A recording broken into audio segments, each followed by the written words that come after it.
Hello and welcome. It's TPK Tuesday. Hello, everybody. Hello, Element, Beatmaster, Sinji, Warburn, Azra, Shando, Chocoberry. Hello, John. Whimsiest. Hello, Nick, Sensei.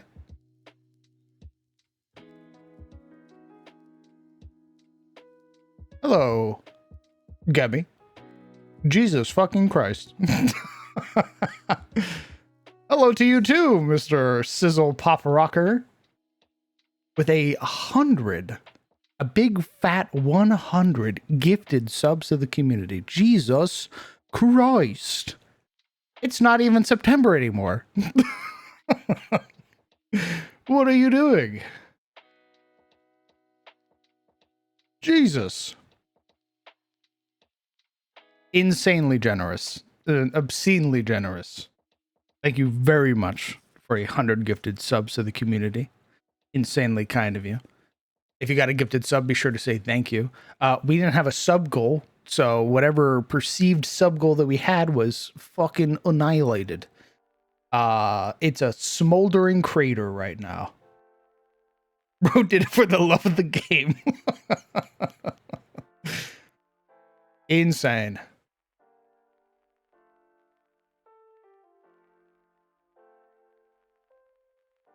Jesus. Thank you again, brother. That's just crazy. God damn. What a way to kick off the stream. Hello to you too.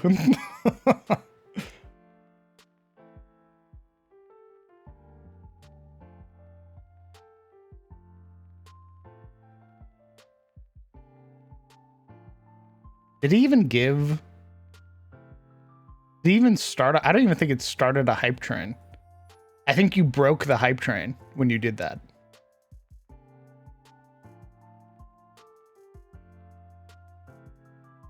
Now Crown can buy... Why would I buy a Switch? Why would I buy a Switch? Holy shit. Dude. Hey, man. What the fuck are you doing? What are you doing, brother? What are you doing? Jesus fucking Christ. That's 200 gifted subs total. My God. You fucking absolutely did not need to do that. Not even, this month has been so good, you didn't have to do that at all. Holy shit. Guys, I think I'm gonna buy some bamboo pillows. I think that's what I'm gonna do with the Twitch payout this month. Is I'm gonna buy some fucking bamboo pillows.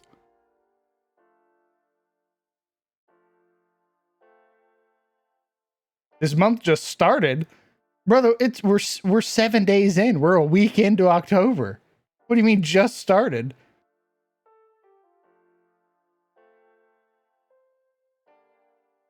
It's 19 days till my birthday.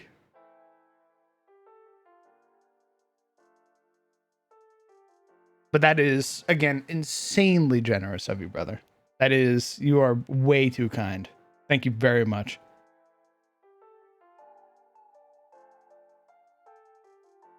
My God, making bad financial choices.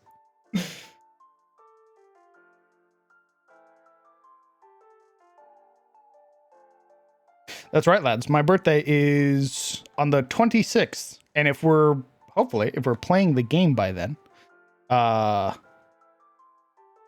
be running a game on my birthday. So that'll be fun.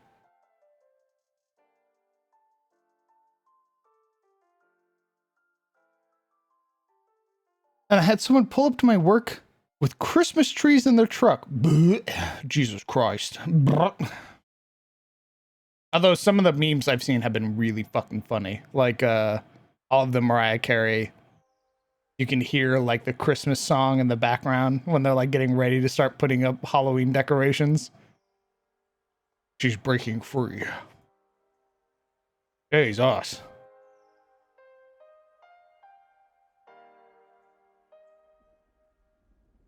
I did it twice, and both times I TPK'd my party, so no more birthday sessions for me as a DM. Oh, oh. That's so fucking funny.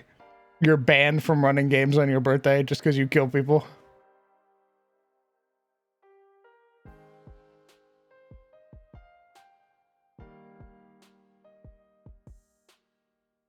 Brett must say, "Oh, did they publicly announce it?" If you guys don't know, my good friends, Mr. Brett Ultimus and Mazay, got fucking engaged.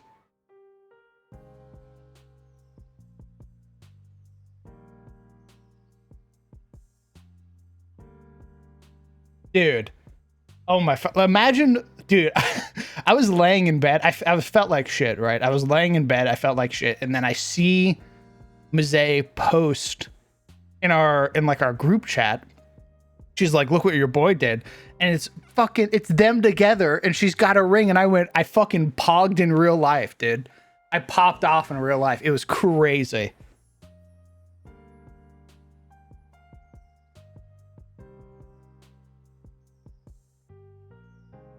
I'm so fucking happy for them. It's amazing. I'm so happy for them. Just stealing your man. Don't worry. We've had that conversation already. There will be an epic battle that'll happen at the wedding. Worry not.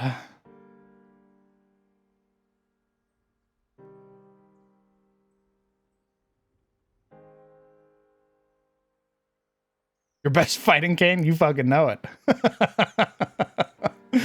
You know it. I made the joke immediately that I was like, well, now that he's a husband,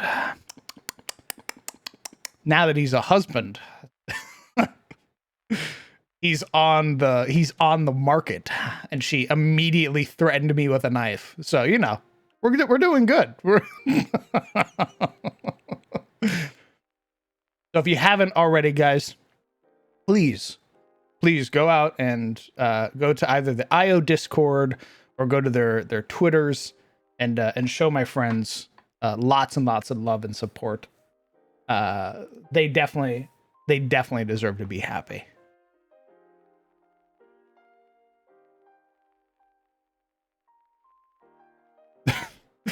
I smile at the camera, B-Master.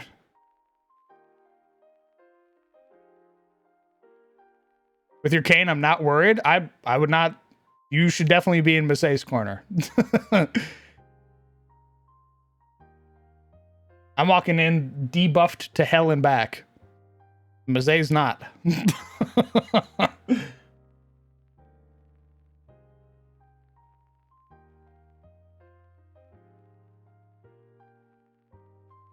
All right, kids.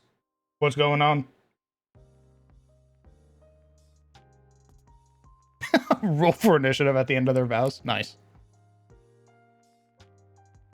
It'd be maximum nerd, which would be funny as fuck. Ooh. Crunchy.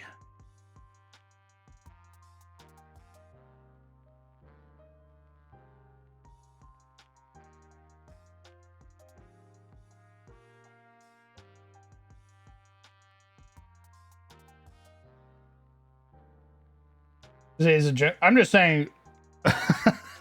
I'm just saying, Jocelyn, that if we got into a fight, I think the advantage is in her court, because I'm the one rolling up with 2 bum legs and a cane, and yeah, a cane is a weapon, but all it takes is for somebody to grab the cane, and thus my weapon is gone, and coincidentally, my mode of transportation. You have disarmed and dislegged me. And she took karate? Jesus Christ.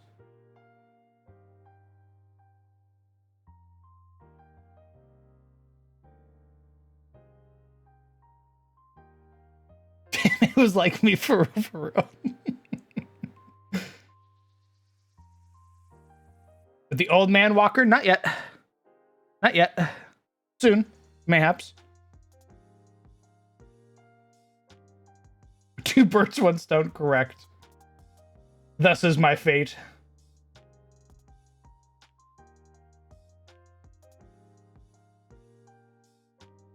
And run. We'll see. We'll see what happens. We'll see what happens.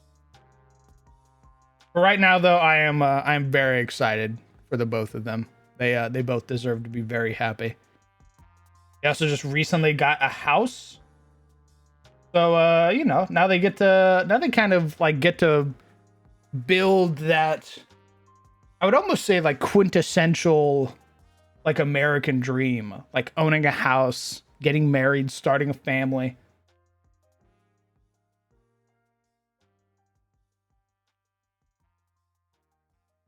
Be the free.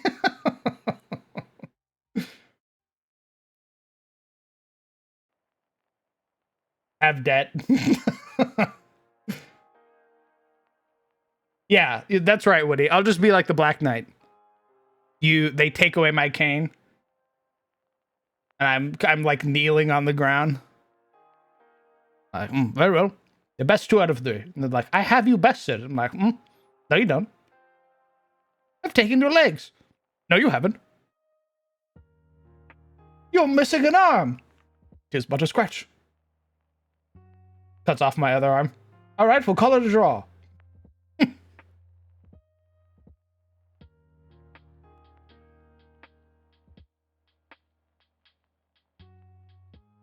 About hibernating time, take a book out of pose book and oh my god.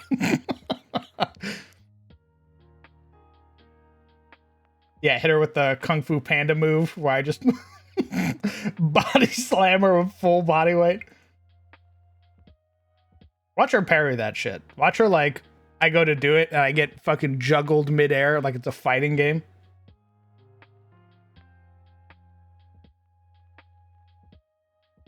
Chase me with like a fucking Shoryuken and I cease to be a person.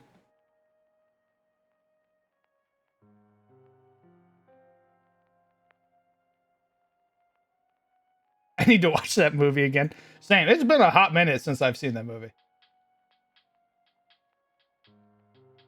Walk Brett down the aisle.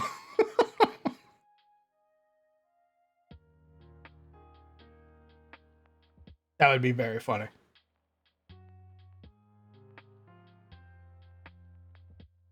Jesus. That would be my luck, is that I go to square up and she takes like a fucking, she takes some practice stance and I go, uh-oh. Oh no.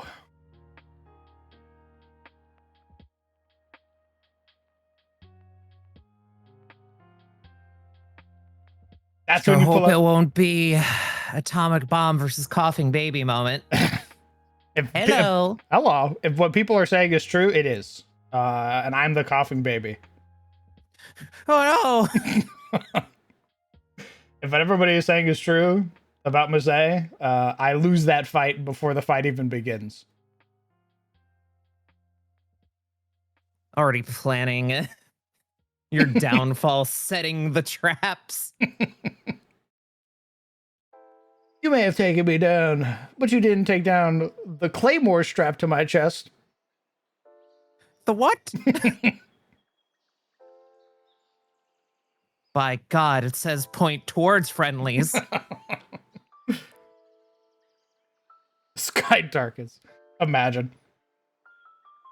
I'll ask her. I'll ask her when she's not, you know, spending time with her fiance.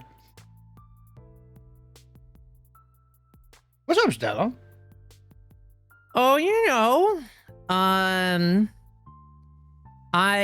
was MIA for a month because I got COVID. Oh. Yeah. Jesus Christ. Who gave you COVID? Some fucko at the Pokemon World Championships that went there sick. What a bastard. Good lord. Yep. But, you know, other than that, it's just been, embracing the flames of creation. Oh? Yes. Many are writing. Actually, Yoshi can attest. I can indeed. What'd that mean? I blame you, Kieran, and the entire little group of us that were playing Vampire the Masquerade. I was like, what? Yeah. That's only one thing. I have finally swung back towards TTRPGs after, needing a much needed break. Fear of burnout. I get it. Yeah. What have you been writing then? Just, pretty much updating and not only the Pokemon, D&D related stuff, but actually focusing on like fantasy stuff on my end. And probably gonna be working on adventures focusing on like true neutral entities in my world. Because I'm starting to figure out that, evil folks are, interesting, but dealing with, creatures and beings that are like core, unerring, like building blocks of a world are just far more interesting to me. Oh, interesting. Because, sometimes the, like grand elemental of water gets sick or corrupted, and then you need to decide, they're not evil, but we need to do something about this. The water elemental's been polluted. Oh, And now no. he's pissed. Now we have to figure out, do we kill him? What happens when we kill him? Or do we try and find a very much harder way of cleansing him? Exactly. And I am thinking about that kind of thought of like, if we kill, water, like grand water elemental, the one that controls creation of all new water, imagine a world that, with an ocean is just full of still water. Oh, God. Oh. There's a lot of mosquitoes. Yep. Oh. But what's been going on with you? I know I was reading the adventure that was the phone, but I've been, Oh. oh goodness. So I think something's wrong with my incarnate. Give me just a second. Yep. Before the phone incident, I had a pretty nasty kind of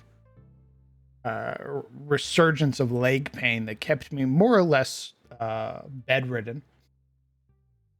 And I wasn't really able to like sit at my computer for long periods of time. It was just very like draining mentally and emotionally. I was just like rotting in my bed, more or less. God. I eventually was able to start sitting at my computer once my once I could get like my leg comfortable. Like Sizzle bought me this really nice like ankle wrap that like heats up, so it kind of promotes circulation of the blood.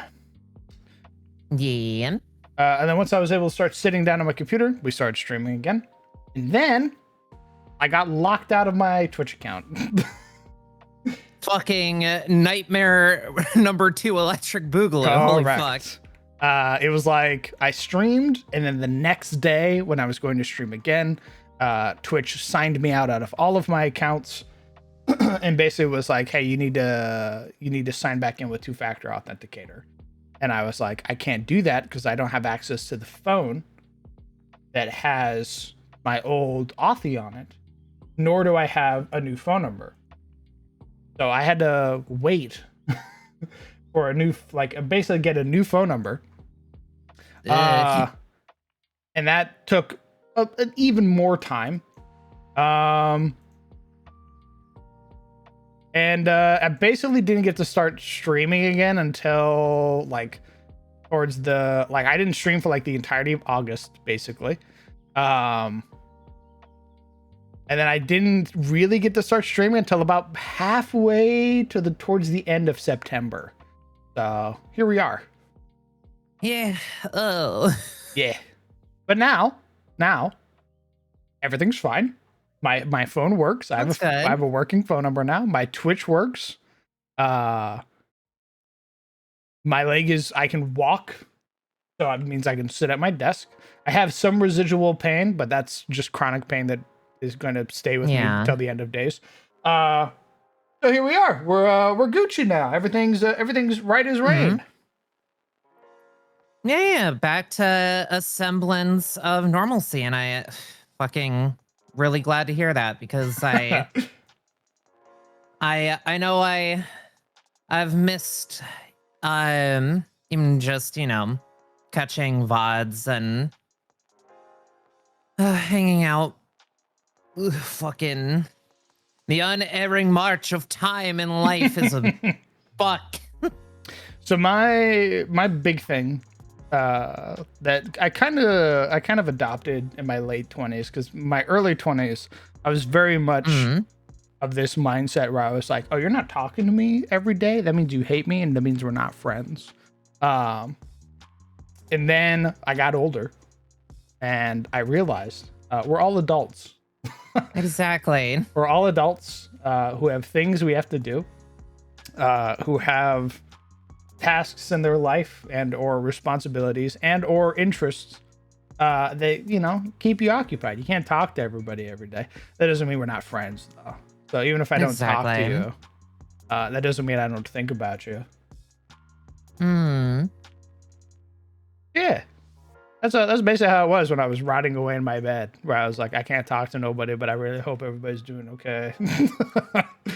I mean, it went both ways. I know there were times where gatherings of us were in the VCs and we're like, man, hope that silly ass bear man is at least not in, you know, excruciating pain. Paper, skin, and glass bones. And all that. I mean, yeah, that's how I felt some days. Yeah. I get it. God, fucking COVID. I've only had COVID once, but that was an awful. I would never wish that upon fucking anybody. That is. Oh, me either. Jesus.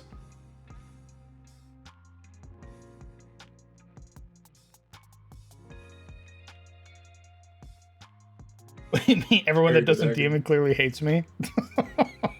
No.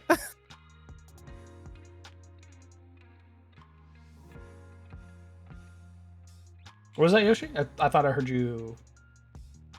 I just said pain and agony. Oh, yes. It was just NPC dialogue, don't worry about it.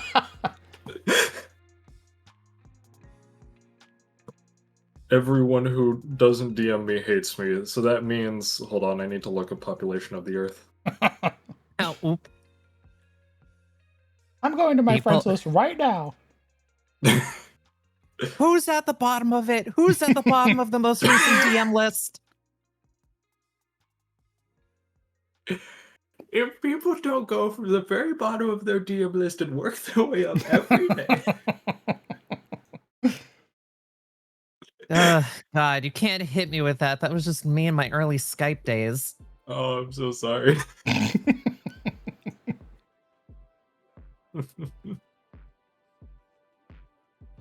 You've never had COVID before. Nice. You know what's crazy? Is that Jealous. even when I was working during the pandemic as an essential worker, I don't know if you heard the big ass fucking air quotes, never caught COVID. It was literally not until I was basically already streaming, so this is my full-time job, and I was secluded in my room. That one of our roommates went to TwitchCon, came back with COVID, and fucking spread it through the house.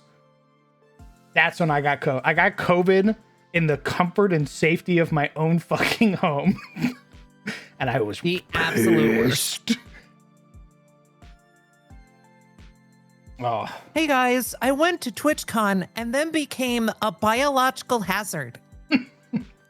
genuine rage. Like seeing red but not able to do anything about it. Mm-hmm.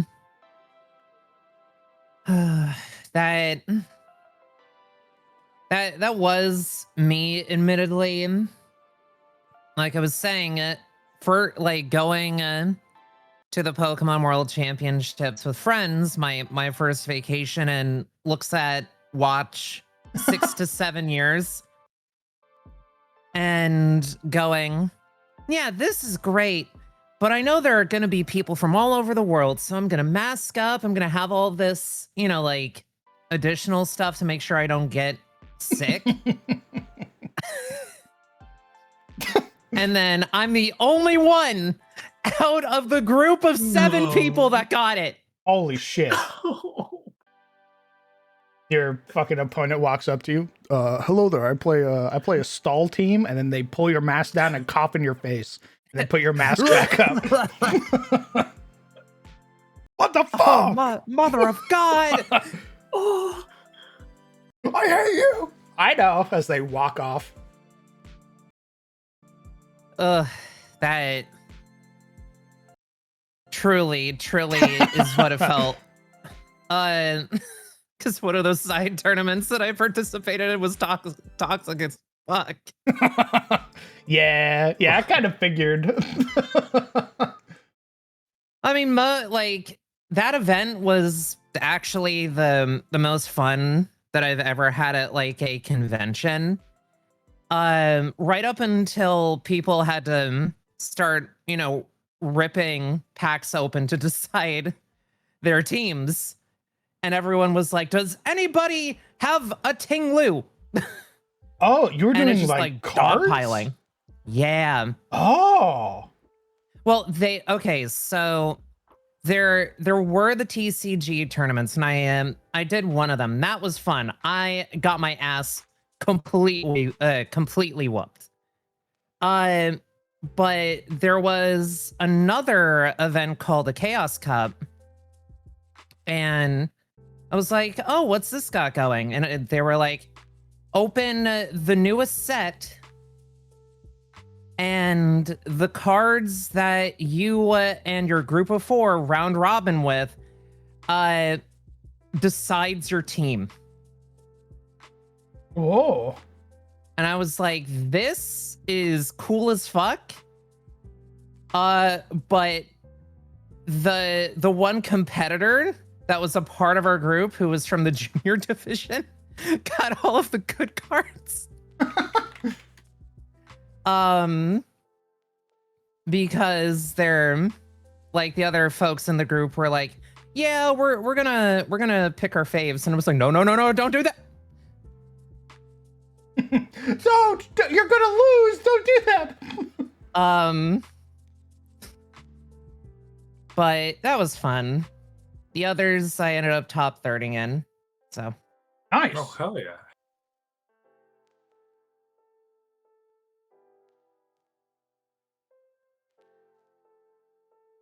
I could go on and on and on. I've so many stories, but I am very, very curious about what you got going on with your sci-fi stuff there. Because Star Systems, Yes. So let me pull up the other maps that I have real quick, because we have made a few sci-fi maps. So the way that we have the galaxy map, where all of our adventures are going to be taking place. So the main adventure thus far, at least, is going to be starting in the Republic's territory, or the Republic star systems. So we've come up with like a unique kind of grid style for all of our like star systems and the like. We have where all of our bad guys are. We have where our main kind of players are at. So we have like the Republic, the Confederacy, Allied territories. Then we have like our bad guys, which are like Victim Maltoris, which are devils. Then we have the Malverin or the Neurophage, which are illithids. And then we have ancient civilizations, which is I think a thing from Stellaris. Yeah. So we have some of those floating around in space as well. And then you zoom in. I haven't decided on which one I want aesthetic wise, but you would zoom in, and this is the Maw of Caliburn, which is the star system in Republic space. All of the star systems in that are habitable in the Republic are named after weapons. So Excalibur, Ooh. Caliburn, Hrunting, all that stuff. And then we figured out how to break down the systems. So it's called the Maw of Caliburn, but if you were to look up Republic documents, it would be MOC 227, and then you would go by planet designation. So MOC 2270, Centaurus, is the sun in the Maw of Caliburn. And then you go 2271, Tarvos, which is the dwarf planet. And it's a factory tech plant. And then you would just go down the line. So we broke down what each planet does, what its classification is, its name. And then like we depicted like system highways, which are these like small slip space and or railgun style ways to like travel between planets. And then all that fun stuff. I love interplanetary high-speed rail. Indeed. And then you zoom in on, let's see, our second planet, 2272, which is Caldor. It's an agricultural factory colony world. So we zoom in, and then we've taken out a sector of Caldor, which is where our main city resides, which is the city of Satari. And this is our like region style map. Okay. First comment. My Daemon X Machina open world map fight or flight just kicked in. Second, I fucking love the look of this. And that's, because I love stylized maps primarily. And I don't know, like there's just a lot of storytelling that you can do with that kind of style. I agree. It took a hot minute to kind of land. I think what we determined is that this is like a corporate map. So corporations used to rule this system before the military took over. So a lot of these maps that the players are going to have access to are very like corporate, which means they're rather simplistic. So you have Satari, which is marked on the map, and then it has every connecting railway that connects to it. You have the mainline system, and then you have like Sector Bravo, and then you have the RDF outpost, which is connected to Satari. And then we've marked like hazards on the map. So like Serholm is not doing too well, so that means all transport in and out has been blocked. We have these little markers on the map that show you there's danger out there in the world, aka things that you can go explore if you want. And then we zoom in even further, and then that's how we get a city map of Satari, and that's what this is.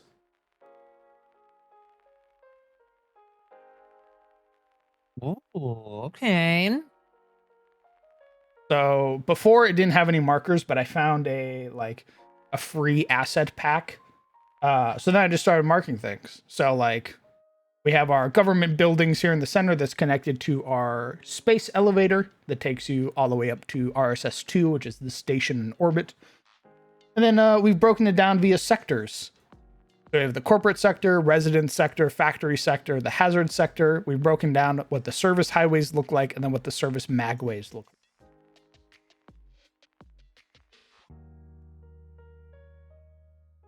It's Unfortunately, Satari, being the capital, is very corporate focused. Mhm. So it's very dystopian. uh, Imagine, if you would, you worked for Amazon, except Amazon owned a planet. Funnily enough, I don't have to imagine too hard for that. But yeah, no, that. God, that's so fucking cool. You didn't get paid a livable wage. Instead, you got paid in company script. Mm-hmm. You were Old miney town. indeed all the people here for a hot minute were basically like company slaves, so to speak. It was very bad. The corporations that were in charge were treating people very harshly. There was a lot of things that were kind of brewing under the surface, and then there was an invasion that happened in the system. So the Maw of Caliburn was attacked by an invading alien force, and because the corporations had been so focused on profits and margins and lining CEO pockets and everything like that, they had basically neglected the system's defense. And as a result, the main kind of responsibility of the system, which is making fuel for the Greater Republic, kind of fell to the wayside.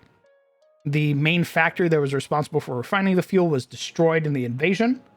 So fuel in the Republic's at an all-time low, which means their starships can't really travel as easily. And the government, seeing that happen, basically was like, okay, you don't get to play with these toys anymore, and put the military in charge of this system. Ooh, I'm sure those bigwigs didn't exactly enjoy that. Correct. It's been about 6 months since the war ended.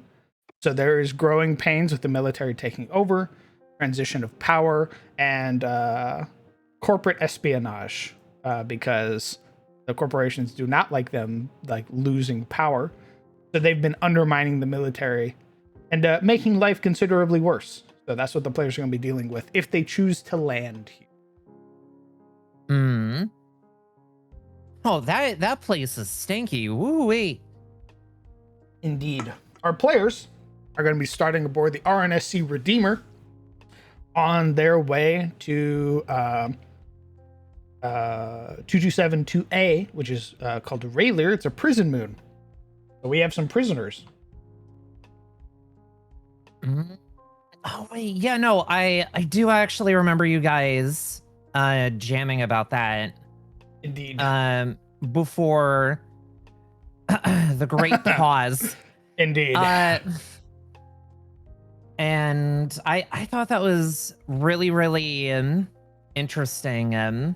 It tickles the brain because of, well, I love Star Wars. I like JRPGs, and would you look at that? The crossover is starting as prisoners on a prison ship. It's weird that that's happened more than 3 times.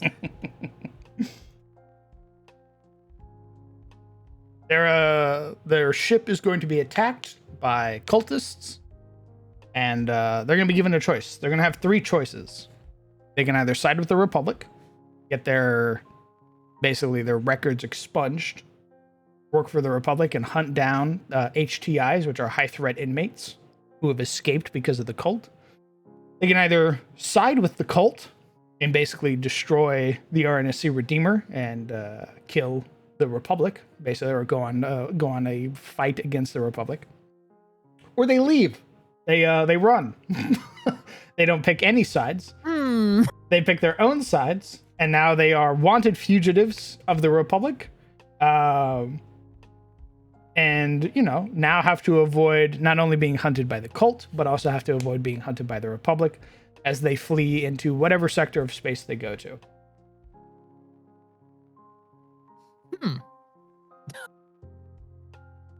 Indeed. I do like a good spacey sandbox where, you can lock in to the greater story of everything going on, or you know, you've become Cal Kestis and you couch surf the entire galaxy. Correct.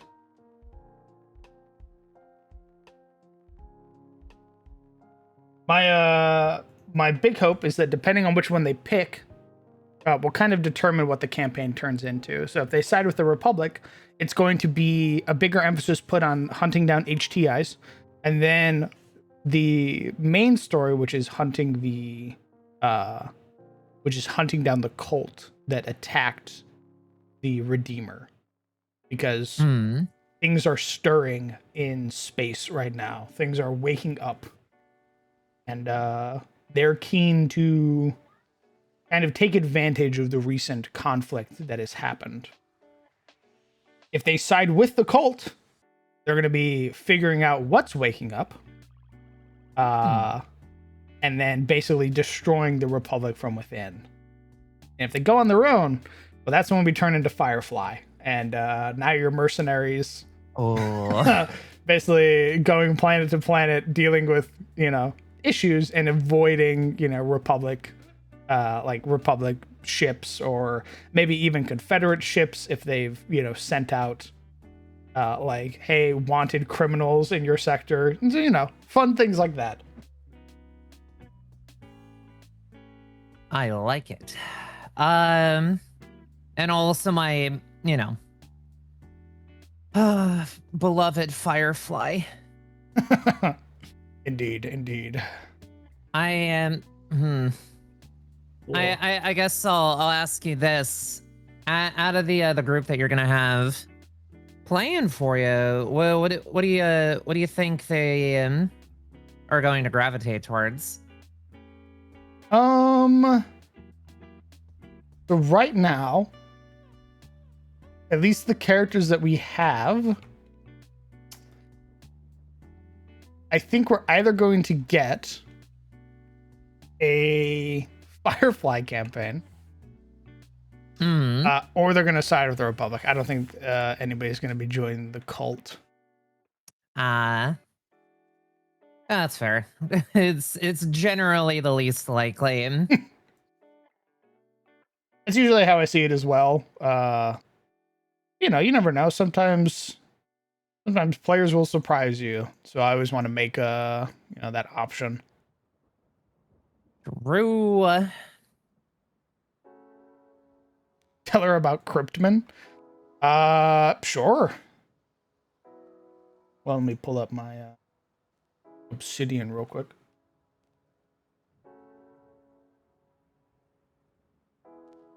Where did I write Cryptman?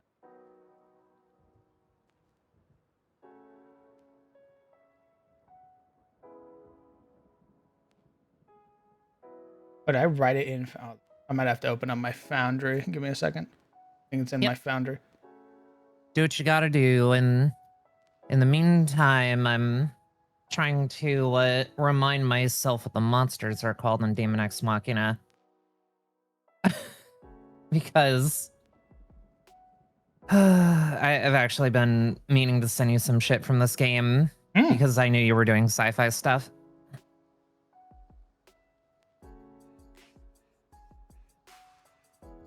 From what little I've heard so far, no player sounds crazy enough to join the cult.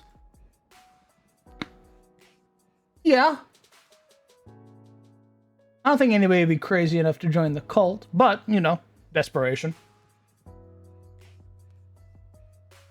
There can always be won't you shake a poor sinner's hand moment.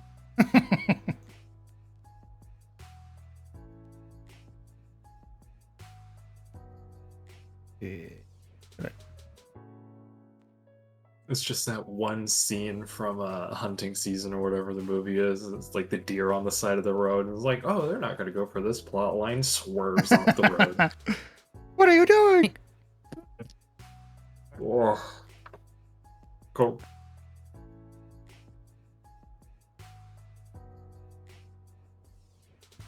Oh, I can't. Can I not? Why can't I do this? Oh, I need to see if I can update my. Yeah, it might be that interval of the year where things do actually need to be updated.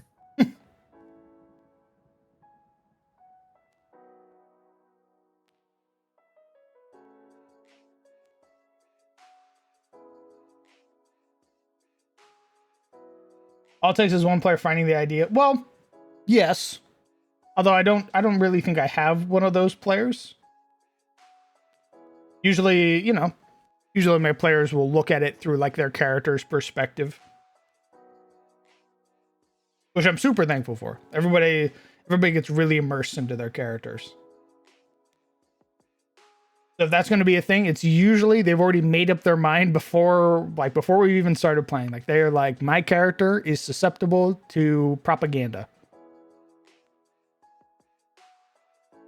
Which, to clarify, nobody is immune to propaganda. You need a salesman cult member. What's going to happen is that the party is going to meet a cult, a member of the cult, who is going to help them, who's going to like open doors for them and the like.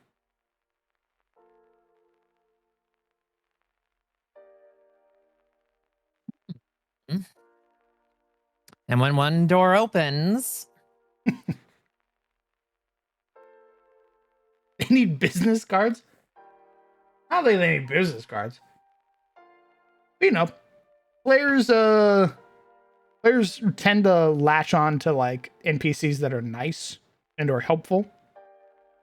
So if they meet some modicum of resistance from like the Republic, but the cult is like, hey, why don't you join us?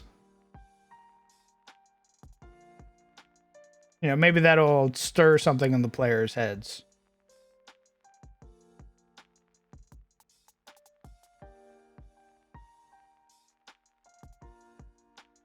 that's it. All right. Apparently, the throat's gonna be combative tonight. That's what happens after 36 to 38 hours of streaming. Hell over yeah. a 4 to 3 day period. But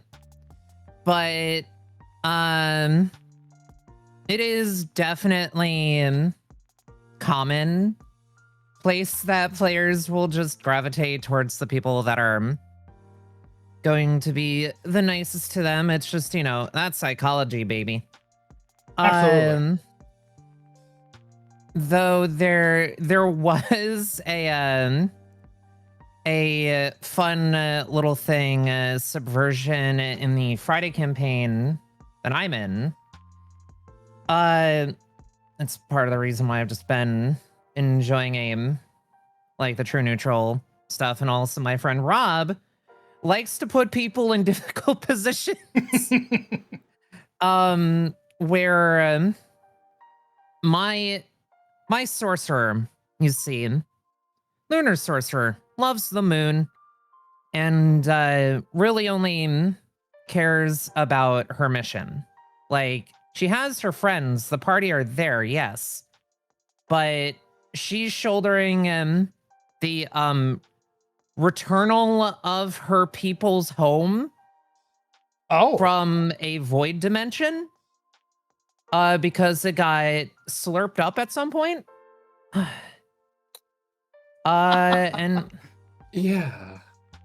and she's like, yeah, we'll go do that. Everything that you guys asked me to do was secondary. I hear the screams of my people as the lights went out and we woke up on the Rocket Brawl. Oh. And like, she is caught the interest and respect of Blacketh of all characters. Oh God. And I'm a little scared about it. But the thing is, like, Blacketh knows that she can't fuck with my character too hard because she's from the culture that keeps the balance of wild space like flourishing. So I'm playing a very like, oh gosh, how do I want to compare this?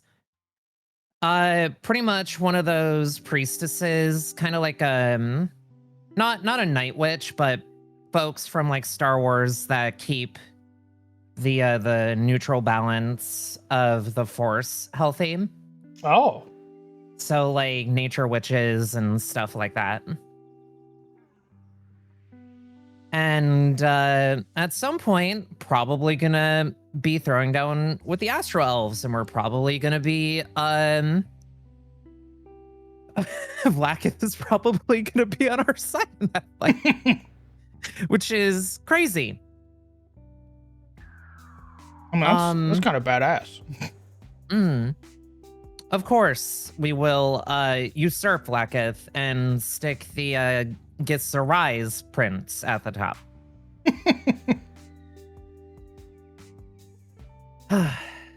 But just crazy.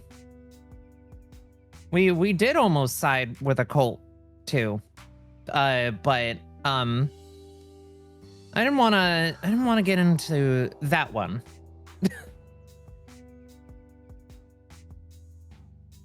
Cuz they wanted to control people through harmonics. No, I have different plans, you see. I must save the moon. How the fuck do you operate this now? This doesn't even work like it's supposed to.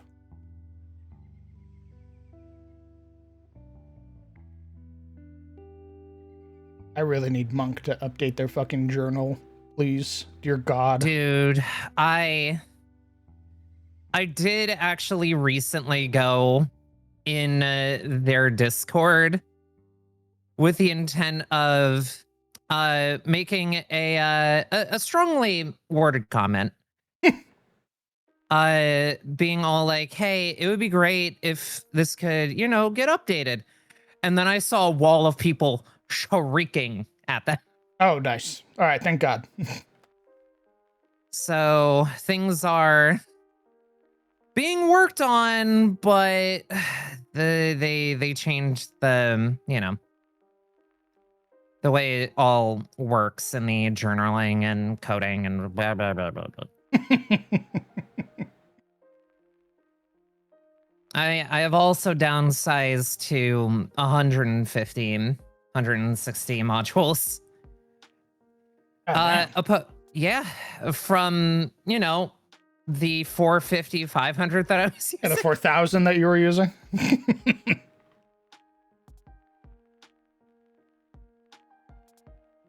It was held together by duct tape and dreams. I can't until the fucking okay. So I was gonna read you the Cryptman thing, but I can't because the fucking journal's all screwed up. So like I can't even like open the page. It just keeps bringing me to the picture. Yeah, I was having that problem too. I was able to fix it. I'll have to crack mine open. The gods willing that it'll even open. Just want to take a couple of pictures of these silly creatures.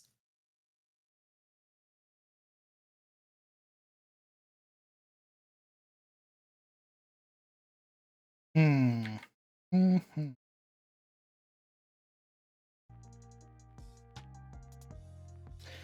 I think okay, so I know what I need to do first. That is figure out, is this part of the Confederacy or is it for federations?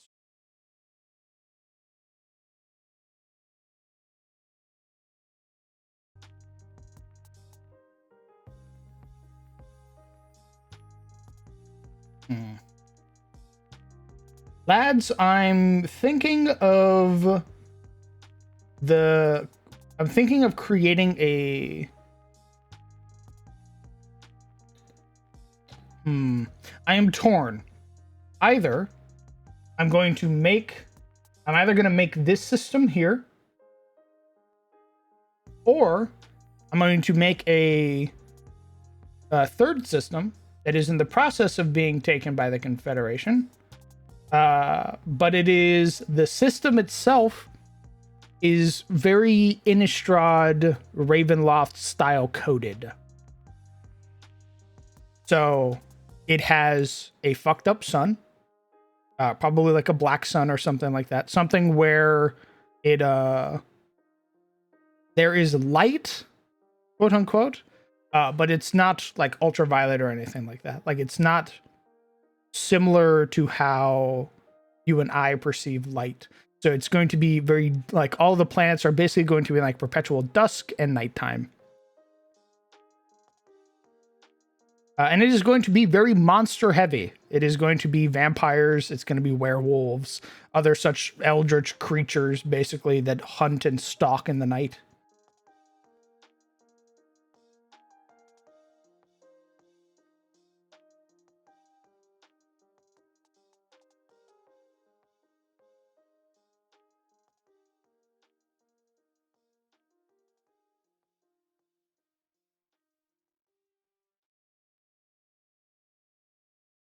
Make the third new system that's being in the process of observed. Okay.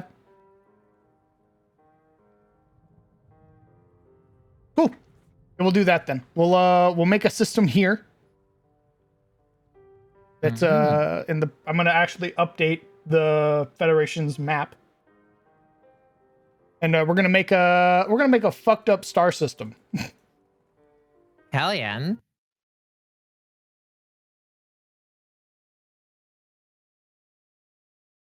I do like the thought of an entire star system being a domain of dread. Yes. Very good.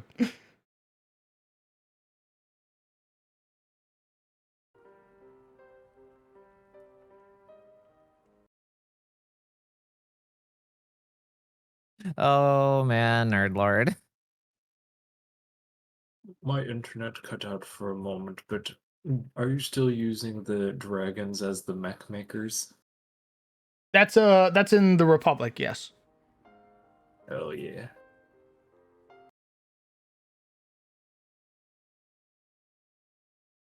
I like those words.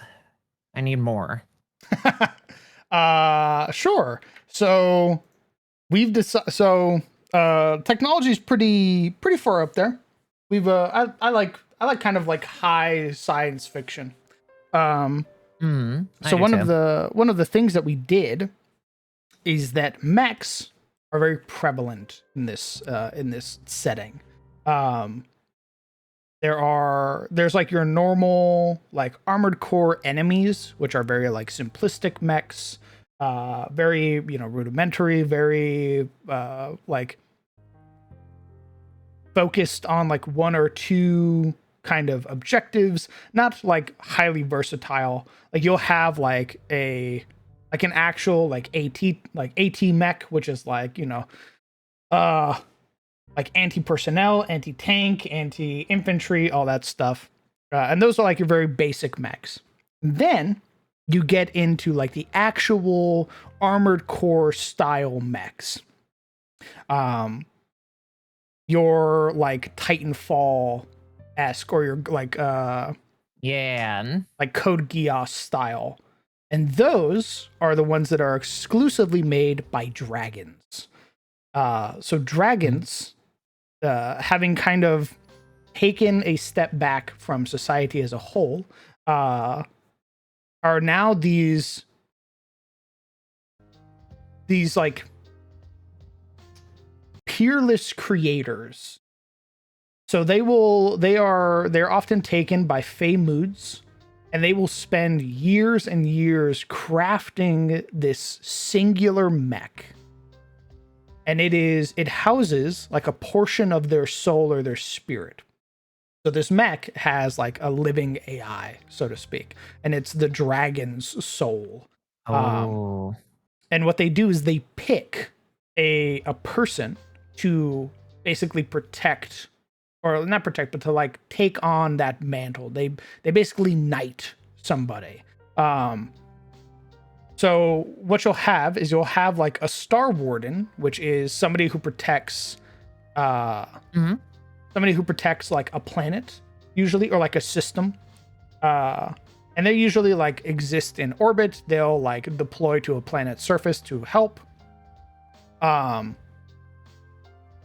then there is like there's the version that is chosen by the dragon that has this like souped up, like specialized mech.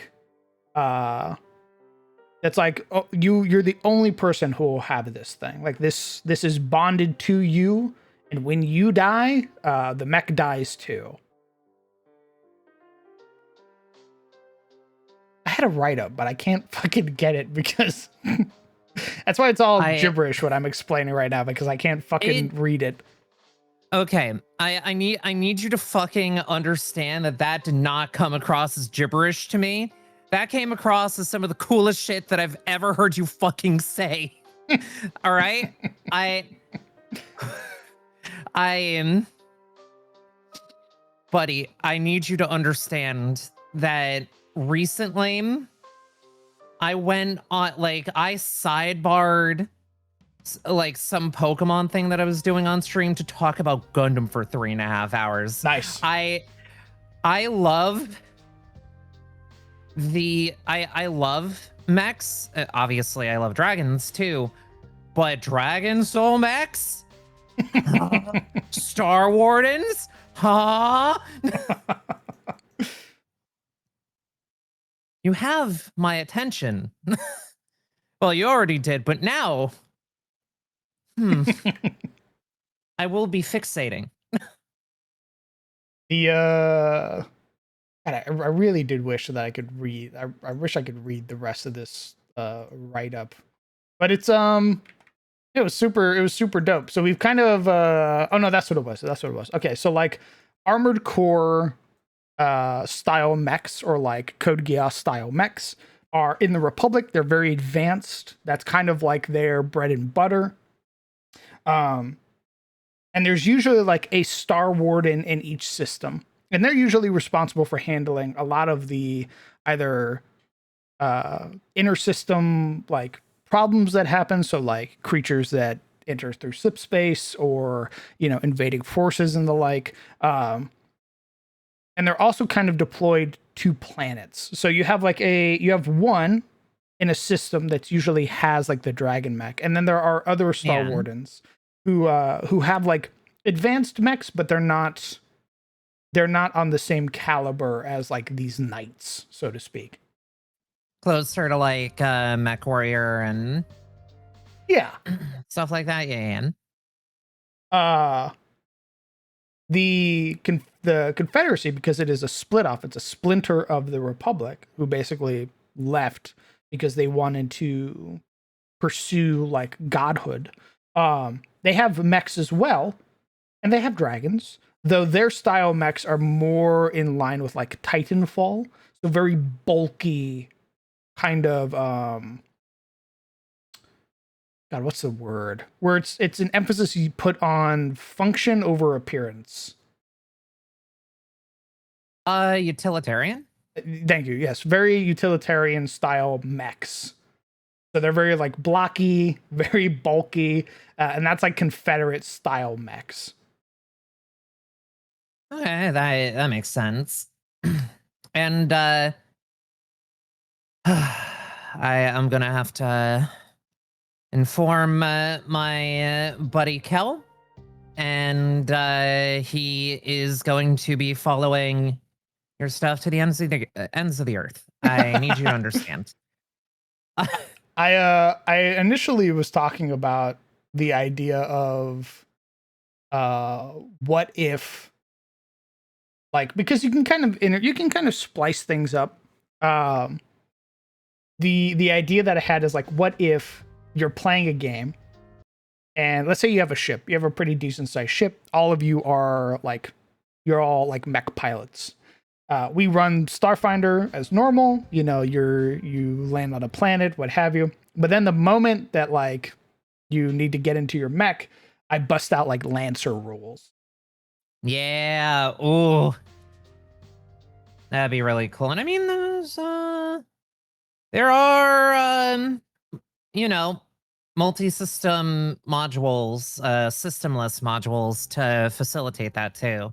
Mm, So that'd be cool. Yeah, I'd love to get like mech rules, just in the off chance that like, you know, I don't think this campaign will have it, but yeah, it never hurts to have it in the back pocket. indeed. This is where I send you the PDF that I was sent by my buddy Derive for the Fantasy Star supplement. So Oh, that came out. what is that? One moment, please, and I'll grab that for you. Very good, thank you.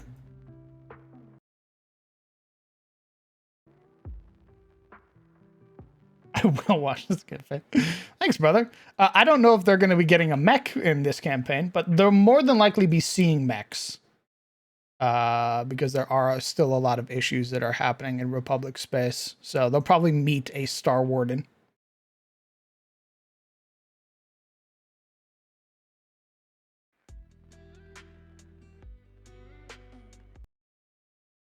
I have DM'd it your way. Excellent, thank you. But there'll be other bits for coming that fit a little better with Starfinder. Because I am the same person that I was just talking about is like extremely into Starfinder. So they probably have more that is just plug and play in that system. And they're also, you know, my very, very direct Gundam buddy. So Nice. we both went to the film showing of a Gundam Seed movie a couple of years ago, cried together. But yeah, no, I don't know. I feel like somebody on the crew should I don't know,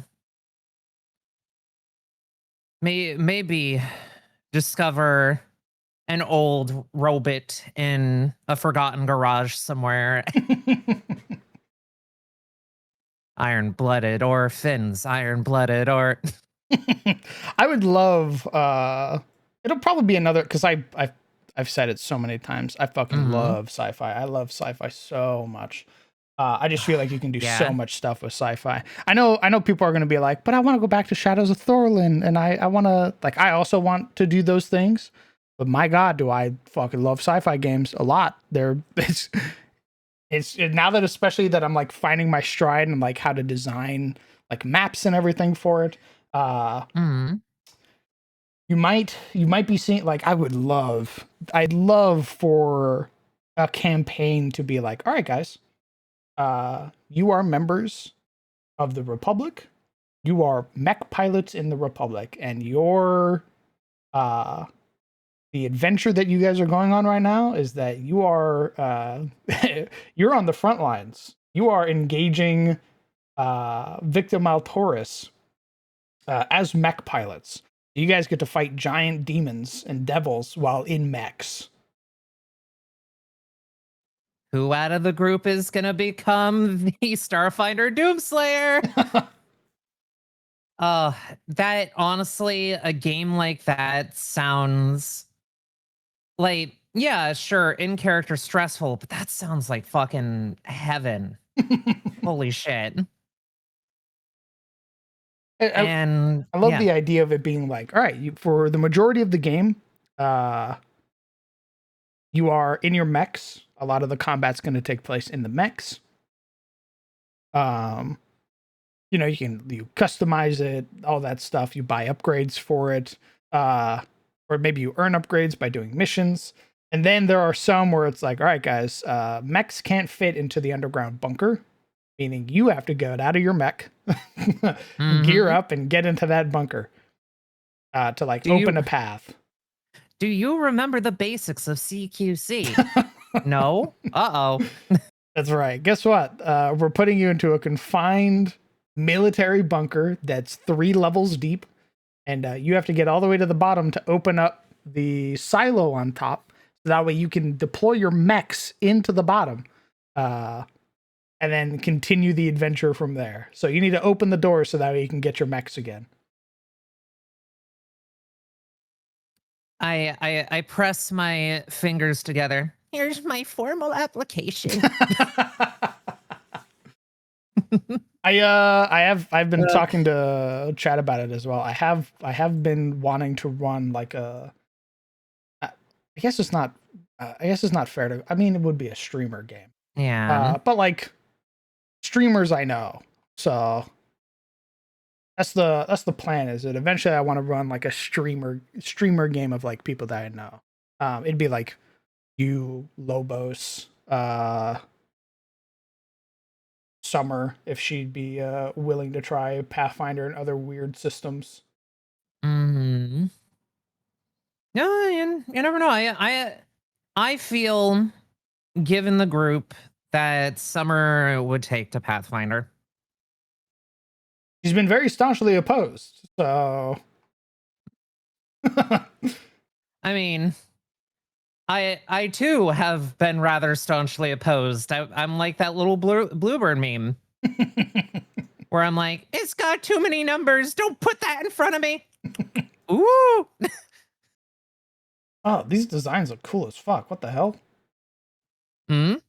The pictures you posted. Yeah.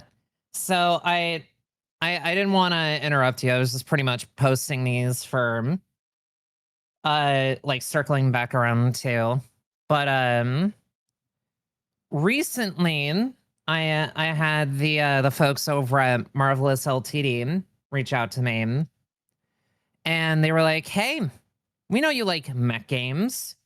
You want to play Daemon X Machina Titanic Scion?" I emailed them back within a 5-minute period. I looked desperate as fuck. Play it cool.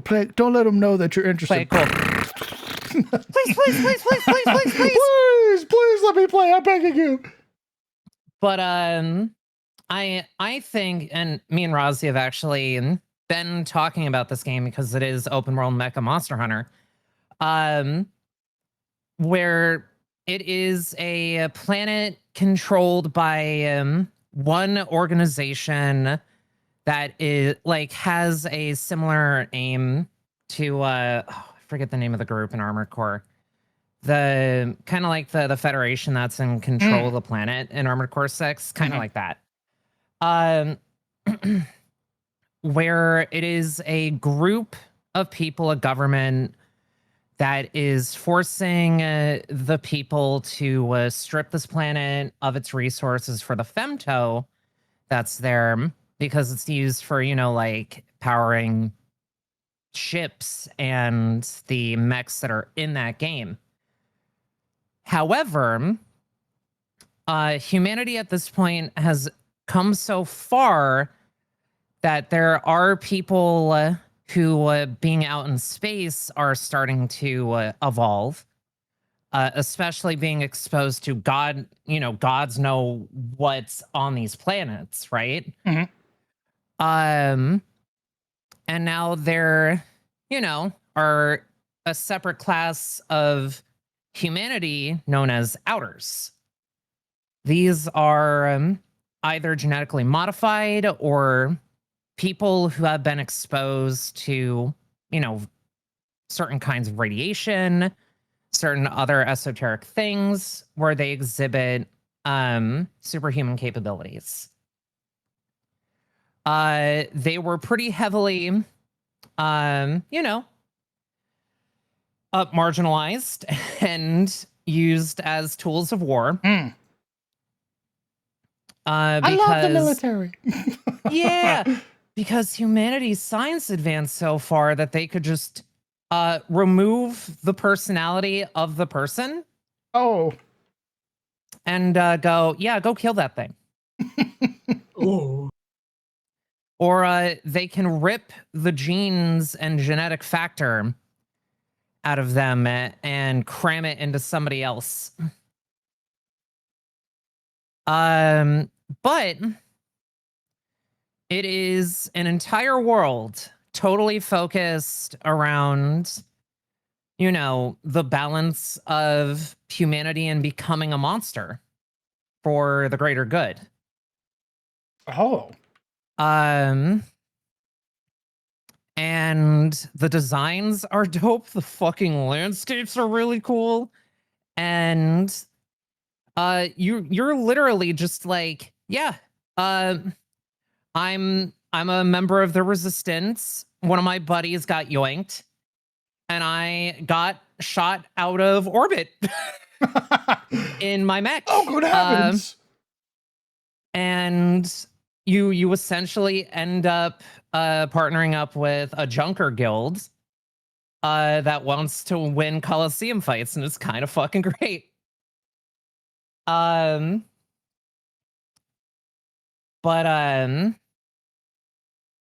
the monsters in that Scratch's neck, that's people.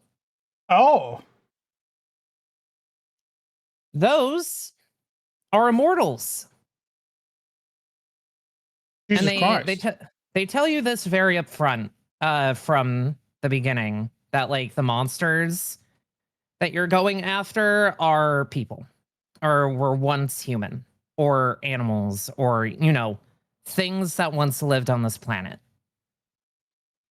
And they're people who are like, this is literally our God-given duty to set them to rest. Uh-oh. Yeah. And in walks in the player,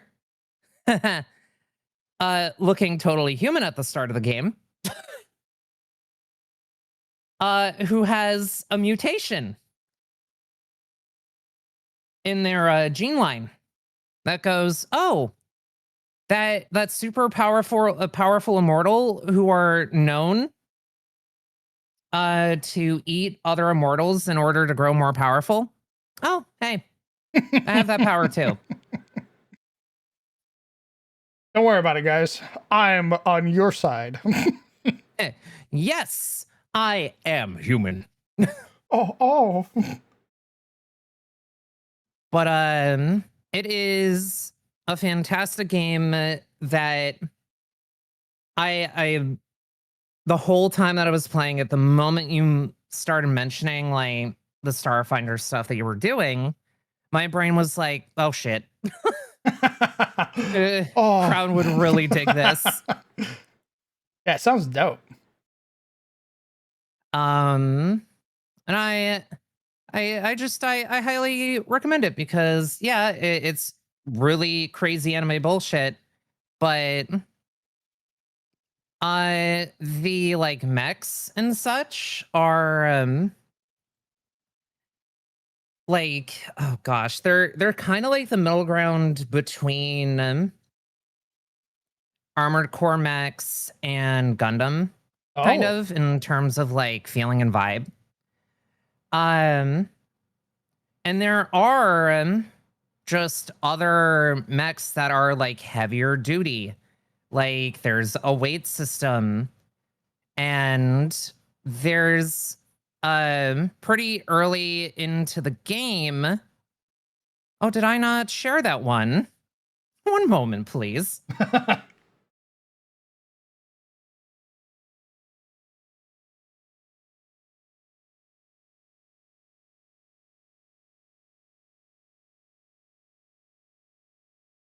There he is, everybody's baby girl. That is Oh my God. one of the mechs. That's one of the mechs from the first game. They look pissed. Yeah, that is Rebellion. One of the Colossus class arsenals from the first game. And he's just laying there in the sand, forgotten. And then you woke him up. Yep.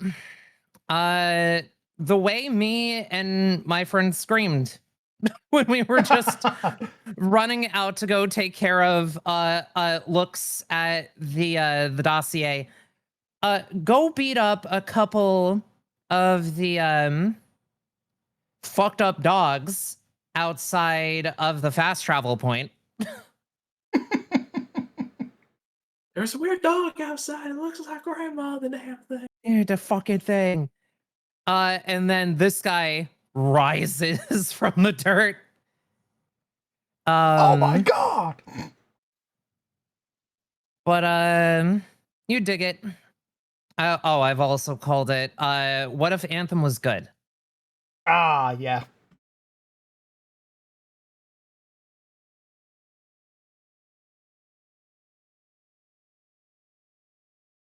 But lots of inspiration to be taken from that, especially in like visualizing and terrain on the like on the outskirts of like a factory world, for example, where everything has been stripped. There are only like a few pockets of nature that remain, kind of deal. It's very desolate. Yeah. And like we've gone to a couple of the more green areas, and it was like oasis in a desert type stuff, and I was like, this is cool. Oh my god, is that a horse? What the hell is that? Fucking all veiny and cancerous and ugh. Also, yes, the people are stripped in this game, Beemaster. Both in the sexy sense and in the, hey, I need your gene line.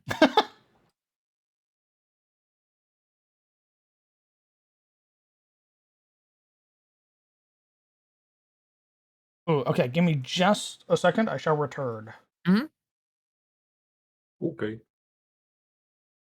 All your gene sequencer belong to us.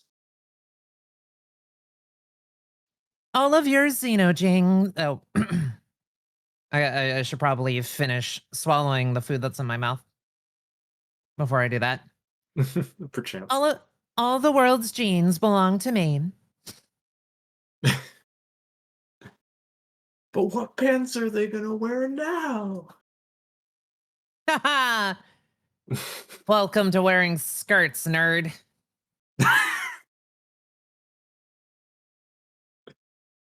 Very wise. Very wise plan, Commander. Yes, yes.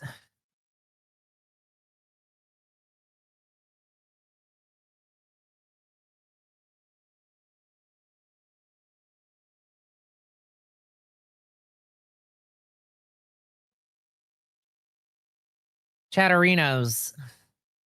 Well, the boss man is away. Did you know that Prime Gaming, before it becomes Luna, allows you to sub to him for the low price of free? Oh no, I'm not seeing enough subs in here. Fix that now.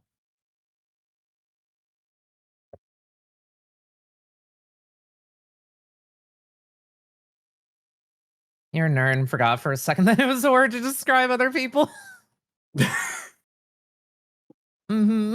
took on the title of nerd so that no other person could be bullied for it.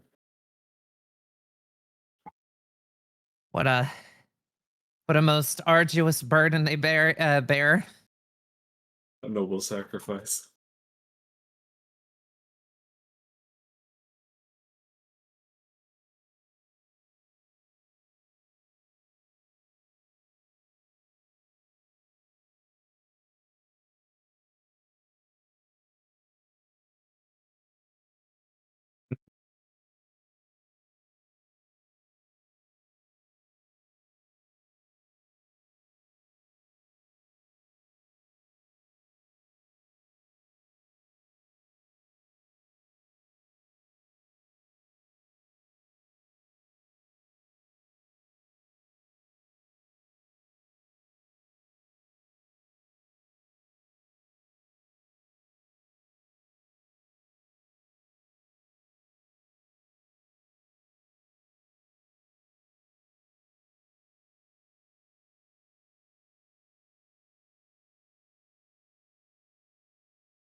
You know what, Volan?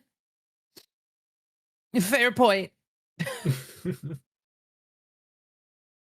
She has special eyes, able to see the ones that aren't speaking. Correct. But just gonna go through that viewer list and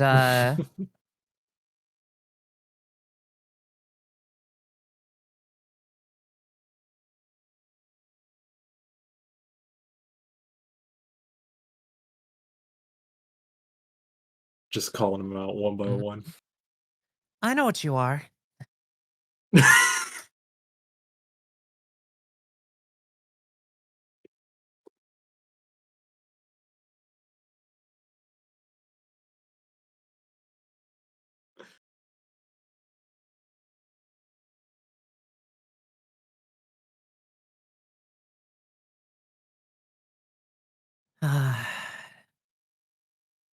It's a good day when I can open the RimWorld workshop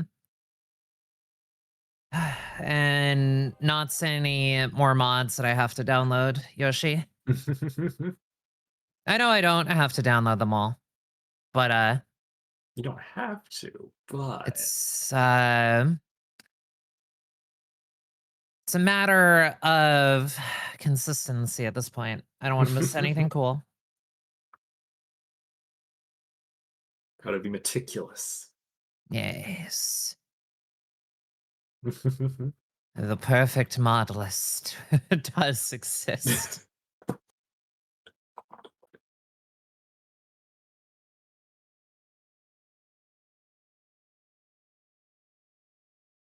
Going through the trenches, finding the perfect gems in the dust. Blows the dust off of that. Oh, those funky mods from 1.4 that somehow still work. Hello there.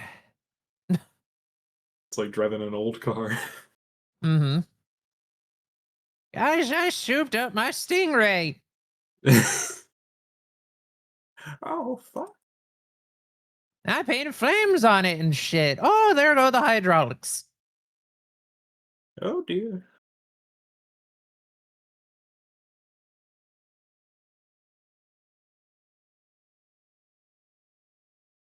Just smack it with the wrench a little bit. It'll be right as rain. Mm-hmm.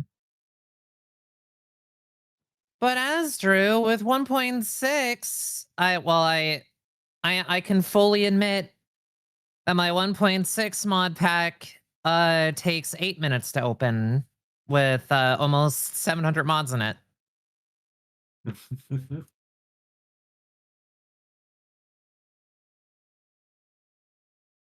We got this shit down to a science.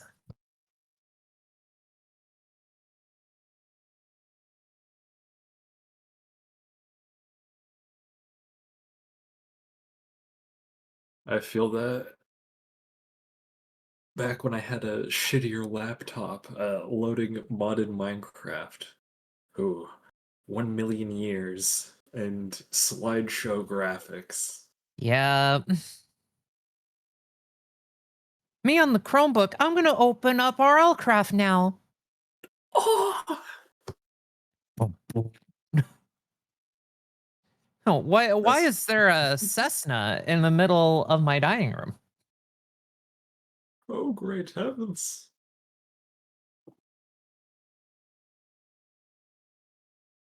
God, every time I hear the fans pick up, I'm like, you good, buddy? You're breathing a little heavy there. Oh my Yeah, gosh, oh is my that gosh. hail? Hey, All Hale. right, come on, old man.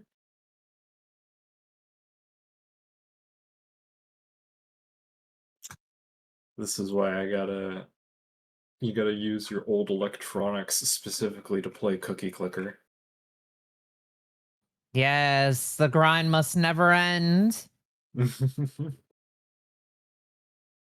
Speaking of which, it's been a while. I gotta check how my numbers are doing. Uh-oh. I was also reminded I need to open up my Uma Musume. True.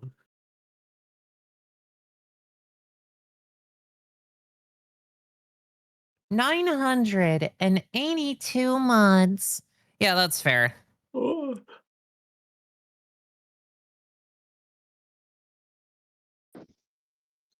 Sounds about right. Rimworld. Bah, bah, bah.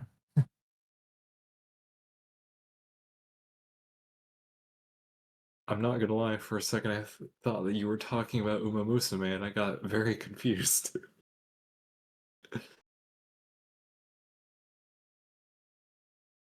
I mean, I am. I know I am anyway.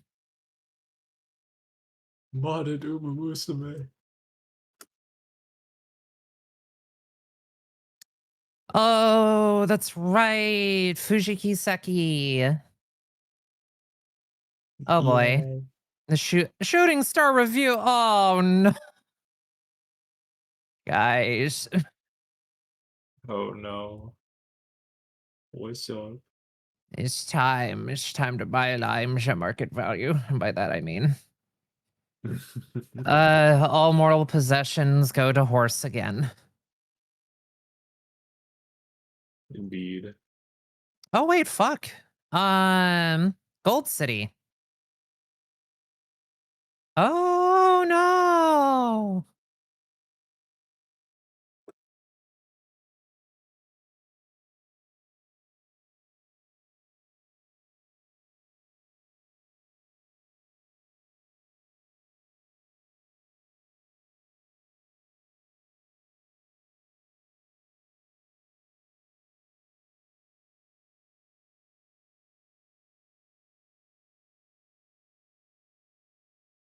I returned.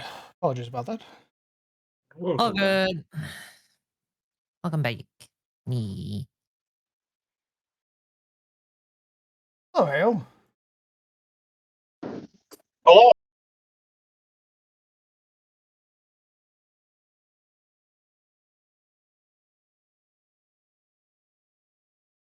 Hey, time to start making planets. Yay. Oh. But for some reason, I'm getting some really bad leaks. Why my music keeps stuttering. Oh dear. I don't know what's happening. Yeah, I have some Might be time to clear that cache, maybe. mayhaps. That is running fine. Not anything that's like being.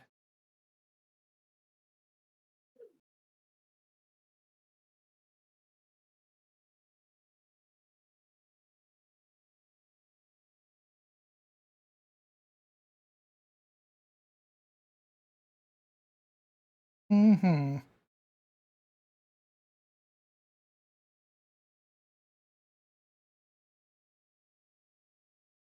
Wowee. Oh, firing fire goat. Thank you much for 5 gifted subs to the community, brother. Very kind of you. Thank you. They understood the assignment. Thank God. Everybody's been insanely generous this month. It's fucking crazy.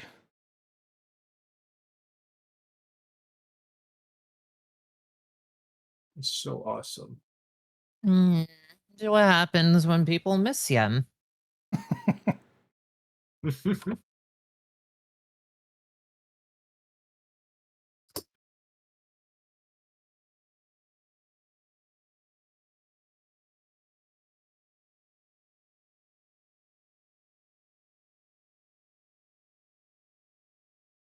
Oh, Lord.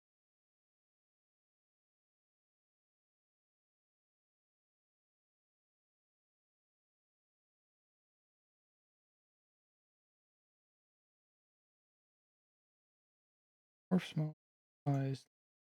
Okay. Oh, this system's going to be very interesting. Oh my. It even has a gas giant.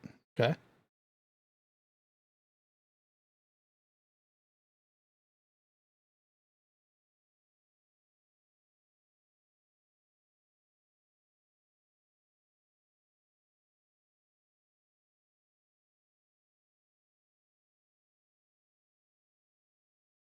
Dwarf. Okay. When it rains, it pours. And a mid-size. Oh, a mid-size with a ring. Yeah. Ooh. Interesting. Big fan of rings.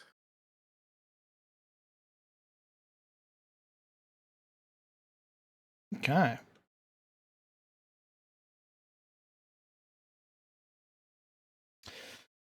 Oh, I might need to move everything back.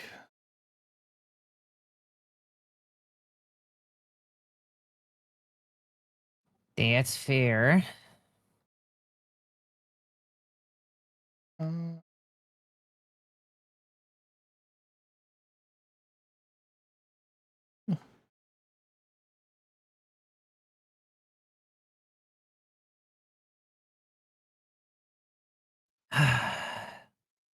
Not me seeing the words Digimon Storytime Stranger on my fellow channels bar. It's calling to me like the Green Goblin mask.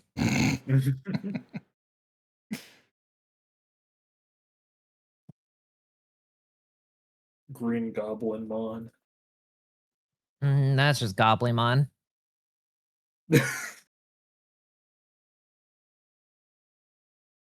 You want to play us, you silly fox?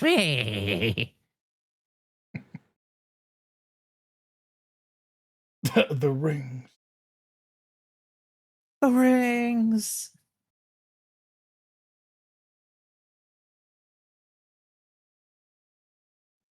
All right, I'm gonna make this. I'm gonna make this one one of our 2 habitable planets. Kind of badass. I feel bad for every starship captain that has to navigate that ring cluster. Hello, Mr. Nat One. Welcome, first time chatter. So it's gonna be this one. Wants to join Federation. Then 1, 2, 3, 4, 5, 6.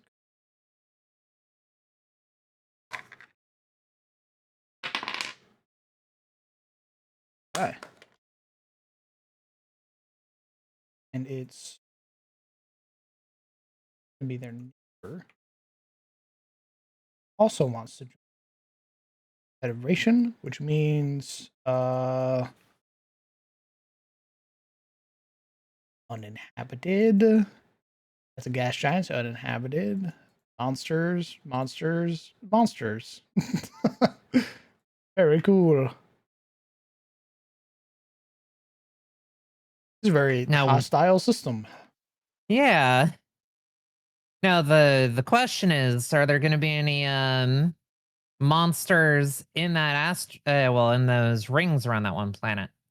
So yes, at least from what I have written so far. So we have a gravastar or a dark sun that radiates energy necessary for life, but no light. As such, each planet is in perpetual dusk and nighttime. This is a hostile system. 2 planets in the system want to join the Confederacy. The others are too hostile. Confederacy starfleets patrol the edge of the system to keep creatures from escaping. There are a lot of hostile things in this system specifically that kind of just roam in between the planets. Ooh. I can see why they want membership. Yeah. Correct. Gas giant is the monster? Probably something like that. Take care, Mr. Bubbles. Have a good one. Just a silly little guy all the way at the core of it. Oh, I'm just so hungry.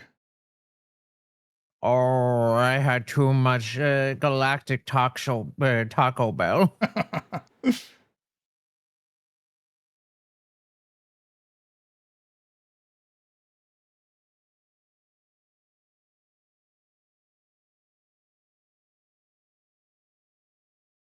I heard the sound of a color, which is making me think that the cat is in this room. Which means you snuck in here. Yes, you did. Hi. Hello. Hi. No.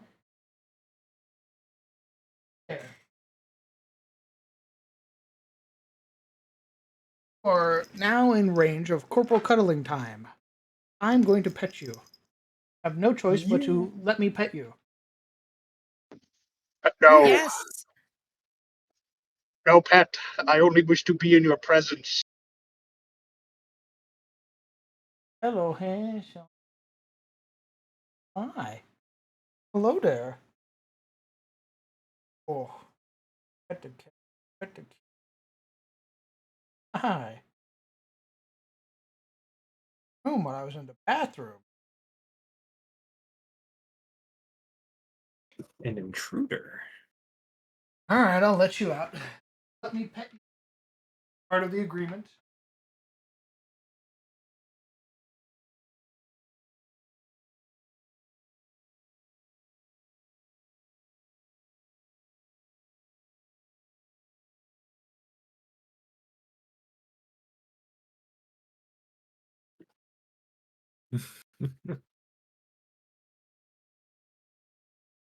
What a baby. Such a Would baby, be. so little.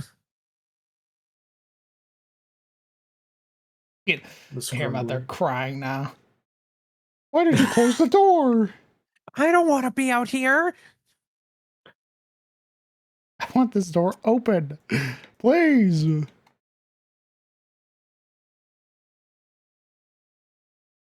Hello? Hello. Oh my word. Hello. Hello, everybody. What's going And on? I swear, I'm about to drive to the car wash. Gross. Smile. Oh, okay. I guess the boss hates me. And my Stinky getting driver. a shower. The car's getting a shower. Stinky car getting a shower. Getting a body wash. And also, uh, are you done with Caliburn? With the entirety of it? Is this the Confederate system, Mr. Boss? One more time?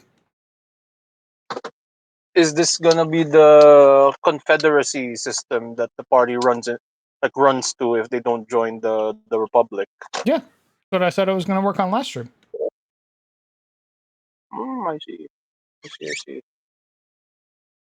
Apologies. Amnesia. Very very severe. I don't remember last stream. I don't know what happened. Apologia.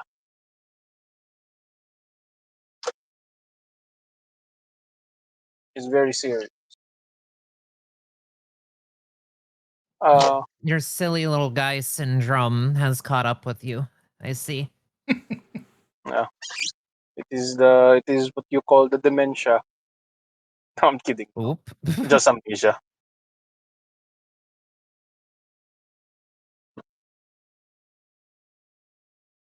Uh,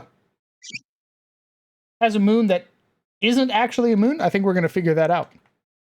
Because again, this is a very hostile system with lots of crazy, evil shit living in it. So, well, we'll see.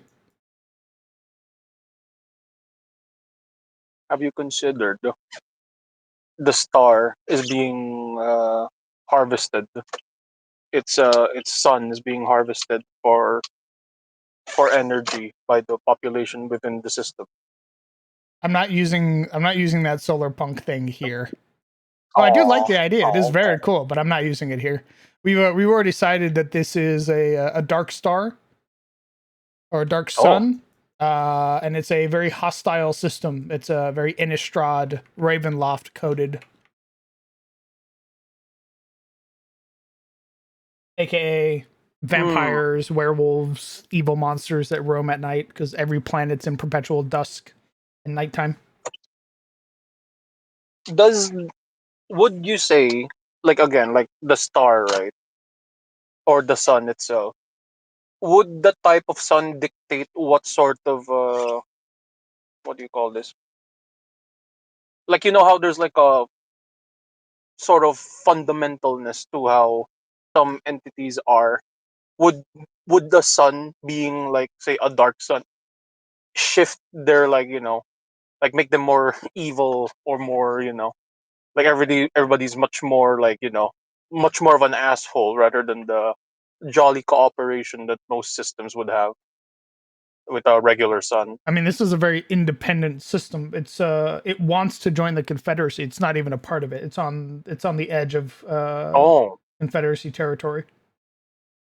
There are only 2 hospitable planets in the system, and they want to join the Confederacy. The others are monstrous. They don't have, like, if they have a population, it's very small, and it's not like cities or anything like that. Like maybe it's like bunkers and bases and the like, but if you want cities, you're going to need to go to these 2 main planets.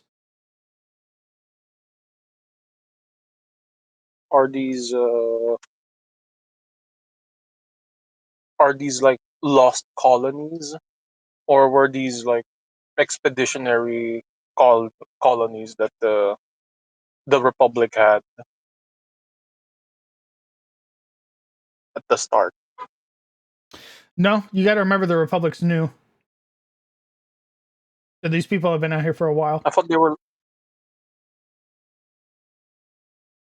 By new, do you mean 600 years No, dude, the or more Republic's than only that? 200 years old. Oh, okay.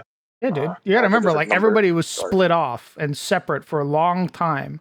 And then, like, 200 years ago, in like 2155, is when, like, the Republic formed from, like, neighboring systems. Mm, So the Republic's so new. this is The one of those Confederacy's lost. even newer. Mm, okay. So So these are one of the original lost.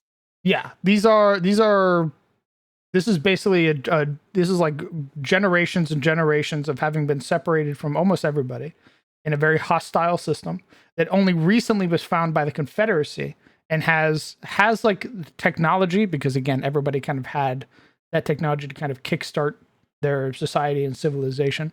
So they've made do with their society here, but it's much more military. It would be very military emphasized because you're on a very hostile planet. Okay. Mm. If something is happening, I'm gonna clear my caches and everything like that, because I think I'm just bleeding memory for some reason. I have no idea why. Yeah. Oh no, that's Yeah. why. Oh. It's my internet. I'm getting really, really bad download and upload. Ooh. Oh no. Yikes.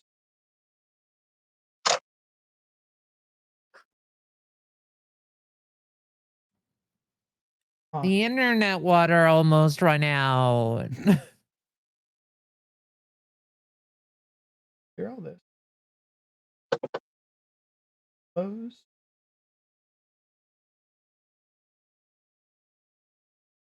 That. That. This. This.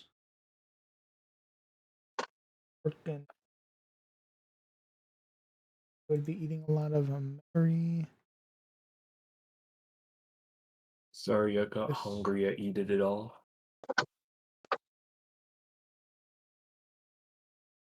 Crunchy ram stick. Yum. Yes, color is important. We do have colors that designate what things are. However, you're going to notice very quickly that only 2 colors are really going to matter, and that's green and red, because there's going to be 2 green planets and 6 red planets, with red meaning inhospitable. So if we look at here, you'll notice we have 3 green planets, 3 brown planets, and 2 red planets. Green, meaning hospitable or colonized. The brown are dwarf planets, meaning if you're going to be there, you need specific equipment, either suits or domes or what have you. This isn't a planet that you can walk on the surface of, usually because it has either no atmosphere or very low gravity. So bad place to be. Usually industry happens here. So there's if there are facilities, they're artificially controlled. So they have O2 generators, gravity generators, things like that. Things so you can exist in the factory. Red means no. Big X no. Meaning you can't go here. These are usually gas giants. Is where red is often used. However, because this system that we're making is so hostile, they've basically deemed all the other planets inhospitable because they haven't been colonized yet.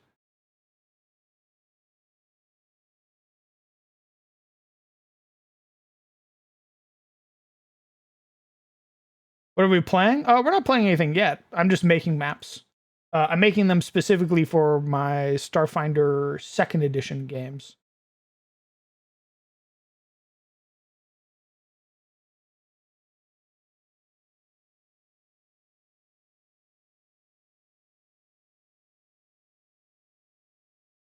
This is also a red planet. But if I want to drive into the gas giant, be my guest. But what if it's not actually a gas giant and just a hologram to hide a world full of confections? Oh my god.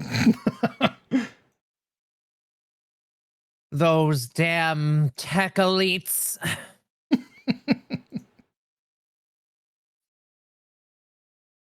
Luckily, our two best pilots, Hansel and Gretel, are on the case. Let's go gambling. Oh, dang it. Oh, dang it. Aw, dang Oh, it. dang it. Oh, man. That's every single system. Every single planet in this system, by the way. Thoughts on having the leader of the planet be a vampire? I mean, that would make the most sense.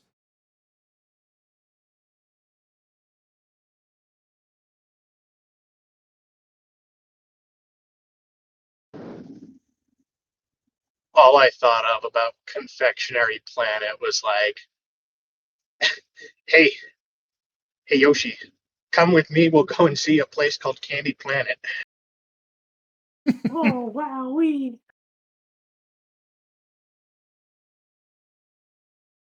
that sounds awesome. Yeah, you keep saying benevolent. That's fine. You can keep saying it all you want. What did I use for this green? The fuck? Oh. It has the green of an iguana. Did I? Oh, it's not even the right green. What the fuck? Time to go to the other map and copy paste your hex code.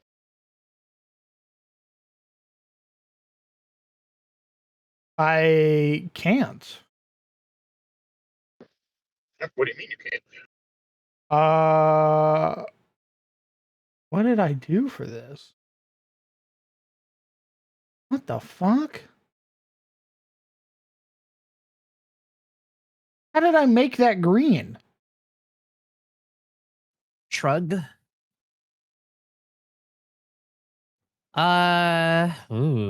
Yeah, how did you? It's not in my recently used. It's none of my favorites. What the fuck? Oh, I think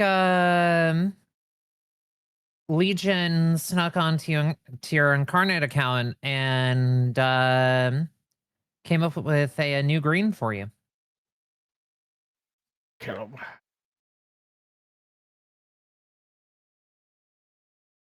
How the fuck did I make this green? What the fuck? It has a texture to it. I have What an the idea. hell? It'll give me a couple minutes. I'll just go watch the other VOD and see how you made the green. Thank you. That would be very much appreciated. I obviously selected. It would have to have been like one of the regional colors. There's no way. Because it has a One would fucking texture assume. to it.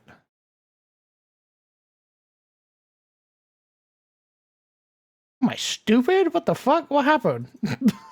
How did I make you? Yoshi, analysis. Oh, Oh no. Oh no. It is this one. Why the fuck are you that green though? Oh. How the fuck are you that green? did you change the saturation or something? That's what I'm trying out right now. What the Contrast, fuck? maybe? On a higher saturation. Like more faded.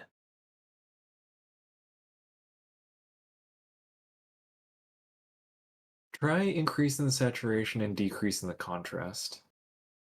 Okay. Oh, close. Closer.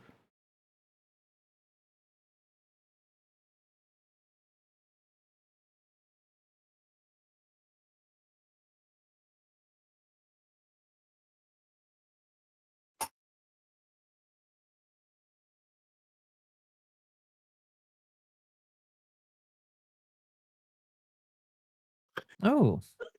My foundry is having a good time. Nice. White screen Ooh. with only Oh, the dear. words Foundry Virtual Tabletop in version 13, build 50, 350 rather. Y- How the fuck did I get this particular shade of green? You might need to change the hue just a tiny bit.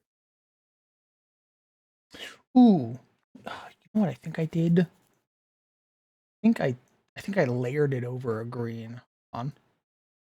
Oh. I think Mm, I took a color.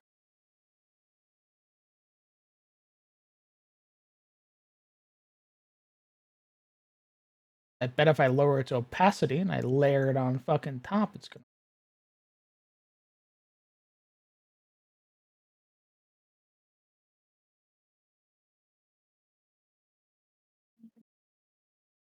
Or 50.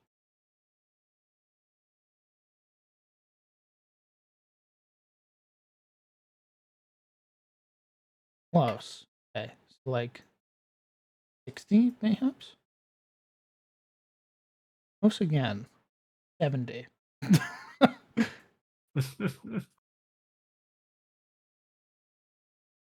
A little bit more faded. Get rid of the contrast. Too green. You need contrast.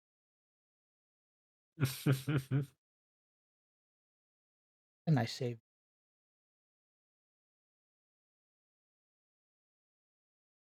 Close. There's a noticeable difference. So it's darker. 75.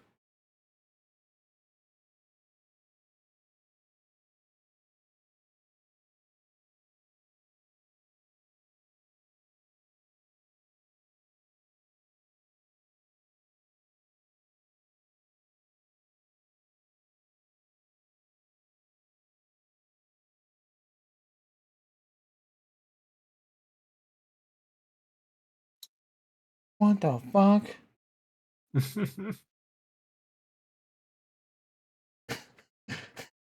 I hate it here. What the fuck?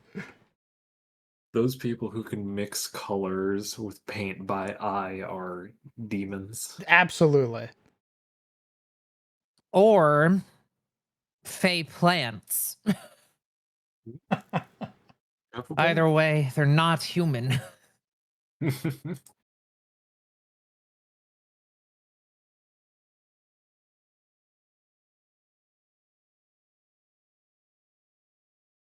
Oh, close, close.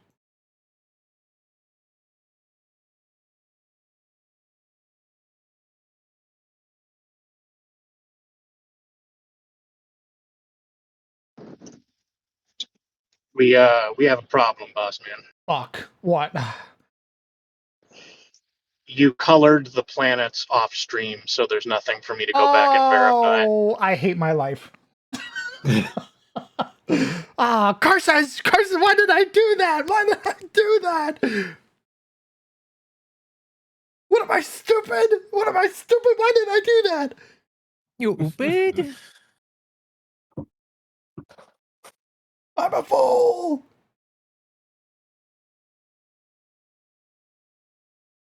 My condolences, my lord.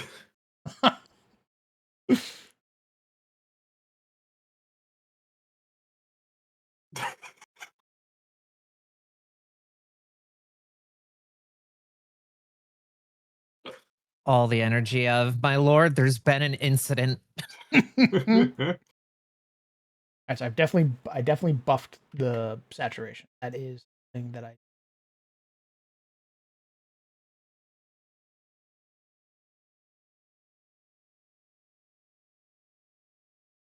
Oh, Oh, oh. I mean, that looks pretty fucking close to me. I say that's close enough. Yeah, I'd say it is. Yeah. So we're gonna save this. Then we're gonna go into the color. So we're gonna save that color. All right. Get a load of this guy. He's inventing new colors over here. This is why Incarnate needs an eyedropper tool. Agreed. Agree. 1,000 times agreed.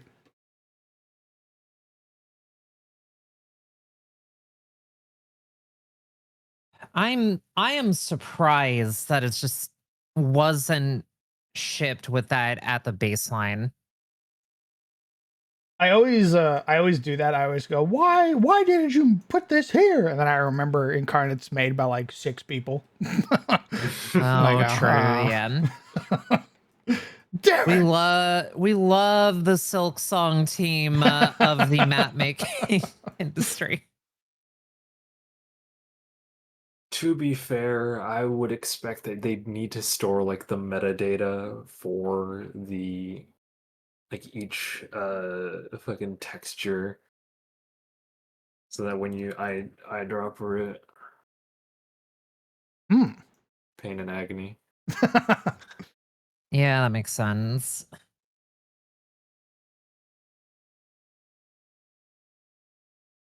I think we're gonna be going very cyberpunk for this system. Oh think- hell yes. I think the main Mm. city is gonna be very Night City-esque. A lot of neon colors because it's like perpetual nighttime dusk. Wake up, samurai. It's time to get sucked off by Strahd von Zarevich. Oh? Oh. Oh, right, vampire, I thought. What? Whoa. No, nothing. Nothing. I wasn't thinking of anything. Yeah? I shake your hand, Yoshi. It was a pleasure. It was a pleasure. Ooh, yeah, they definitely don't have a system highway here, so I don't need to put that. Yeah. They probably have Have- stations though, so I'm Hell yes. gonna roll for station. Have you seen those images of like the neon churches? Oh, and that sounds stuff? cool. Hold on, let me grab a few examples. We have 3 stations in the system. I imagine 2 of them are around this planet in particular.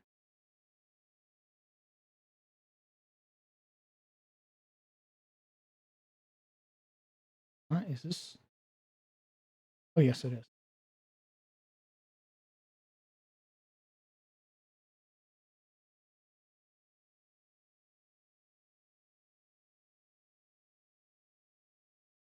Oh, okay. I remember what I did for that. This. Oh.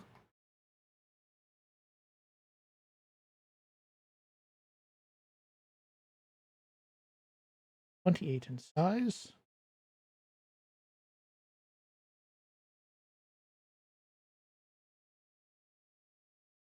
We made it. The fuck did you just make yellow? Why are you yellow? What the? It just made something yellow. The thing I didn't want to be yellow was made yellow. I'm gonna save that and then I'm Someone gonna pissed refresh. on it. No. Oh, yeah, that's badass. Yeah, that's probably. Ooh, are they religious? Ooh, Yeah. Are they?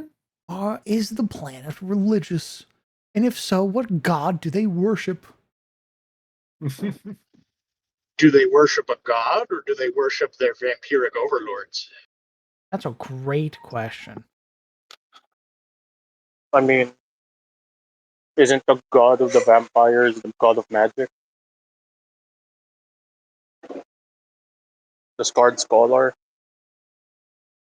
Just because she is a vampire saint does not mean she is the god of vampires. Fair enough. Also, Well, they I haven't guess been around Thune in a very, very, very long time. I don't know if they'd worship well, I Thune. guess well, I guess the thing that I'm going for is at least in my head, the Allfather wouldn't say evil vampires. So I imagine all of the vampires that would have been picked up would have been, on the up and up. So I don't know. Would this vampire have fallen in the years that he's not been with any of the other, I don't know other if vampires? I don't know if this dude who's in charge or one of the people in charge is even an original from Adis. Oh, I guess it depends as well. Is this atheist vampirism or is this like space vampirism? Great fucking question. God, space vampirism would be really fucking weird.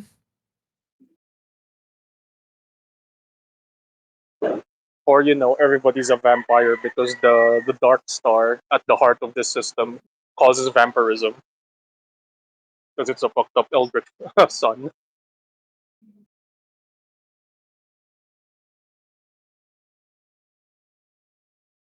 I don't think it's gonna cause vampirism. Because that would mean the if the players came here, they would just become afflicted with it.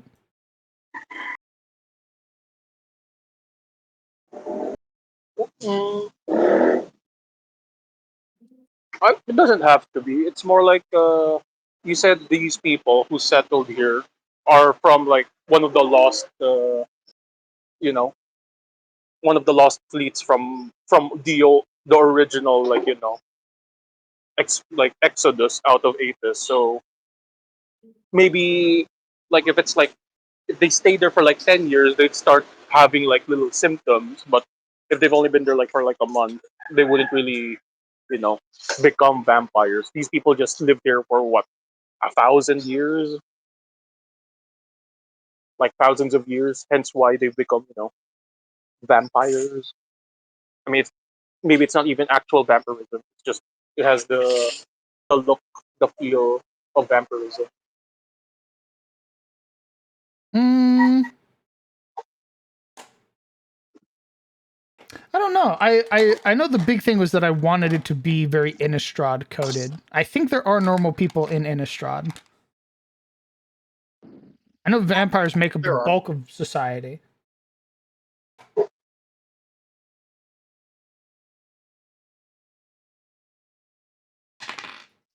God damn, they have 3 moons. They're greedy. Okay, Jimmy, here's the blood moon.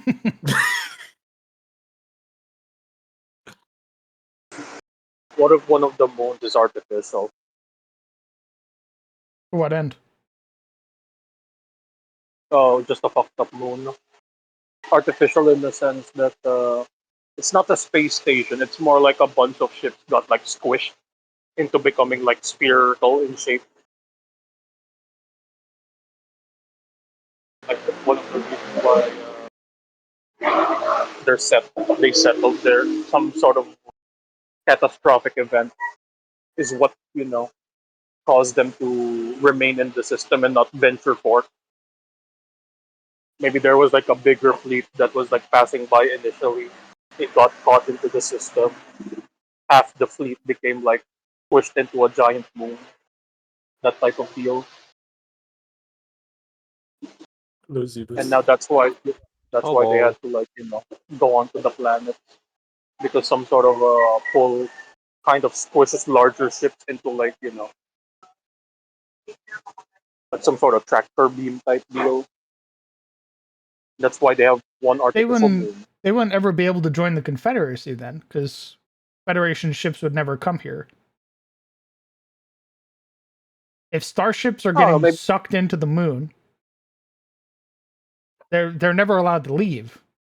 This is a dead planet basically. Oh well, I mean, maybe there's a specific like size class. Smaller ships can pass through that sort of like it's not getting picked up by this weird pull that drags ships together. Like if you're like I don't know, like some sort of cruiser, you can pass through it. But obviously, if you're a smaller ship, you wouldn't have like the speed and capacity of like the larger ships to like I don't know to jump into like other system. Hence why it's taken them this long to actually try and communicate with the outside, or why the Confederacy has only now gotten into the system because their bigger ships can keep getting obliterated by this weird pull. See, I'm down for like an artificial like moon, but I don't think you should have it be something that like kills ships. I mean, I guess it all depends, right? Like, what does the system have to offer? Like, if they have like a really big, a really good, really important, like export. I mean, it's worth the risk of like just getting tiny, you know, using tiny ships to get the export out of the system.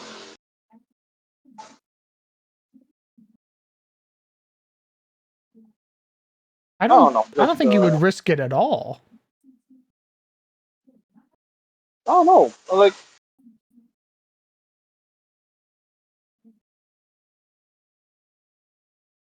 I guess, I guess I'm working off of like the whole, what do you call this?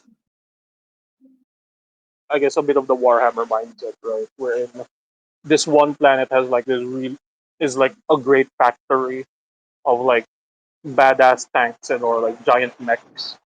So even at the cost of like a large, even if it's like a high risk thing, they'd still risk it because again, the benefits and the rewards are like almost above the risk, even if the risk is very Mm, considerable. so I could see that for the Republic. I could see the Republic taking the risk. I could not see the Confederation taking a risk because it's all like it's it's a standing fleet, so to speak, but it's all like donated. Like it's like you're giving portions of your military to the Confederacy as a whole to help. It's not like the Republic. The Republic has like one big navy. Like the Federation's navy is navies from other planets that are coming together. So I don't think the Confederacy would take that risk. I think the Republic would, but I think if Really, yeah, because the Federation's all like they're all individuals just working together.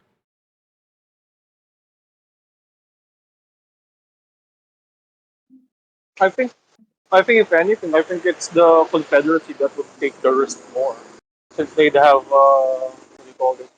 Like why the Republic, right? Why would they need to do this thing when they already have like a system that works? They already have like they already have all those mass-produced things. They have a system at play that facilitates them making more or getting more ships. While these ones, right? They have to pull in resources, But so they get whatever they can, but even at why would the.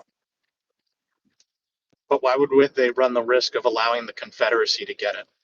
If you've got a resource of that magnitude within arm's reach, you'd be stupid not to take it. And if you've got the That's true. military might to take it, you take it. I think it's.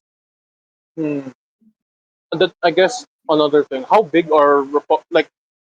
If you would say, would Republic ships be bigger? Like, would they have like more bigger ships than say the Confederacy, since the Confederacy is like a bunch of like smaller systems, right? They're not really pooling their resources. It's just them sending, their like they're not pooling their resources to make better ships. They just have their own private ships that they're like sitting beside other ships. So would theirs be bigger? Would they have enough big ships? I guess is the Yeah, in terms of I don't know. fleets, the Republic's bigger and has more fleets. So yes. No. I mean like the size of the ship. It's like large ship. Like would they have larger ships compared to like the Confederacy? Since Yes. again, right? Yeah. So I imagine that's maybe another reason. I don't know. Like why would they really? It's like they literally can't go and dominate the thing because they got big ships. It's like being pulled into their artificial moon. But But since again, again, Confederacy. why would the Confederacy risk even losing one of their ships to that like Yeah, potential? because again, it's the thing, right? The gain is a lot bigger for them, right? Because see, they have a lot of little, or like they're weaker, right? So them taking a bet on this would pay out more dividends to them than say, I don't know, the Republic already has a stable system at play. But you're not even accounting for the rest of the stuff in the system. The system Yeah, itself is hostile. So not only are yeah, you risking sending a ship to this planet and it getting taken by a fucking artificial moon, you also lose it in transit by something attacking it. yeah. So why would you I'm take the not. risk? It's always it's the gain, I guess, It would because they need to have be something nothing. fucking awesome. See, I Like you would need to be printing like fucking something insane for that risk. I don't know. I mean, that's just a thought.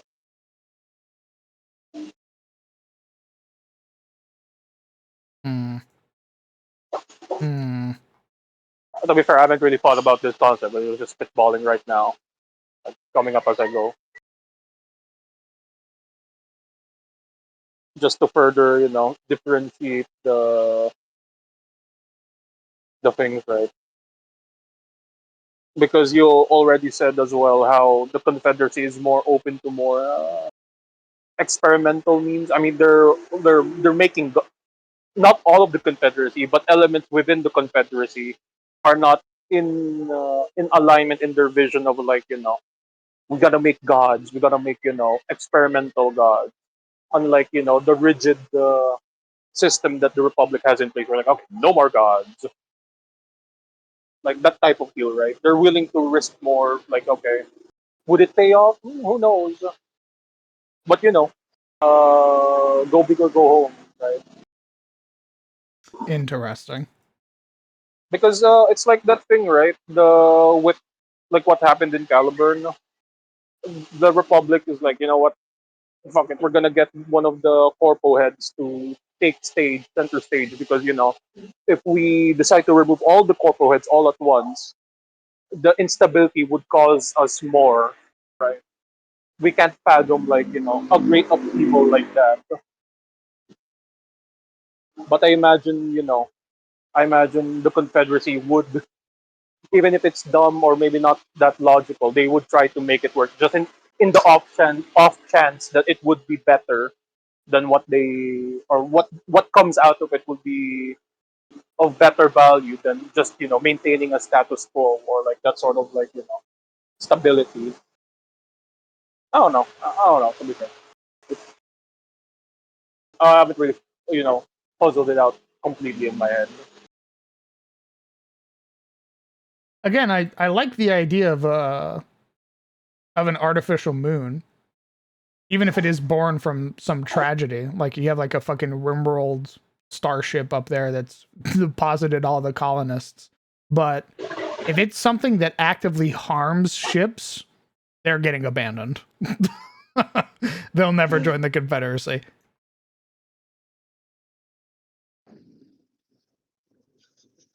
have a suggestion. It's unrelated to the moons, though. Go on.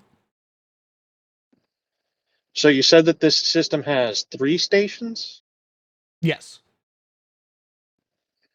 What if one of them, instead of a space station, it's a flotilla, like the original colony flotilla?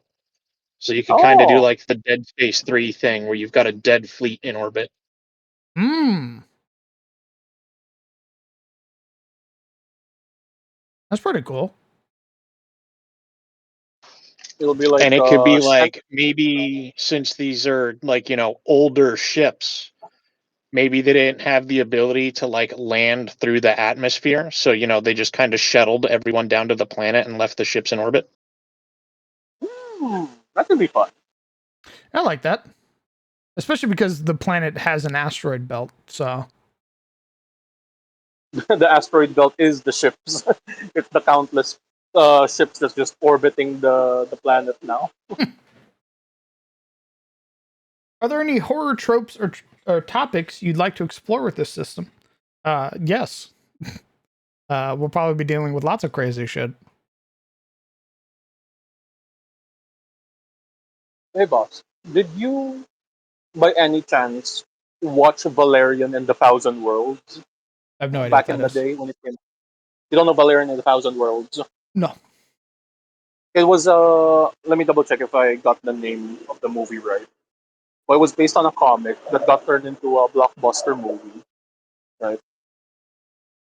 It's uh, Valerian in the City of a Thousand Planets. So basically, it's basically like a what Hale said, flotilla, right? It's just a bunch of like disparate. I mean, like different ships, like linking their what do you call this? Their entry ports together and making a city. It's like a giant city of ships that's just constantly orbiting the space. I don't know. I think like adding on to what Hale said. It's interconnected ships that's just up there, and it's like a giant. It's basically a planet, a small planet essentially of just ships up in orbit. Mm, Smile. I want the emphasis to be on the planet, not so much what's in orbit. No, You say no? no, yeah, yeah, I'll say, oh yeah, yeah. It's just set dressing. It doesn't need to be, It could just be like a bunch of ships linked together, and then they left and went onto the planet because they ran out of fuel or they ran out of resources within those ships. They're like, you know what? Fuck it. We gotta brave the hostile ground because we can't stay here anymore. Type deal.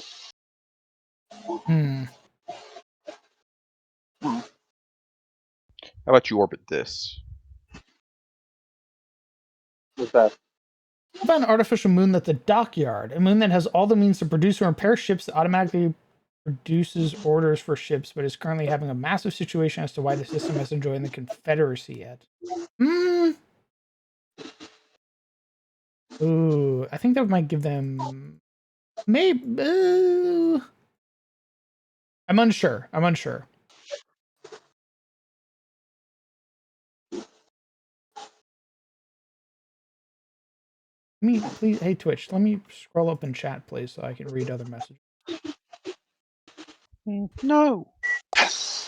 You're creating your universe. How would your worlds react if space travel was limited to just less than faster than light or warp travel? Oh, like if they had to do like solar sails and stuff like that. That is a choice. I imagine there are some places that you can't use FTL, mostly because they probably don't have the appropriate fuel for it. So you might be able to FTL in here into this system, but if you don't have the appropriate fuel to FTL out, you might be doing subluminary travel.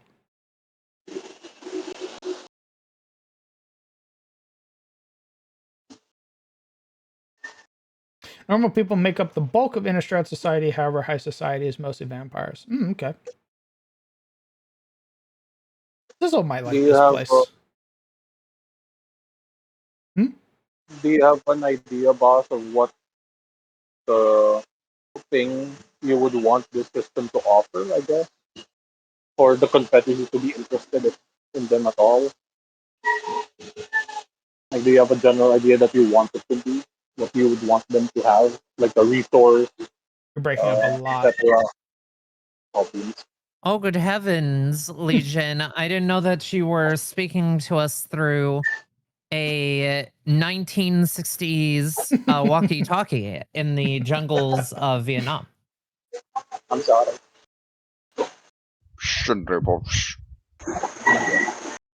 This is probably the worst I've heard your mic, actually. It's kind of great. Are you in like a place with really Yeah. bad reception? Yeah. Oh my god. Can hear every motorcycle still.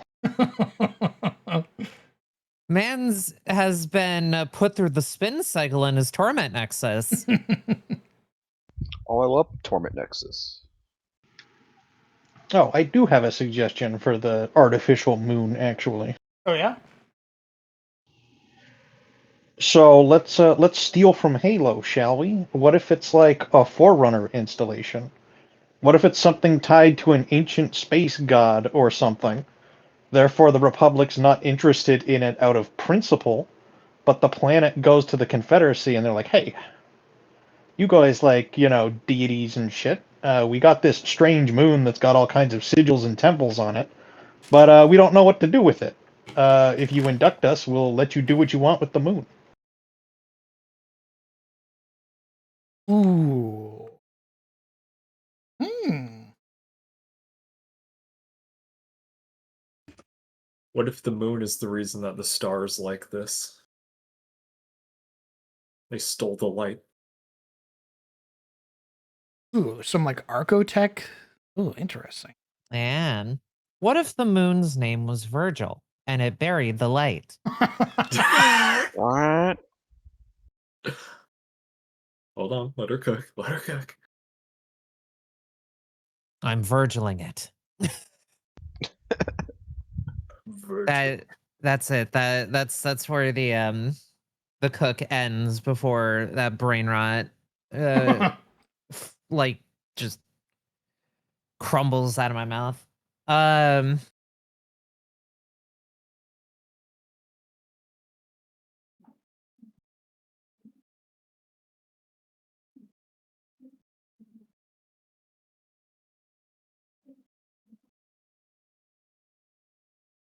Hmm.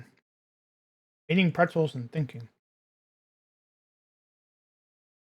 Hell yeah. Gonna need you to look down at the pretzel planet. Huh. I am hungry. This will be. Oh, Just a little midnight snack.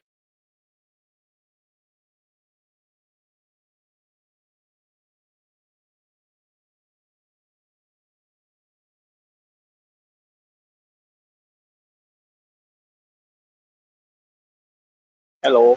Better. Hello. I was at the car wash. I'm at the car wash. So I'm sorry.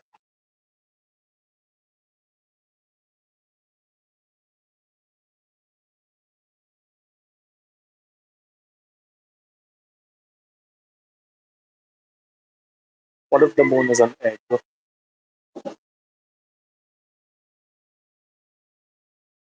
What? What if the moon is an egg? For what? you like eggs?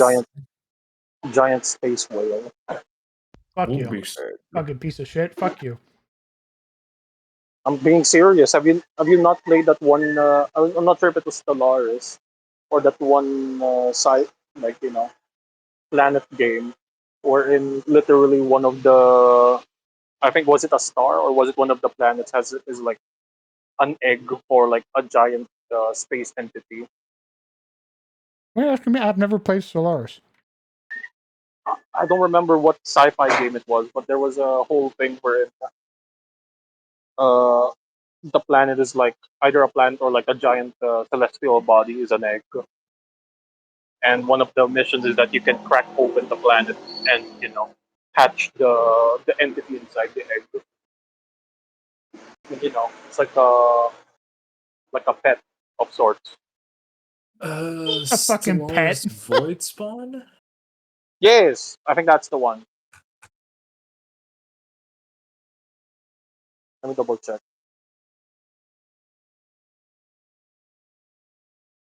Yeah, it's the Void Spawn.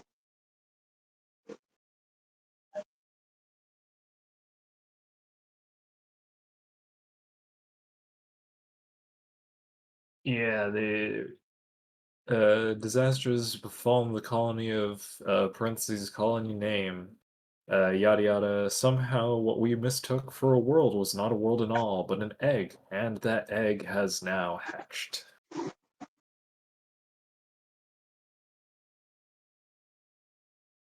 The evil, nefarious orbital omelet. What about Eden?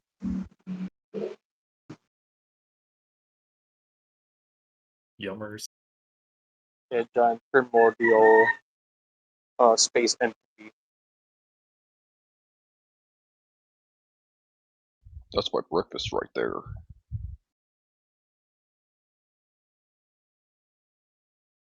And the Confederacy has two options. If that's the case, they can either crack the egg, consume its insides, get the space powers, or they have a giant pet. No, I'm gonna make it Archotech. You don't like organic eggs. Understood.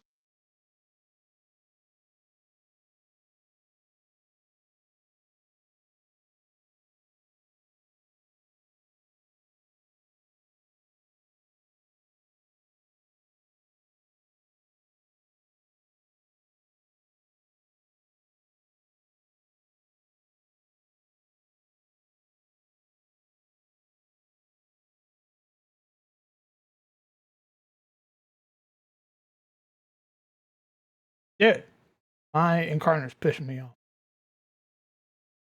Oh, This I'm- shit PMO. I don't know why I'm fucking leaking so much memory. This is crazy. This shit is so ass. I mean, I assume it's not because you have a second Incarnate tab open. No, I've had like 4 open before. There's definitely Yeah. something going on. something squirrely is amiss. What the hell was that? Chicken? Yes. Oh my word! Optimus Prime? That's that was a motorcycle. Apologies. It appears crisper. I guess the noise suppression of crisp isn't that good. Yeah, that was a motorcycle transformer rolling out. Authority. I'm new to the community. I realized I need to catch up on a lot. So, I'll let you know. Everything up until this point has been fantasy. I took a hard pivot because I got really inspired. So now we're on our sci-fi kick right now. I don't know how long it'll last. I enjoy sci-fi quite a lot. We'll see if my players feel the same way. And we'll go from there. Also, you have to consider the fantasy has been rebooted in the middle as well. So there's old fantasy and new fantasy, I suppose. Correct. Ask a Confederacy question? Yeah, go for it. Also, sci-fi does not always mean the absence of fantasy. True. So,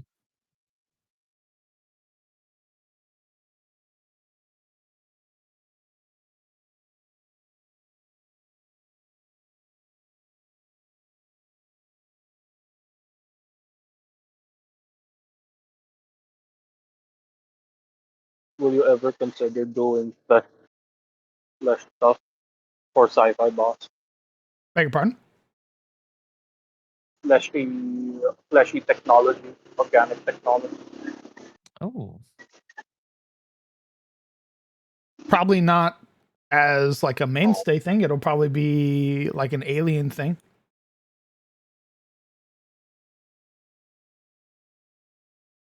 Have you seen? Mis- Um, Sorry, Legion, you go ahead. now you go, Miss Yo. You go on. No, you go ahead. I've been yapping a lot. You go. Okie dokie. Mr. Crowned DM, have you ever heard of something called Koru.observer by Oh, chance? what that is? It is. It's this web browser. It's hard to describe, but it's like. Have you ever read Absolute Martian Manhunter? No. All right. It's kind of like this web game. I'm gonna you go. It's a bit esoteric. So it takes place in this world. Aliens are just here on Earth with us. We've got like an embassy and shit. And their technology is centered around basically like these separate brain organisms that are encased in like a hard shell. They're called cysts. And you basically connect your brain into them. Well, the aliens, they have like limbs that let them connect to them so that they can, actually use them. But basically, it's like these little brains that let you manipulate like a mental scape and create like more or less psychic websites. I guess you could say folders, uh, memories, shit like that. I'm doing a very bad job at explaining it, but it's very cool.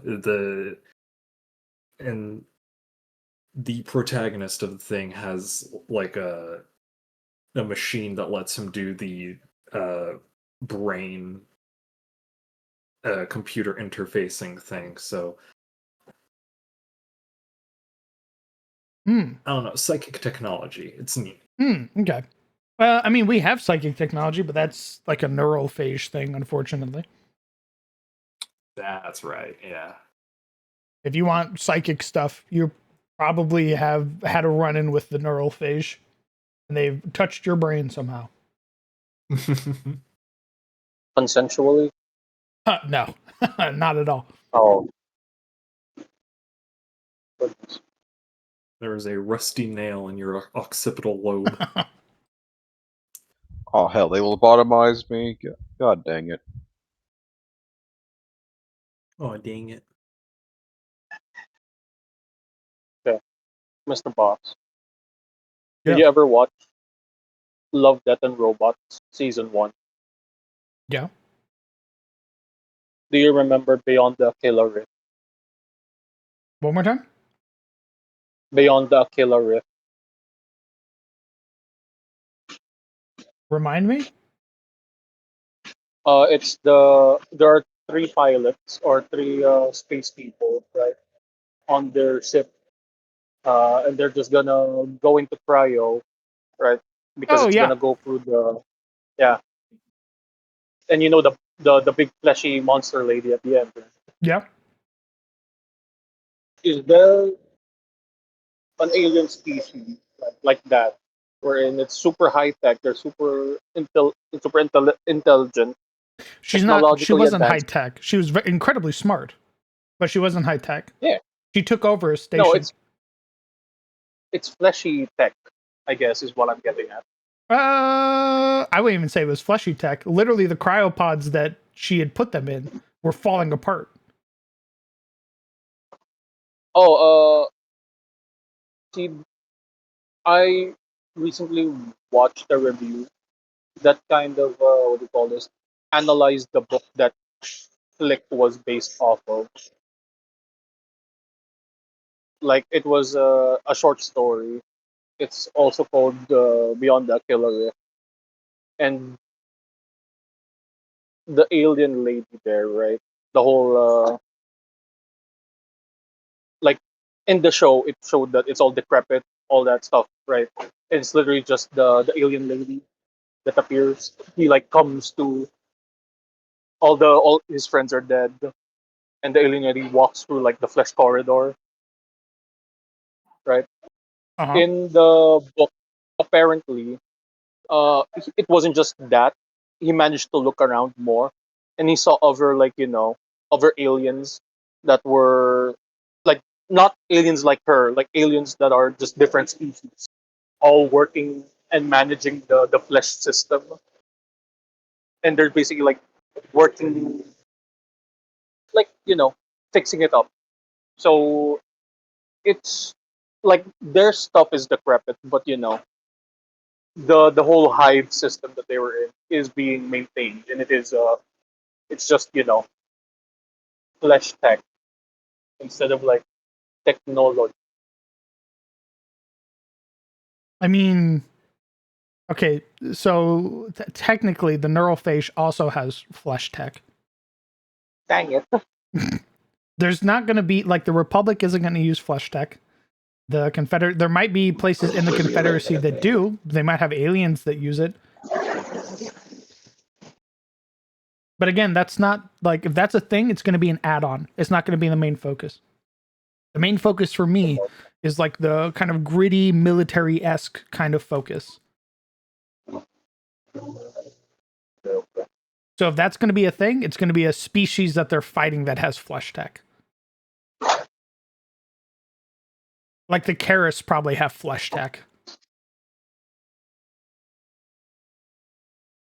Are are SFGs and MFGs a recent development, or were they present like way back, like at the start of their exodus out of No, Aethys? they wouldn't be. They wouldn't be. They would be probably before the founding of the Republic, but not when we left Adis. When when they left Aethys, right? When they did the exodus, they were already like quote unquote advanced technology wise, right? In a sense,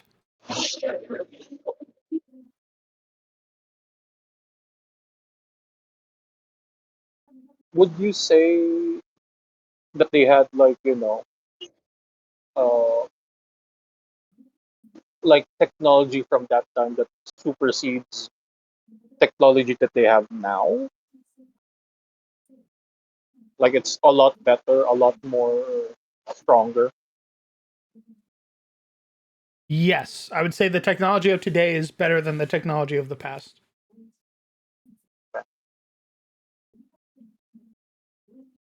Because I was gonna suggest, what if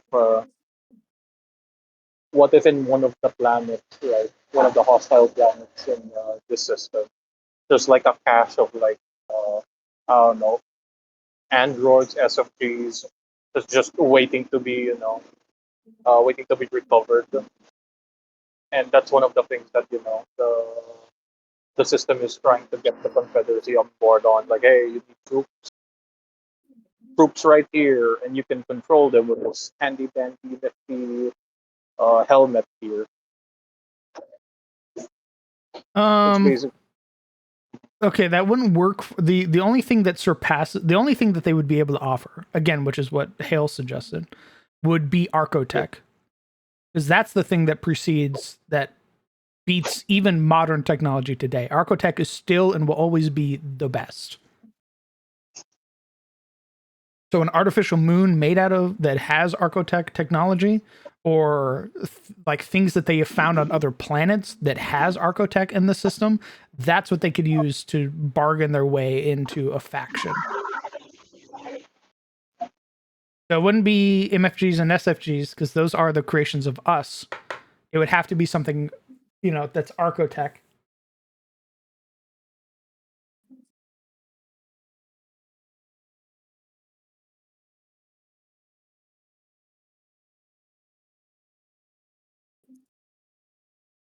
Understood.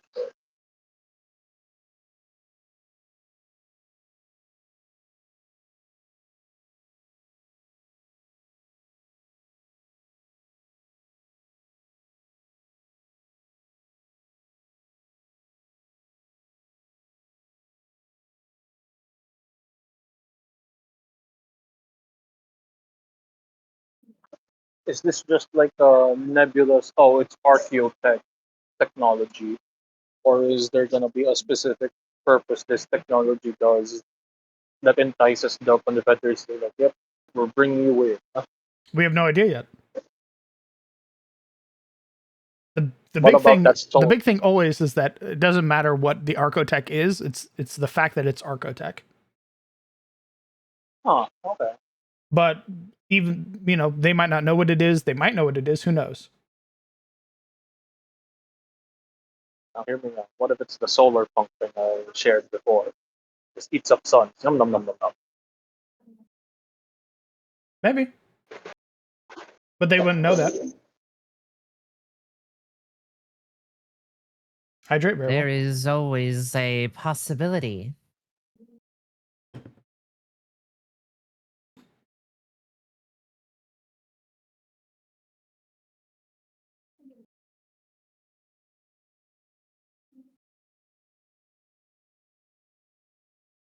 Also, I would like to stick around longer, but I gotta go cook some dinner before a collaboration tonight. Ooh. Okay, Okay. enjoy your dinner. Yeah, I Here, come take will. And care. thanks for Alright, hanging out. Della. I'm gonna make a burrito Oh with hell yeah! fish Oh. and steak.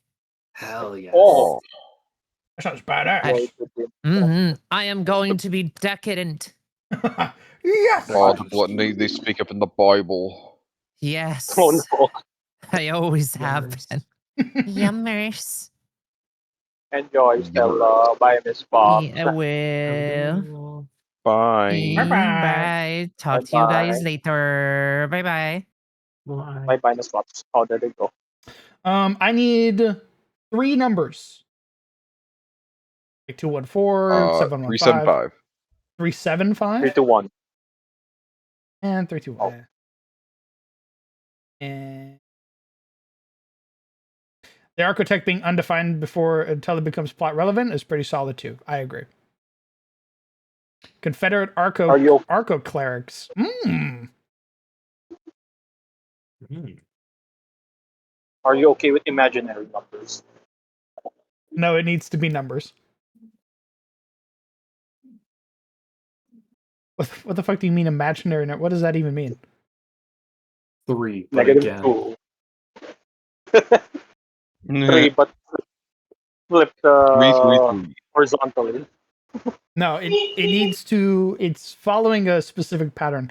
We're coming up with the designator for this system.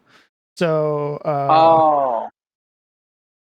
the designator for this system, the UAS, stands for Unregistered Autonomous System, meaning it doesn't belong to anybody. And the Wait. number that follows, the 3-digit number, is that it is that number in like a grid layout, basically. So if it's 327, so if it's UAS 327, that means it is the 327th system that has been recorded, and that they have found to be a UAS.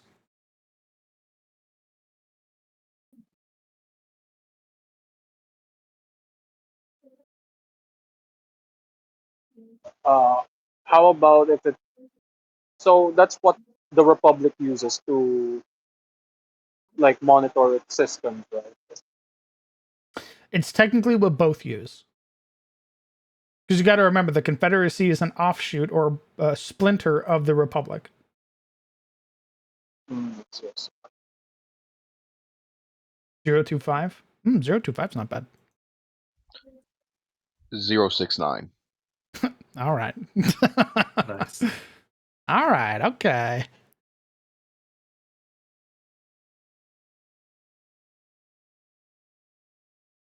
I can tell you what we do need.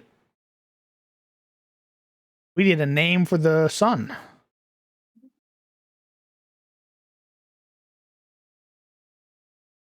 Hmm.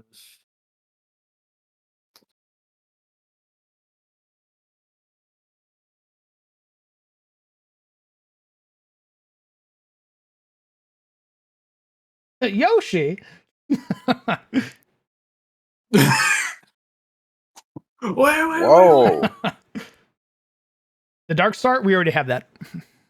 That's what sits in the heart of the Confederacy, in the actual like main system.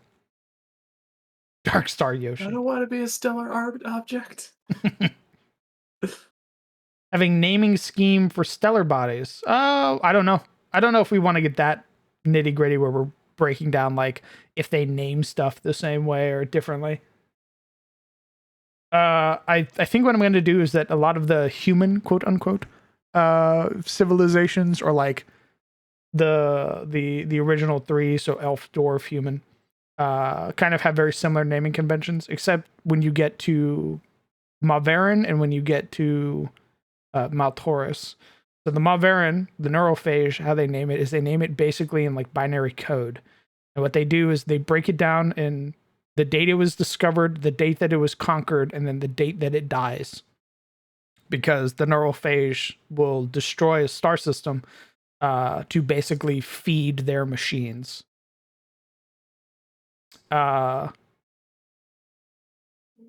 Maltaurus names their sun thrones, and that's they basically like conquer systems to enforce tithes and everything like that. Calavar, our son Calavar, screams in darkness. I like Calavar. Yeah, Calavar's not bad.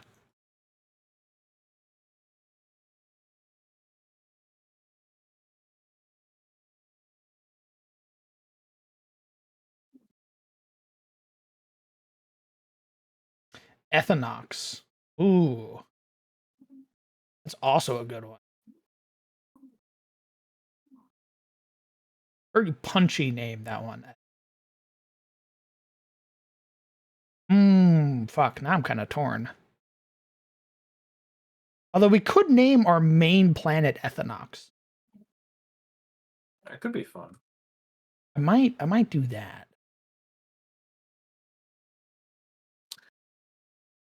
I'm not gonna lie. Whenever I hear Dark Star, my first thought is always fucking Carcosa from The King in Yellow.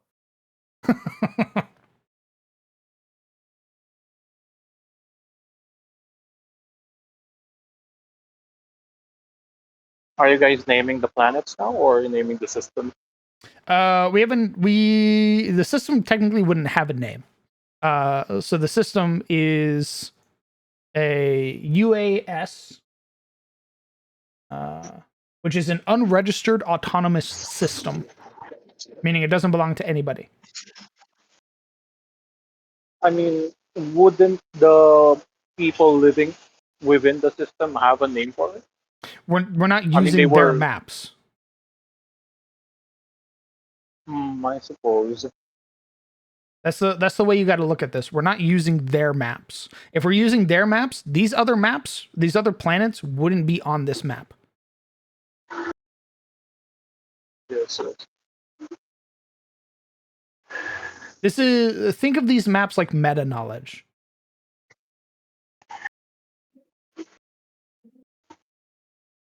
Understood. Carsonac. Where have I heard Carsonax before? I think you're thinking of Carpanac. Was it Carthanak? Oh, maybe it is Carthanak. Huron. Good names. Good names. Good names. Swelguesa. What? Swelguesa. Caldesa? Is that what you're saying? Wait, let me get the name. This isn't the original name. I just got it from somewhere. I'll get you the spelling real quick.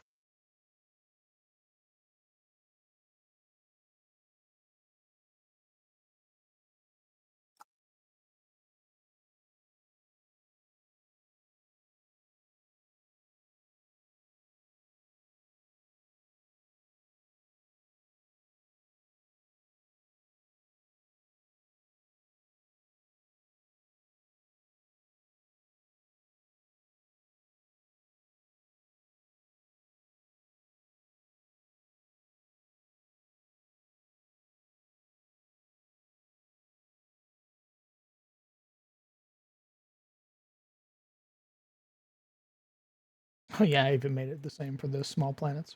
Oops. Ooh, whoopsie.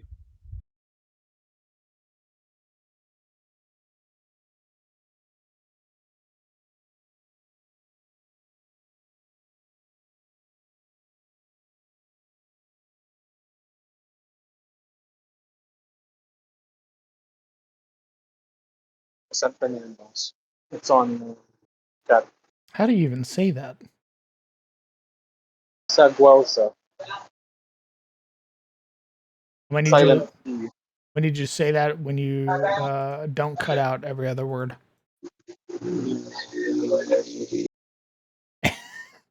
And have the fucking Autobots behind you.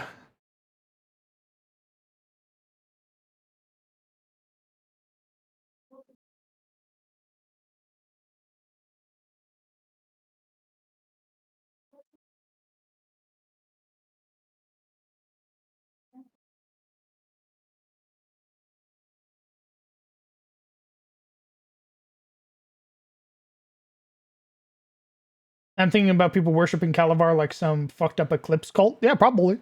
There probably are a lot of cults. There's a lot of evil shit happening on Ethinox, so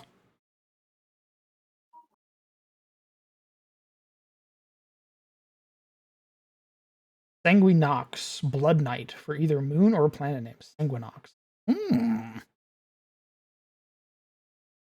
You know what? I like that. I like that breakdown.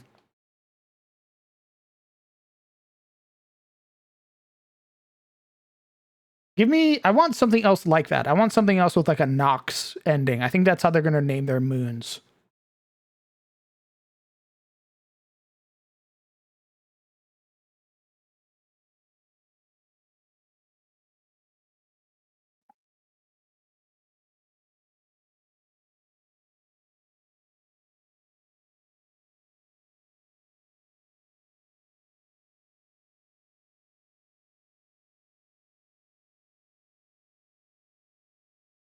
And maybe we'll put it all, maybe it'll break down like that. So like Sanguinox, Viranox, Ravenox.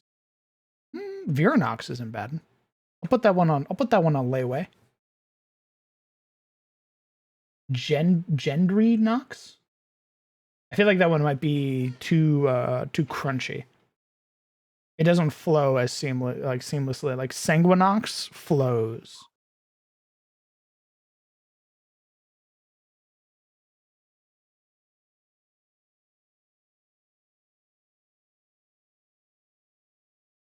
Clocks. Like your element. Parthenox. Ooh. What was that? Parthenox. Spell it.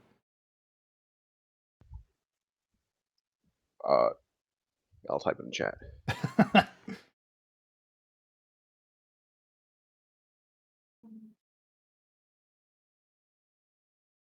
Parthenox.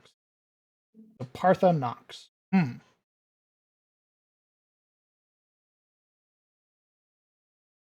Elinox? Elinox? Elinox?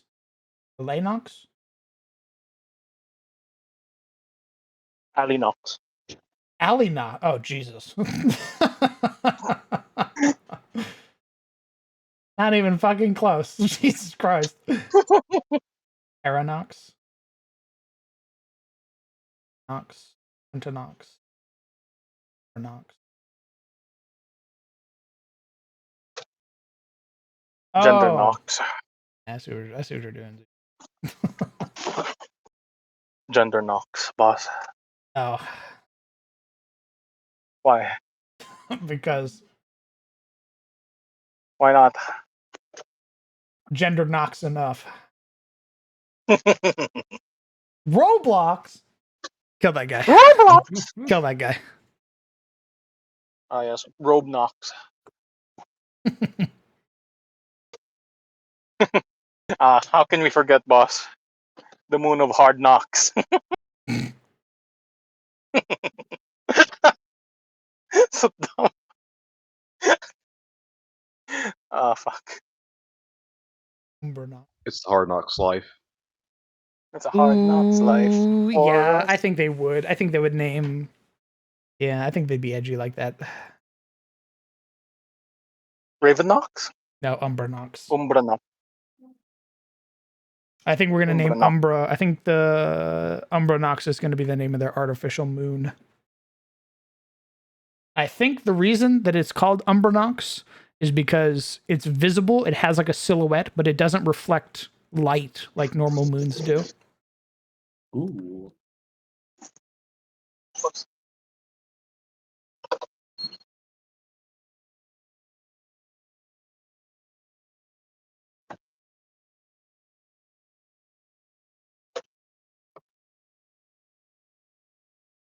Also, boss, for that name, right, that I typed in chat a while ago. Sal Guasa Brother. or Brother. Saguelsa. Saguelsa. Brother, you gotta give me some opportunity here. You gotta give me some chance. Well, I believe in you. What the heck? Believe in yourself, man. I trust you. Come on, speak it out. Nah, I'm good. Word it out, boss. I'm good. Why not? Saguelsa. See? It's Oh, easy. illness. Oh my god. So we have blood, blood, shadow, and basically illness. Yeah, that makes sense. Yeah, we're this planet's gonna be edgy as fuck, actually. Oh, ow, the edge. My name is Ebony Darkness Dementia Ravenway, and I live in Ethanox. I asked Ebonox. Hell Black yeah. Knight. Oh, great. Nice. Hell yeah. There should be a character there named Shadow. I swear to God. I'd cry if there isn't. Planet covered in goth vampire hotties. Correct. Okay, wait. What the heck? What do you mean?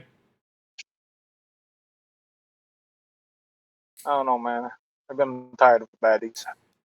I'm not. And this is my world, so Dang it. You just gotta have all of them being hot. What the fuck? I can and I will. Give me some of that darkest dungeon mosquito vampires.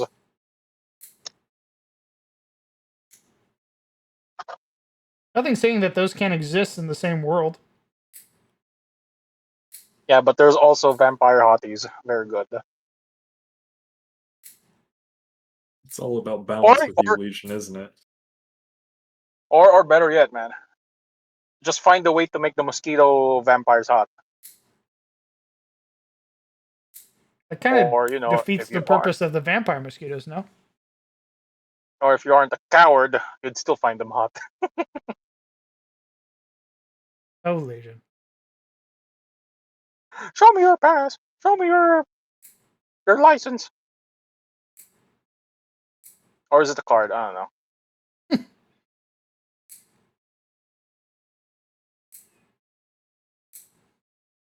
I think the planet has the nickname the World of Endless Night. Maybe. Oh, It's not bad. that sent a shiver. It sent a shiver down my spine. I was like, oh, sounds like something I would name something when I was younger.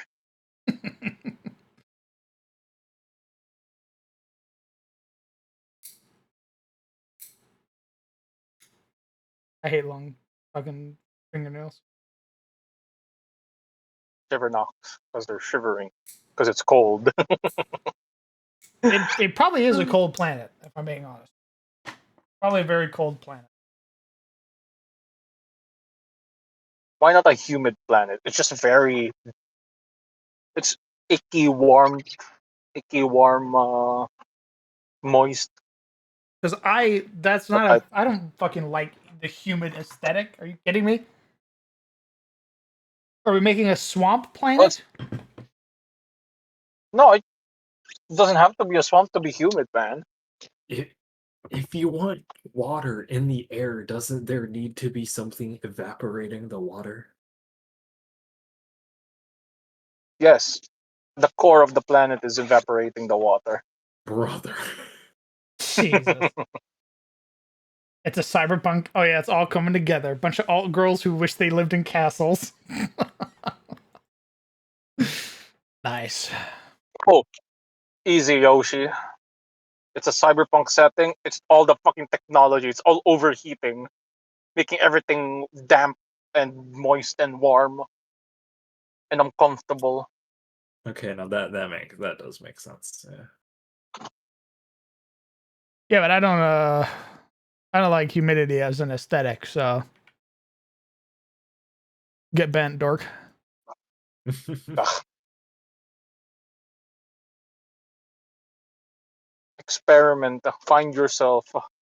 Look for all the other aesthetic choices. Brother, we have cyberpunk vampires. And make them moist. Jesus, Make them damp. Jesus Christ. Their sweat glands probably don't work. These aren't normal I don't think vampires! I will. These aren't normal vampires! This isn't even traditional vampires anymore. Explodes you with my brain. There's like a lot of factors. I'm even using the inbuilt setting of the world.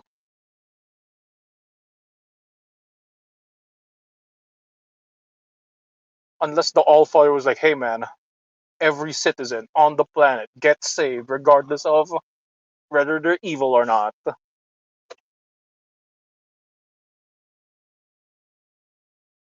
Wait, I mean, to be fair, I guess that is depends on the Allfather, because I mean he did the yeet and yank you know the Wizard Kings back into the setting. Correct. Like, hey man, you're good now. What? You're good again. So who's to say he doesn't see like a decrepit old vampire lord in a crumbling castle? Like, hey, you're my guy. You're my guy, and I'm gonna bring you home. Eats it with a bunch of like impoverished peasants into the stars.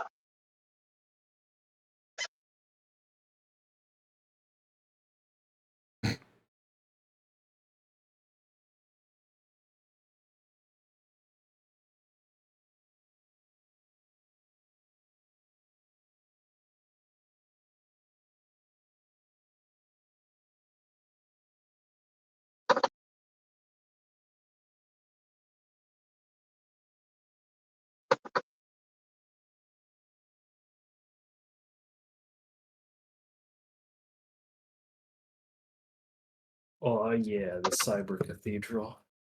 Hell yeah. Do they have a Jesus figure? Are you trying to bring Jesus into the setting? Vampire Jesus. I'm down. Yeah. Okay. Yeah. Yeah. Make it. Make the literal blood of Christ an actual literal blood thing that he gives to his people. Instead of being nailed to a cross, he was staked to a cross. No, see, that's the thing, right? He didn't get stake. He was nails. It's the blood coming from the hands and the feet that that the followers kind of pull together and distribute amongst the masses. All the through him we are saved type deal.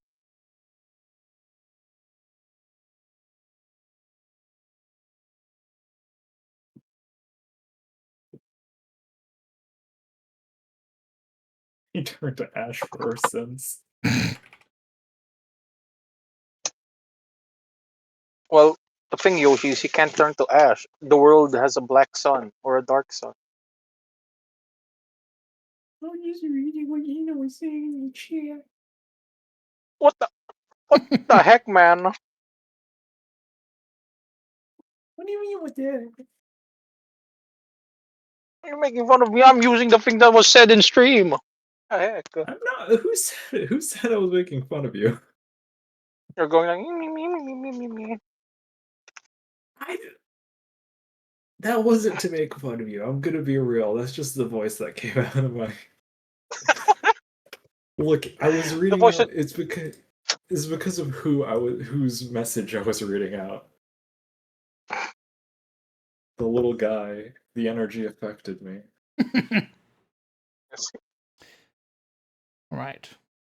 Ethanox is the largest habitable planet in the system. Despite originally being a hostile planet, it has since been tamed, with large sprawling cities dotting the surface. However, creatures still stalk the night and has forced the society to advance their technology.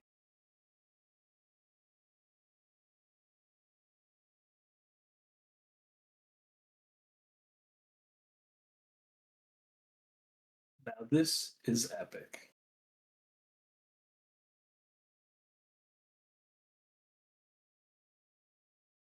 Is there any kind of night creatures in particular you're thinking of? Nothing really comes to mind just yet, but I'm sure that there are plenty of really cool evil monsters that I can pull from. For sure. I know that there will probably be like a mono species. It's like the most prevalent threat, like when you're playing Factorio or shit like that, like the bugs. For sure. There's probably something like that on the planet.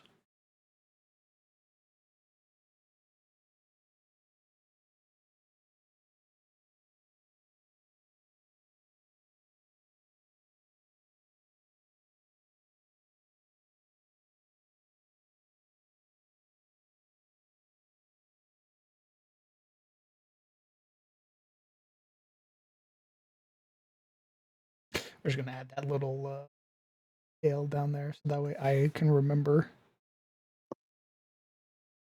I'm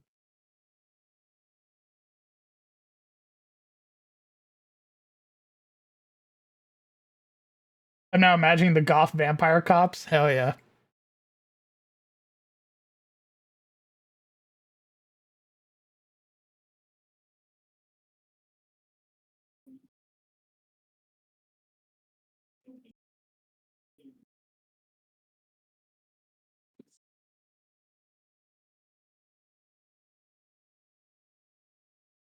This is a movie Underworld situation where vampires and werewolves fight against each other for territory and food supply, or is this a free for all type world with monsters fucking it out or duking it out? Um, hmm.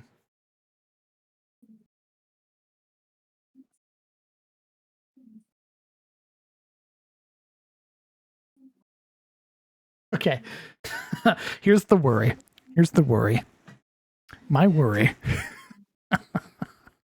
is that if I make this planet too enticing, they're gonna want to come here.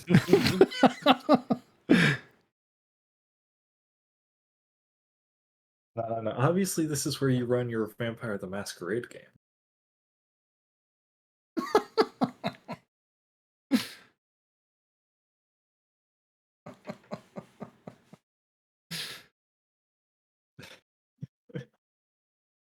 The Resident Evil skins from Nikkei. Let me look.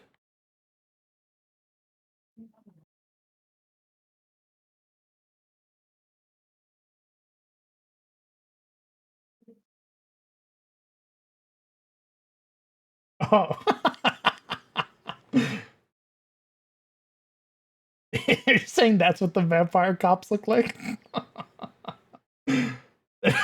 Just Ada Wong.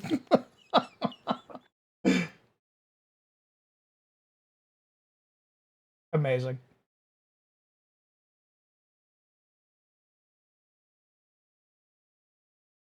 I don't think they're like traditional vampires, Element. I think we're probably gonna have a unique spin on them and everything like that.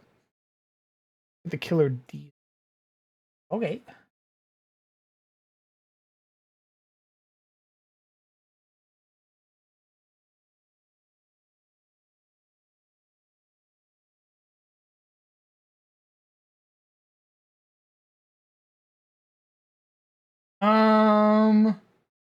You're gonna have to send me which one you're thinking of because all that it just keeps showing me Ada Wong and like Jill Valentine and stuff.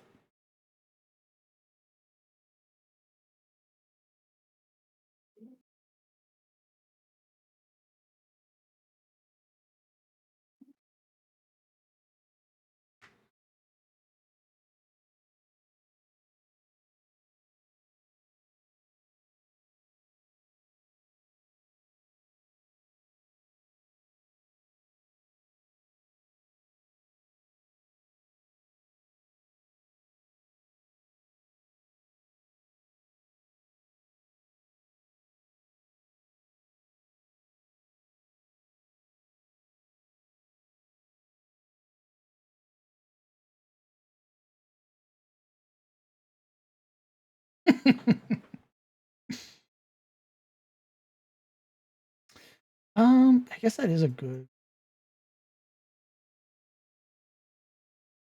Mm.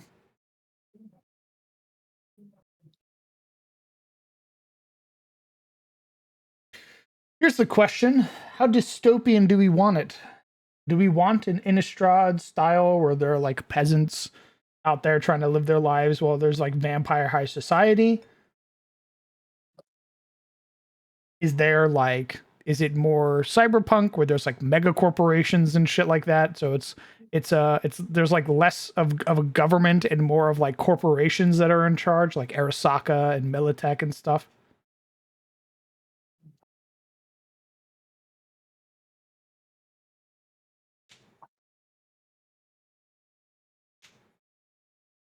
I personally, I think the corpo stuff goes in line with vampires. Hmm. Imagine like Arasaka's vampires and like Militech's like werewolves.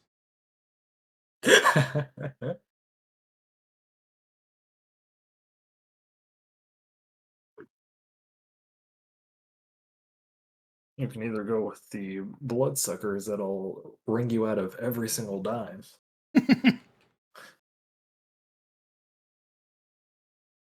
We can get blood banks. Ooh, true.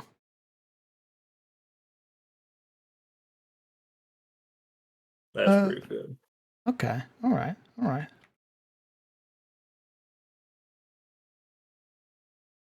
Like a corpse. Planet.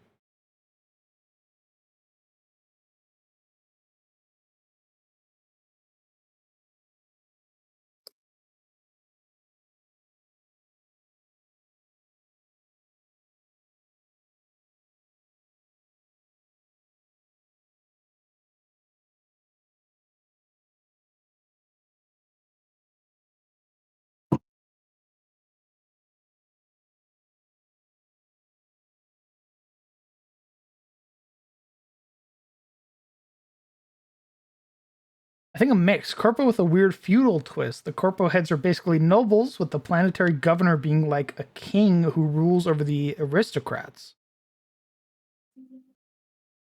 Interesting. Cyberpunk plus like medieval architecture could be neat. Oh, because then we could bring back like dukes and stuff. Like dukes, barons.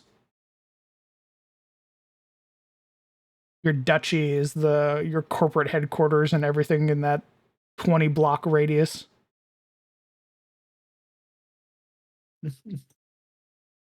Your barony is your high rise and the block around you. Oh, okay. Hold on. Let me rewrite this real quick. Cyberpunk. Cyberpunk. Oh, dude, you're just in time. Oh. Corpo.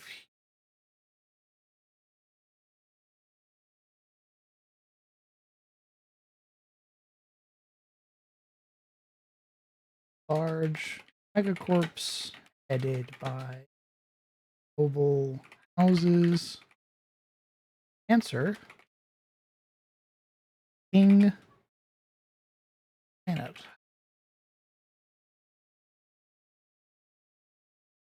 So we're working on this system. It is a God, let me get the acronym again. I'm gonna have to write down this fucking acronym properly. Unregistered autonomous system. So this is a system that is trying to get into the good graces of either the Confederacy or the Republic, whoever will take them. This is a potential location for you to go should you flee the Republic. Oh, okay, I see. The Miscellaneous Club. It only has 2 habitable planets in its system. Nice. So they have a Gravistar, or a dark sun, that radiates energy necessary for life, but no light. As such, each planet is in perpetual dusk and nighttime. This is a hostile system. 2 planets in the system want to join the Confederacy. The others are too hostile, meaning they don't have any form of government, and or if there are people on there, they're fighting for their lives. Now hold on. I will say, our system only has one habitable planet, right? I'm just saying. I want UAS to be judging other systems for only having 2 habitable planets, okay? UAS Better look 0253, in the mirror, bud. also known as Ethanox or Ethanox, has 3 All right. moons. It is a Okay. colony, tech, factory, agri-planet. Those are words. Ethanox is the largest habitable planet in the system. Despite originally being a hostile planet, it has since been tamed, with large sprawling cities dotting the surface. However, creatures will stalk the night and has forced society to advance their technology to combat it. Imagine vampires meet cyberpunk. Oh. Nice. They have 3 moons: Sanguinox, Viranox, and Umbranox. Umbranox is an artificial moon. It's Archotech.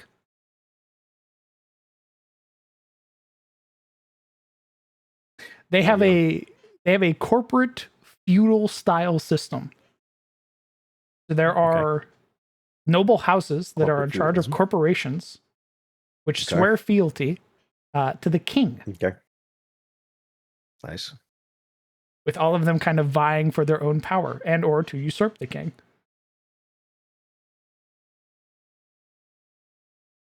So imagine Night City just everywhere. That's this Night planet. World. Nostromo. Huh. That's pretty interesting. Now, I'm at an impasse here, DM. Because I would love to join the Republic, but you said Night City a planet, and I really want to go there. So, like, That was my exact worry when I was writing this. what do I do about that? Why didn't you just hit me? Okay, here's what you posed to me, right? You said, "Hey, I got a system over here. It's a 7-Eleven in the middle of Ohio. Yeah. It's in a flyover state. There's just corn. Yeah. All right. Their major export is food and gasoline." hmm And then you said, but the alternative is vampires and cyberpunk, neon and teeth. Okay. Imagine telling Kieran that. Think about what you just said. Are you sure? Are you sure you want to do this? Imagine you went up to Kieran and said, "Do you want to go to Kansas or Vampire's World?"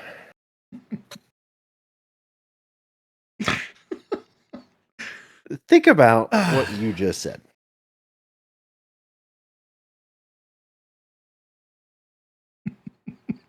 Consider.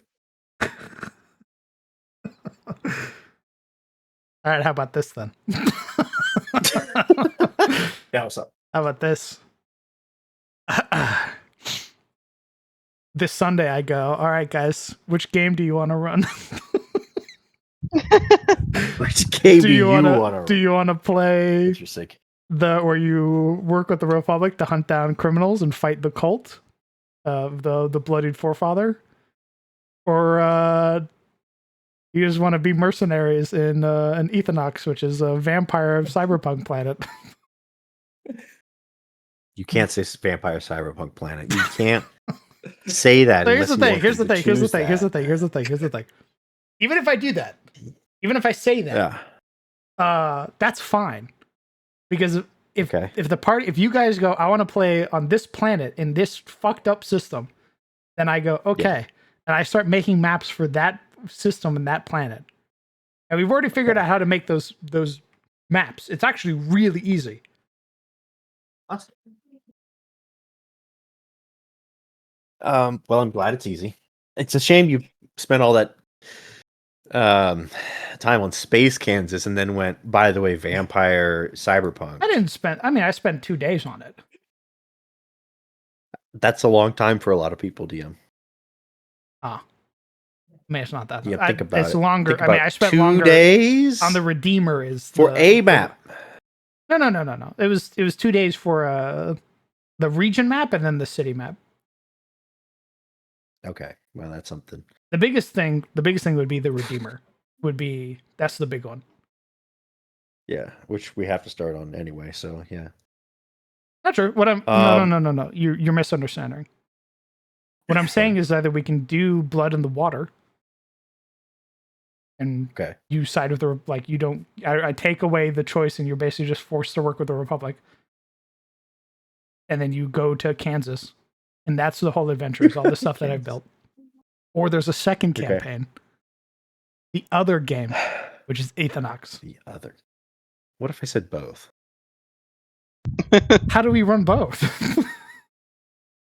Well, DM, how many games do you like to run? I like running one because then I can put my full effort into it.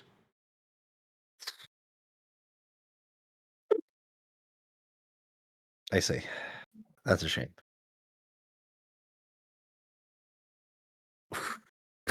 See, it's hard for me because you said Cyberpunk on one hand, but on the other hand, the Maw has got the Barathu invasion, so that's the other thing. So it's either we explore lore that we've written and we've kind of put a lot of effort into, which is in like the Maw of Kyburn, or we go to the autonomous system and then we start running adventures there. It would be okay. So this is basically the best way to look at it. It's either we run a game of Tyros, which is Kaldor, Caliburn, the Redeemer, Rayleigh, all that stuff. That's Tyros. Like the Republic is Tyros. Or I push everything aside and I go, welcome to the Dread Shrine. You can't say that. You can't say that. You can't say, welcome to the most interesting place on Earth versus the countryside. You know what? What would you pick? I hate you. You cannot say, welcome to the Dread Shrine, the place where all the plot happened. So this, okay. Of course, I'm gonna choose. Maybe that's not fair. Maybe The this fucking is, Dread Shrine. maybe this is more like Don't say Shademore. Don't say Shademore. Shademore. This is more like Shademore. Don't say it. You piece of shit. This is more like Shademore. I made that. This is more like What do you Shademore. think I'm gonna pick? It's out of the way. It's not related to That's okay. anything. It's an isolated adventure. So that's the other way. You either look at the blood in the water, which affects affects the galaxy as a whole, or it's You suck. the autonomous system or the UAS and its isolated adventure. Like what you're doing here is only here.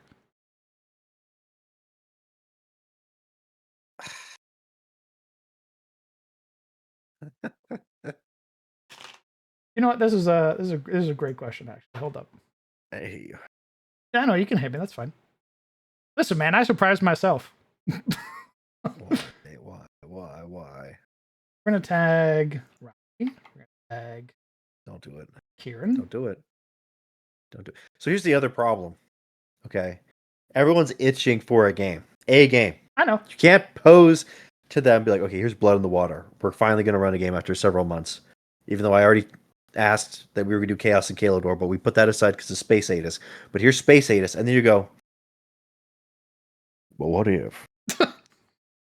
What if another game? What if? Guys, I got a new idea because we waited too long. Just run something. I beg you.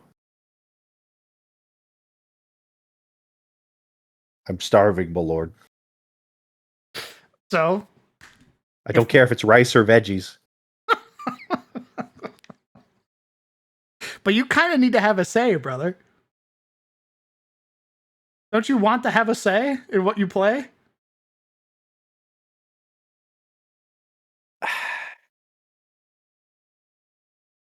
Depends. On? Are you willing to continue to run it? What you mean? If I choose, we've chosen many times in the past. And ultimately, what we get is a new campaign no matter what. Hmm. How Hmm. many times have we set up a game and then a new idea pops in? And then it's delayed another few months. And all the characters we built are put to the side. I still got Dager somewhere in the ditch. There's a tombstone above his head. But he's still there, rotting. Conrad.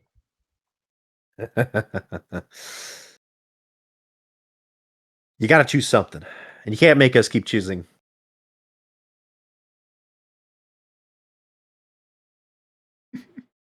What are you going to stick with, Crowned?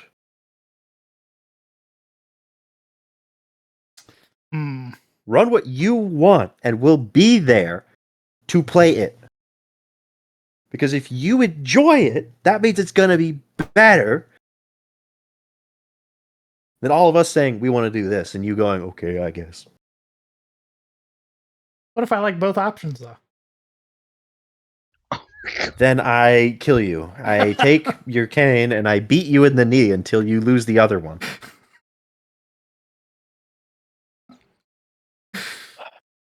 Hmm. Piece of shit. Hmm. Hmm. Because I like both. I really like I hate you. Caliburn. I know. I really like. I also Caliburn. like both. This is why I hate you. You put this on me. I know. Why would you do No, I that? know. Because I wrote Barathu lore, okay? And then you went, but what about vampires in Cyberpunk? Well, what about it? It's not what I wrote. Imagine. I am imagining it. It's awesome. Fuck you. Fuck, this is so hard.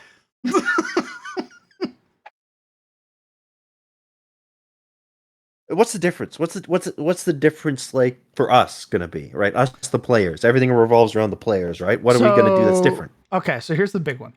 Because you could Already say, "Oh, off I'm the in rip. Kansas, I'm in Cyberpunk City," but ultimately, the players are going to care about how this affects their character. Yes. So right? ultimately, We're narcissistic like that.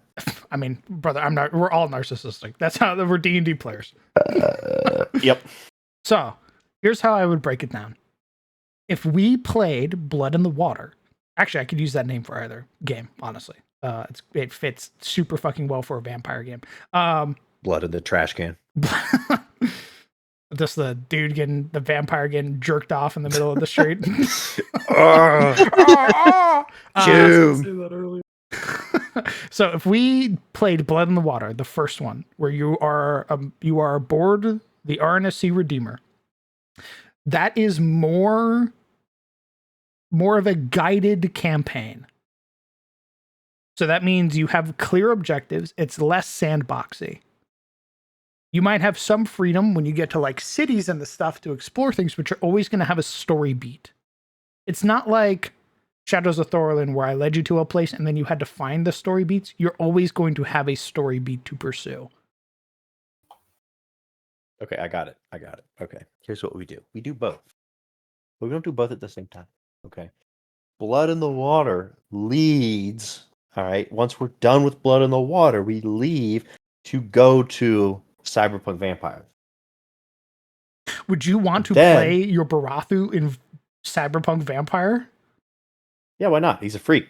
Surrounded by freaks in a freaky place. Interesting. Okay. The Barathu fits anywhere in that he doesn't fit anywhere. Right? He's a freak no matter where he goes. The only time he's gonna fit in is if we play in a Barathu colony, which doesn't seem likely. Everyone's just squiggling around, and everyone's like, "This is literally incomprehensible." I go, "Welcome, my fellow friends, to my home." Wiggle, wiggle, and I start making whale noises with all my buds.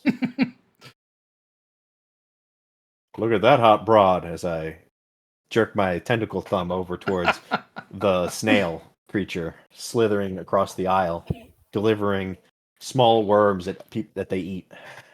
And everyone's like, "What is happening?" And I go, "It's just the vibes." Okay, so the only issue I could see with that is that people would want to change characters. Probably, but like people want to change characters every 5 minutes anyway. True, but I assure you, halfway through Blood in the Water, someone's going to change their character. we have seen already that kind of does break down group dynamic. Group dynamics overrated. Not true. We've seen what happens when you don't have a group dynamic. And it's 80 sessions of the party bickering with each other.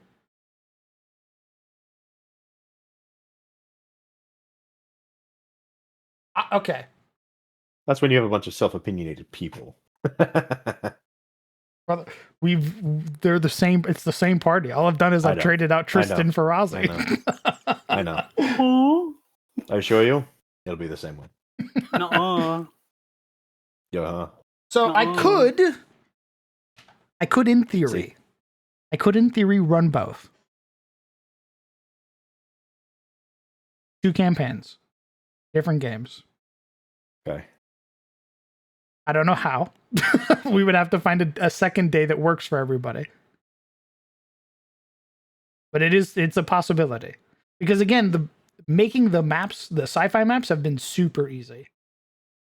Yep. We have like defined aesthetic. And I don't have to make I don't have to do anything crazy like I'd have to pull like a summer hall where I have to put like individual buildings and put like trees and shit like that. It's all like it's just blocks. It's literally blocks that I put in a grid structure with roads. Right. Like okay, this is fucking way easier than making a summer hall. Here's how you make life easier. Here's how you have multiple campaigns and make life easier. You do a West March.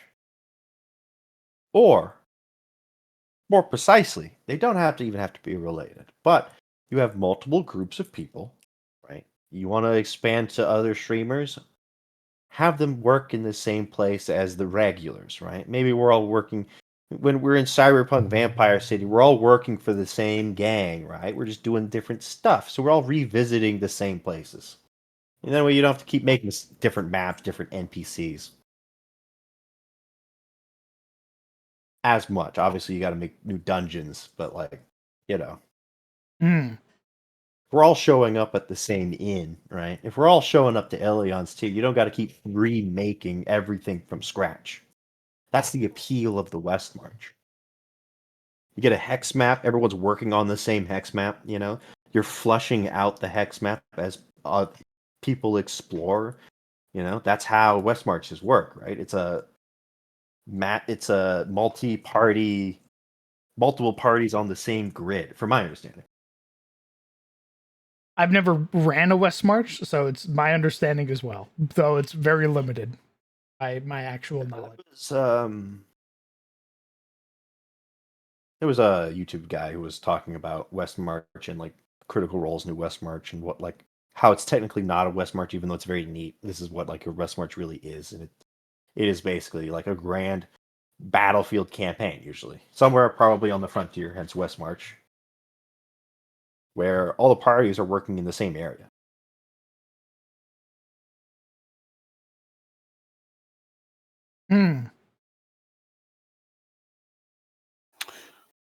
So, what are y'all talking about? Hey, man. Crowd's a piece of shit. That hurts my feelings. So I was working, and I started. As you do. I started working on a new map, a system map. So there's a region of space. If you turn your attention to stream, there's this little area right here.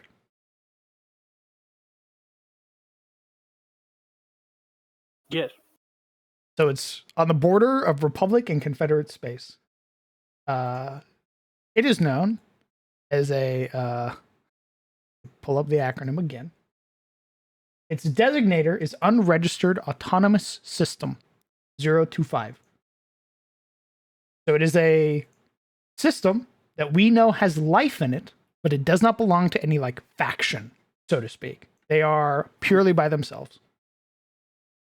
It has a gravastar, or a dark sun. It radiates energy necessary for life, but presents no light. As such, each planet is in perpetual dusk and nighttime. This is a hostile system. 2 planets in the system want to join the Confederacy. The others are too hostile, meaning they don't have any proper government or structure to be able to reach out if there are people on it. The Confederacy Starfleet patrols the edge of this system to basically keep creatures from escaping, because there are some big nasty things that float around in space that do big nasty things. UAS 0253, also known as Ethanox, is a colony technology factory and agricultural world. It has 3 moons: Sanguinox, Vironox, and Umbernox. Umbernox is an artificial moon. Ethanox is the largest habitable planet in the system. Despite originally being a hostile planet, it has since been tamed, with large sprawling cities dotting the surface. However, creatures still stalk the night and have forced society to advance their technology to combat it. It is vampires meets cyberpunk. Go on. Son of a bitch. It's basically that. So, this meant to be the system that you guys flee to if you decide to not work with the Republic. I see. Okay. All right. I also proposed the idea of asking you guys what game you would want to play. It's a very, very dangerous question, my friend. Very dangerous. You have Blood in the Water, which again is a very guided game, meaning you'll have clear directives and objectives every single time. And it's less sandboxy. Ethanox would be a sandbox game, meaning I don't give you a directive until you find one. Ooh. Ooh, man, you're giving me an impossible decision right now, sir. That's what I'm saying, bro. Fuck this guy.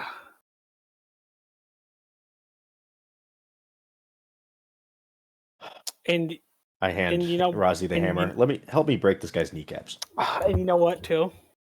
If I really wanted to be that guy, I decided, say we did do Cyberpunk Vampires, my character would be perfect for it. He's playing a dunce. Yeah, I knew it. God damn it. My character would be perfect for it. I haven't written anything for fucking Vampire Cyberpunk City. I have.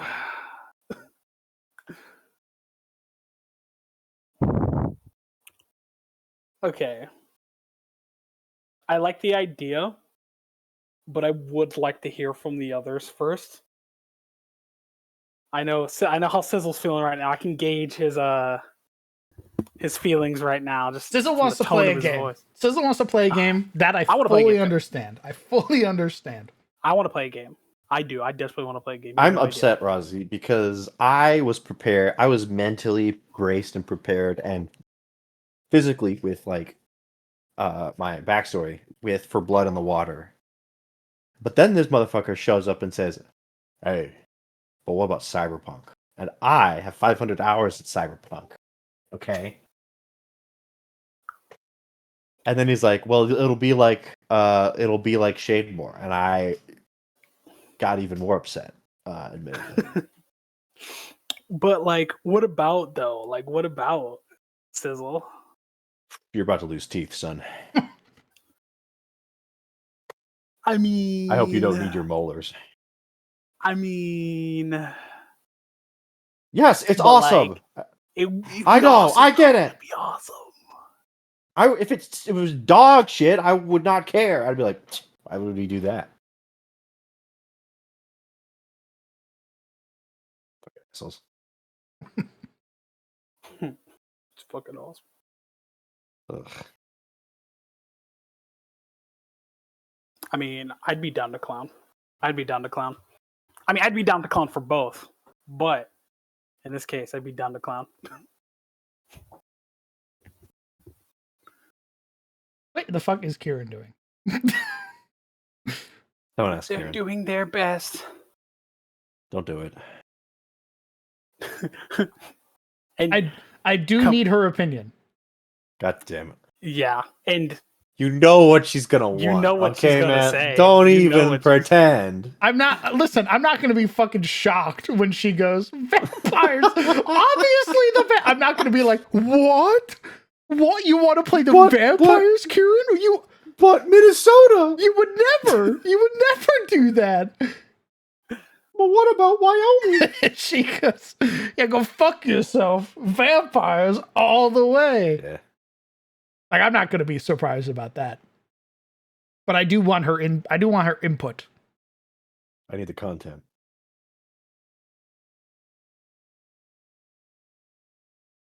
Because again, Sigh. I can make the maps really fast, especially because again, maybe it's the brainworms in my head. Maybe it's the demons.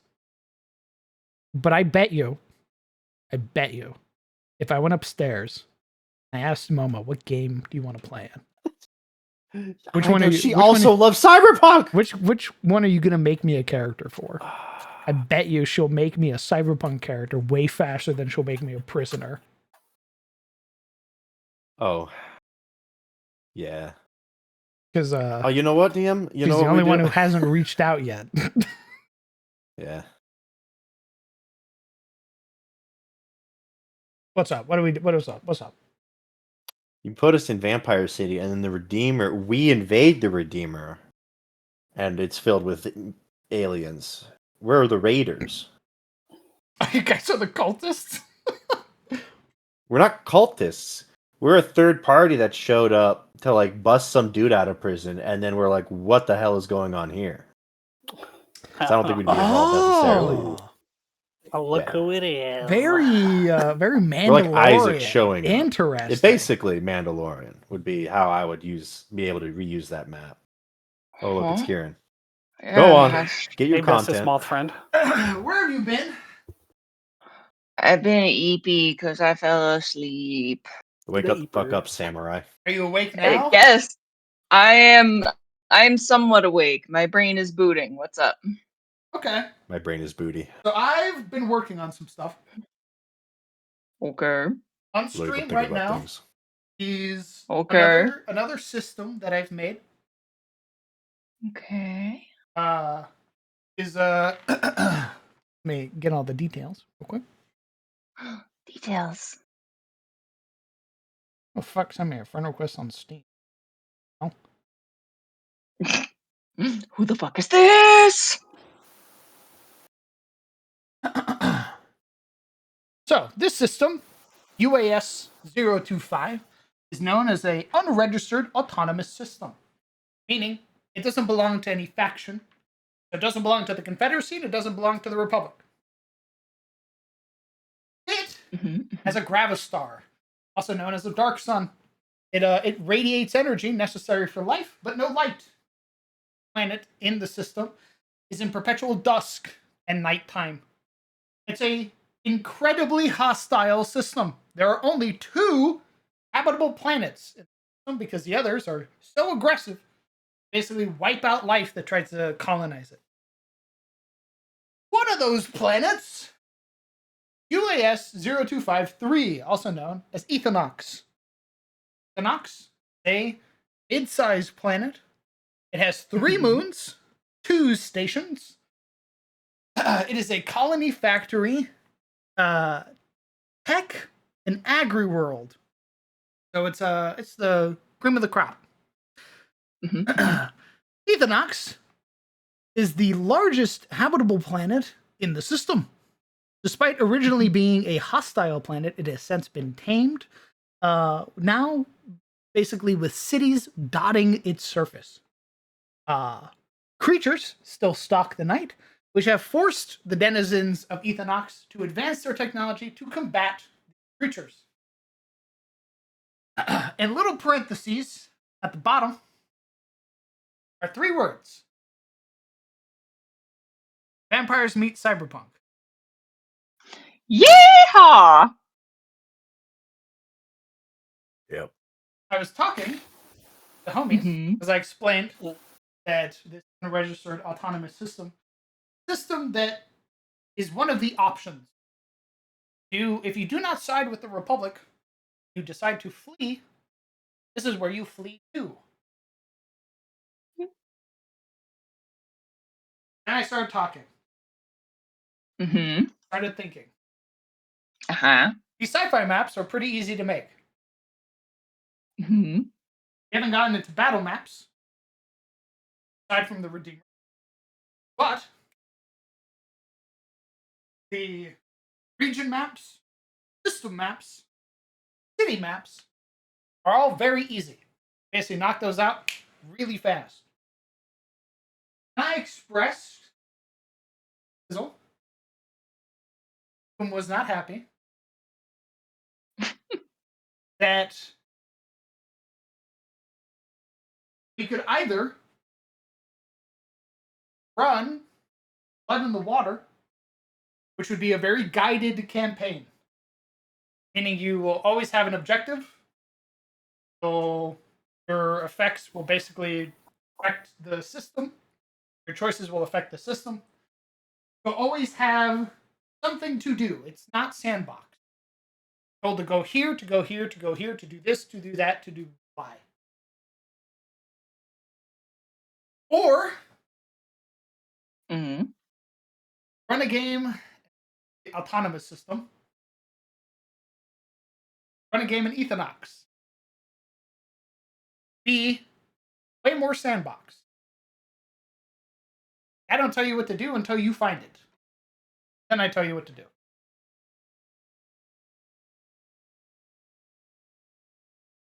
Thoughts? Continue. Thoughts on running sandbox versus what you've been prepping for this last couple of months. Thoughts on everything so far? No, I absolutely do adore the cyberpunk vampire aesthetic, as you absolutely knew I would. Like, that is just like dangling keys in front of my face. Here's the thing. Hmm. The prep of months is not really fair. So the last month and a half, I haven't been able to work on anything. Hmm. So all in total, I've put maybe about a month worth of actual work into anything at all. Mind you, that's just getting the galaxy into a readable state. Yeah. Biggest thing that I've put a lot of time into is the Redeemer. However, Sizzle has expressed an idea to reuse the Redeemer if we were to play on the Ethanox game. So I ask you,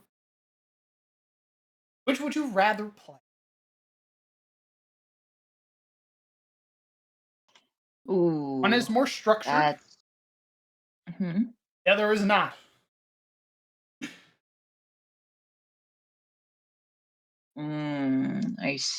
I see. Actually, here's a better way to put it. Ooh. One is more Okay. military coded, and you're going to be dealing with way more military shit, military jargon, all that other stuff. Versus this, the more cyberpunk, more lax, more pick your own adventure.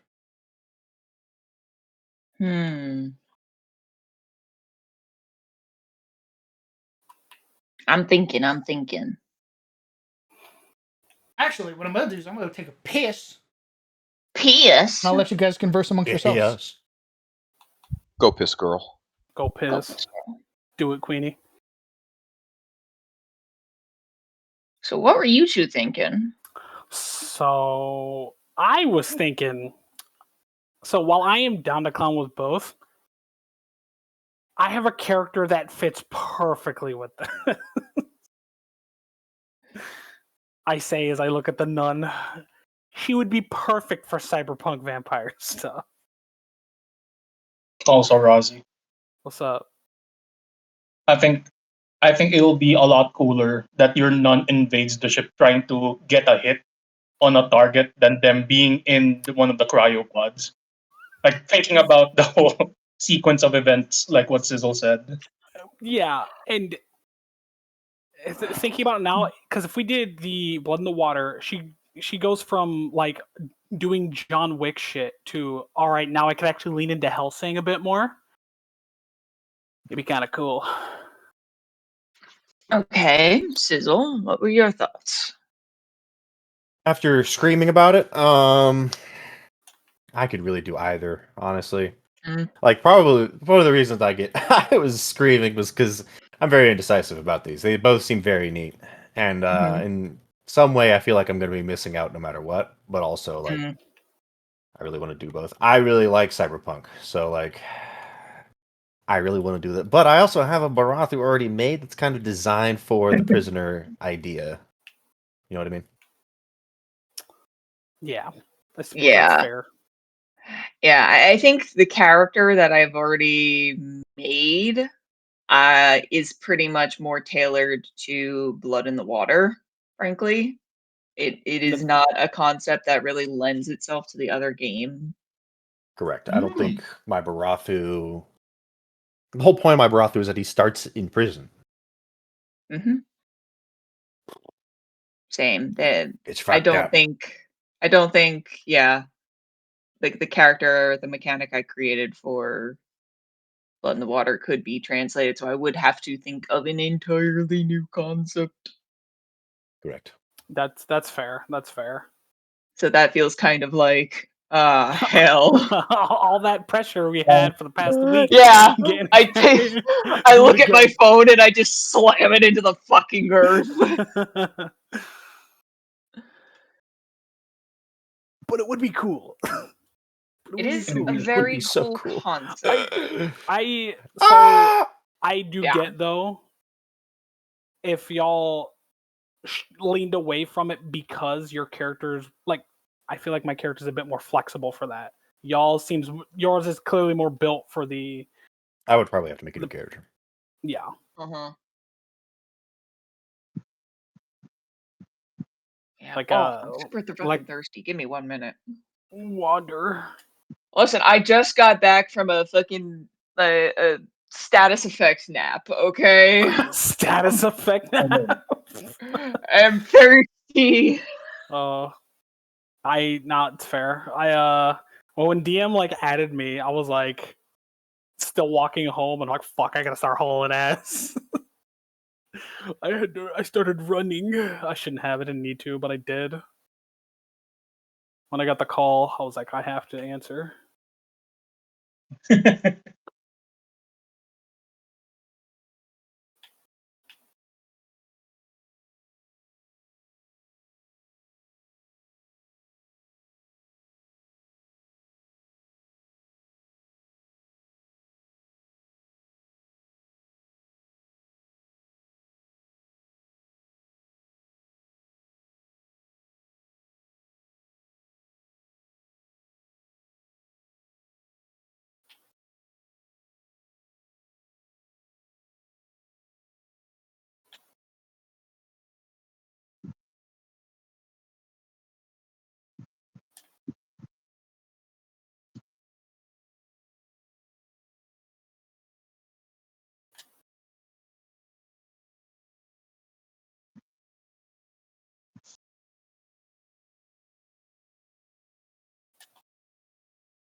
Oh, that means you can use cyberpunk music for the game, couldn't it?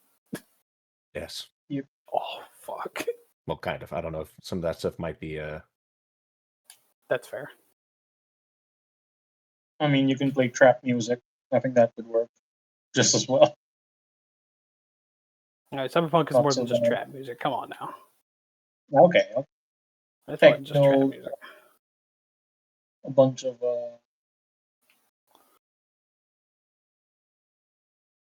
lots of beeps and boops.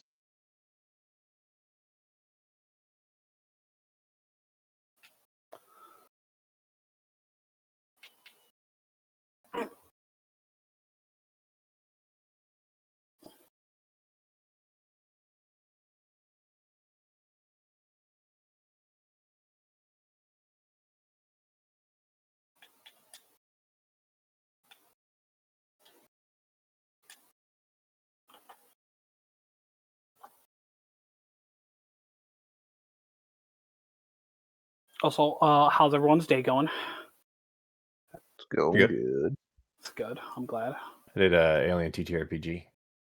Oh yeah, how'd that go? Ooh. It's going pretty well. I mean, not for the characters, but the game's great.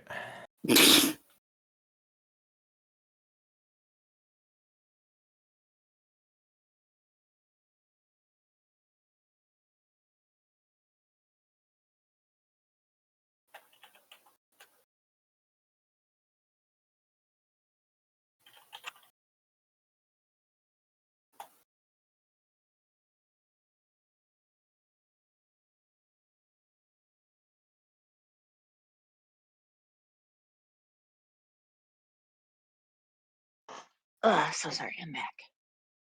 Welcome back. Welcome back. Yes.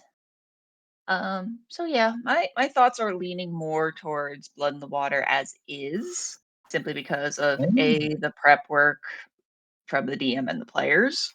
hmm Mostly the players, Yeah. since a lot of us have kind of custom tailored our concepts to this idea. Understood. And additionally, I think the idea of a structured game, especially while we're kind of still figuring out Starfinder, because there's some rule sets that are different from Pathfinder. I think that would be more beneficial. And then maybe later on when we're having like a break, we can do a freebooter campaign. Yeah, really thinking about it, because this will be my first game with this system. I suppose that's probably the best move. That is, of course, my opinion. That's a good one, actually. I didn't even consider this my first with this system. Maybe I should do something guided. Yes, the promise of cyberpunk and vampires blinded you for a bit there. It's like, oh, It did. I'm not gonna lie, it's a pretty amazing prospect. Yeah, And I think there's. Go ahead, you first. I was gonna say the prospect of going into underground nightclubs and reenacting the scene from Blade sounds pretty fucking cool. It does sound pretty fucking cool, not gonna lie. It's cool as fuck. I think actually someone adapted like VTM rules for Cyberpunk, and it's pretty fucking crazy. Oh, that'd be awesome. Speaking of Oh. VTM, I look at here. Uh oh! More! Sorry! Getting these more. This is hurting cats. This is hurting fucking cats. More! Okay. It's like the. You're like, I don't care. Find 4 people. Yeah. It's like the one video of the guy where he's standing above the rattlesnake with Gatorade and he starts pouring it into his mouth. He's like, he will be chasing this dragon for the rest of his life. Jesus Christ. You fed me Gatorade, now I want more. I fed you the ability to tear off a pure steel wall, and you did. It was so cool. It was so cool. Me I looking did at it so 9 easily. successes, like, yeah, that that door is going flying. It was so cool. They even got to have like a Venom moment in a convenience store. That was cool too. Yeah. Some motherfucker was trying to ice skate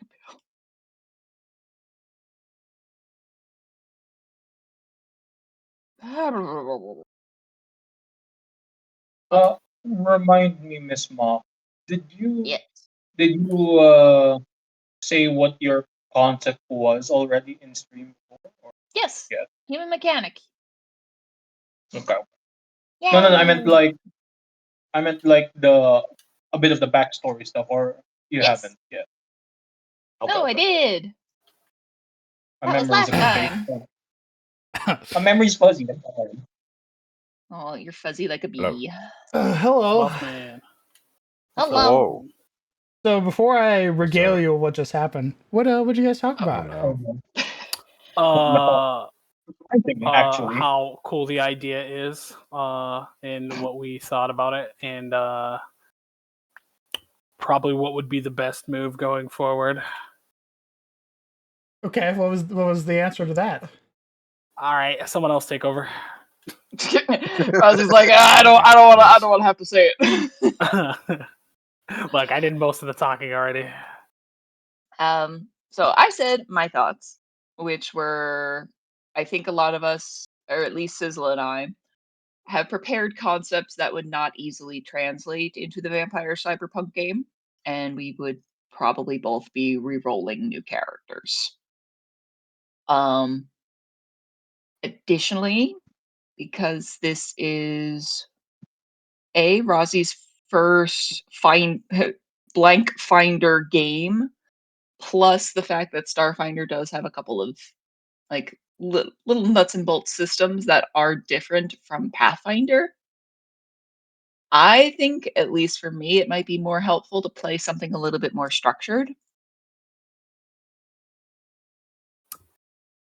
Yeah, and I kind of agree. I didn't think about that, and I was like, probably for my first game with this system, probably something structured would be a bit better.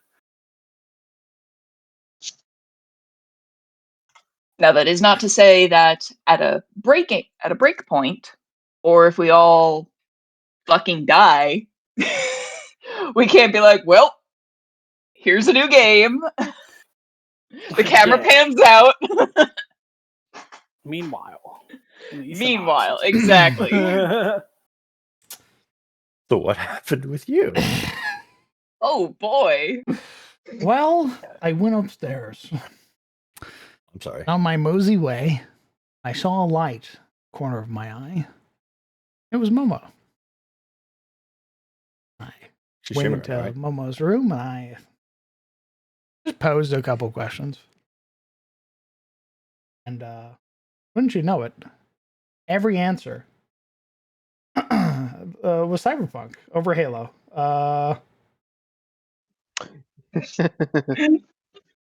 Wait, what? She's way more interested in Ethanox than Blood in the Water. Oh boy. Okay. Yeah. Yeah.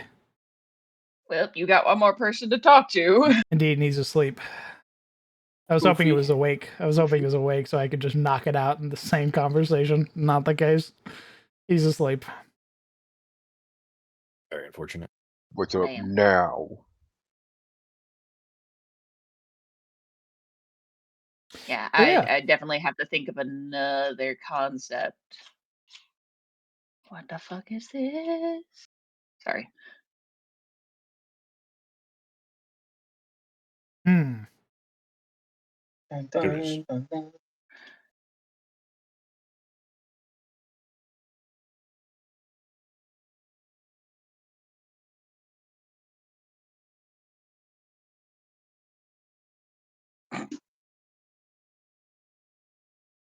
Jesus Christ, Hale. Hmm. Oh, finally, Conundrum. peak.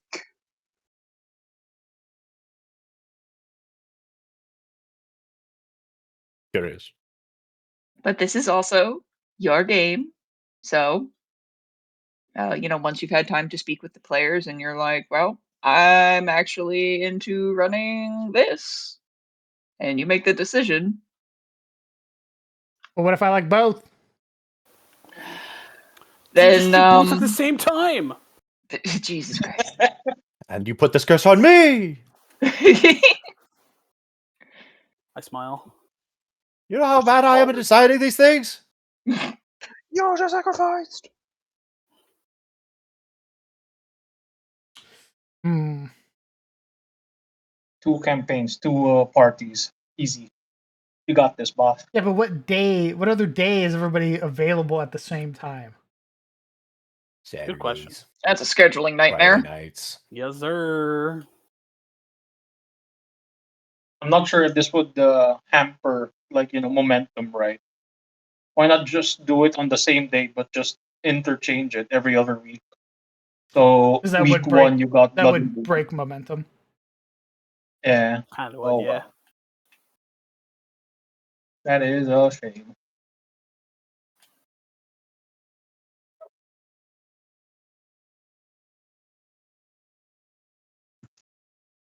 Hmm.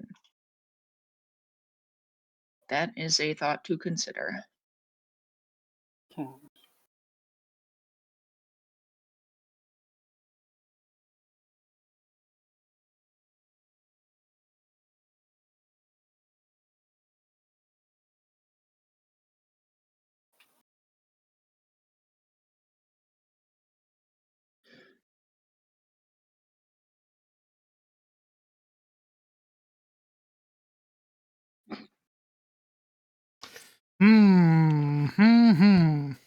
Hem haw.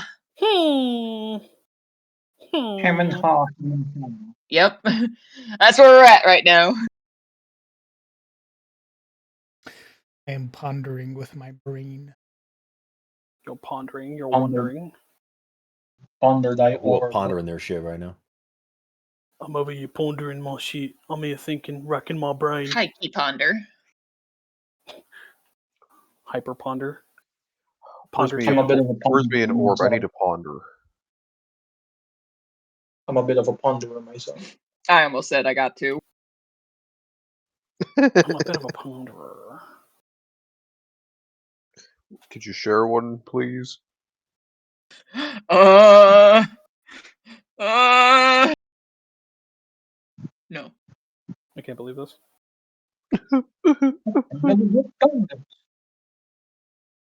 The orb economy, it's in shambles. The orb! Now, what if you just, instead of pondering, you put it in your mouth like a jawbreaker from Ed and Eddie? Just You have a know? huge fucking orb on the fucking in the cheek of my mouth. Yeah. You're right. Maybe that's the true way of pondering. It's like staring at it. So true, so true. Instead of seeing, you're tasting. You're like, ah, I taste misfortune upon thee.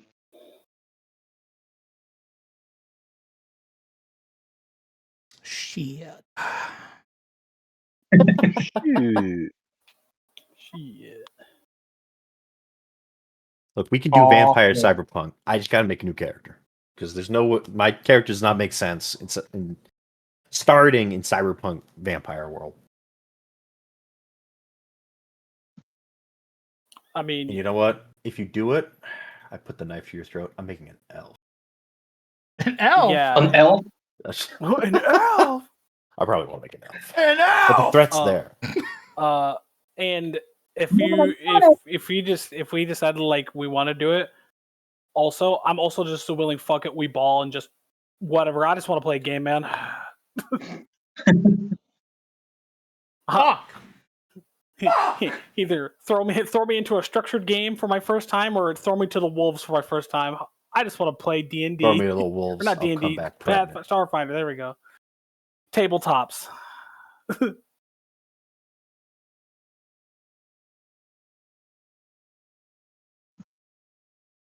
Fuck. The swearing.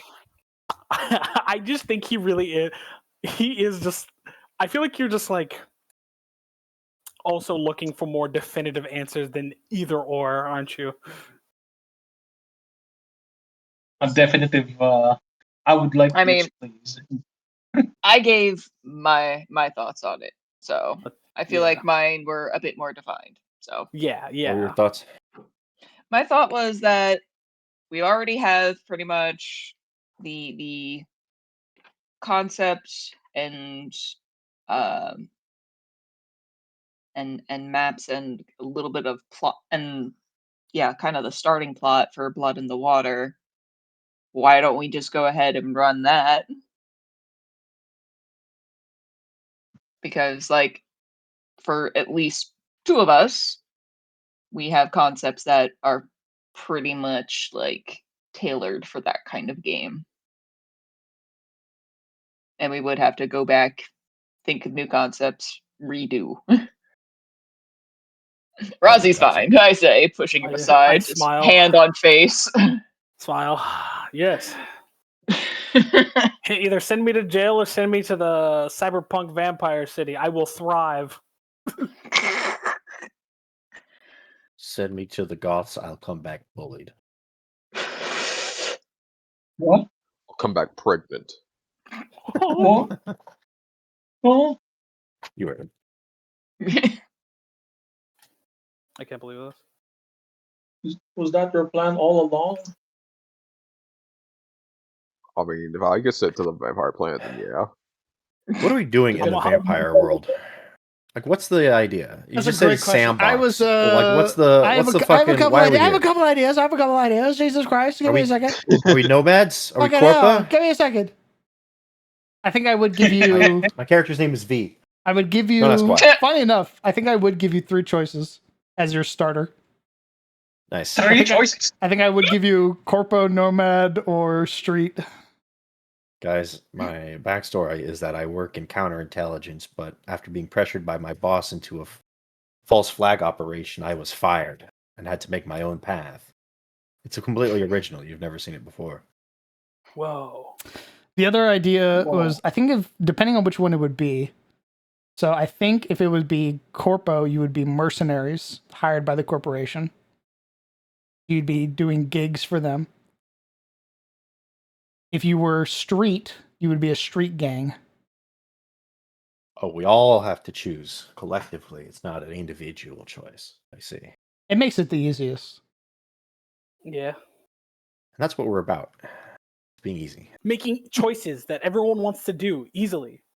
If we were Indecisively. about being easy, then I slap blood in the water. I love making choices. They're easy and decisive. The cyberpunk by itself, right? You just have to decide for yourself, Yes. just for you. If Correct. we Well- were playing on Ethanox, we would need a reason for the party to be together. Uh-huh.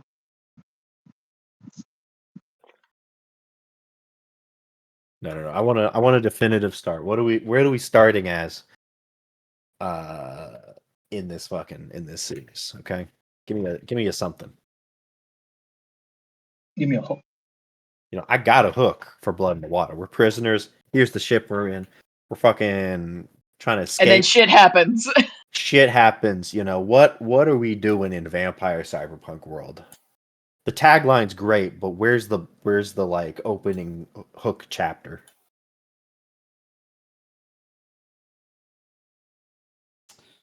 Hmm.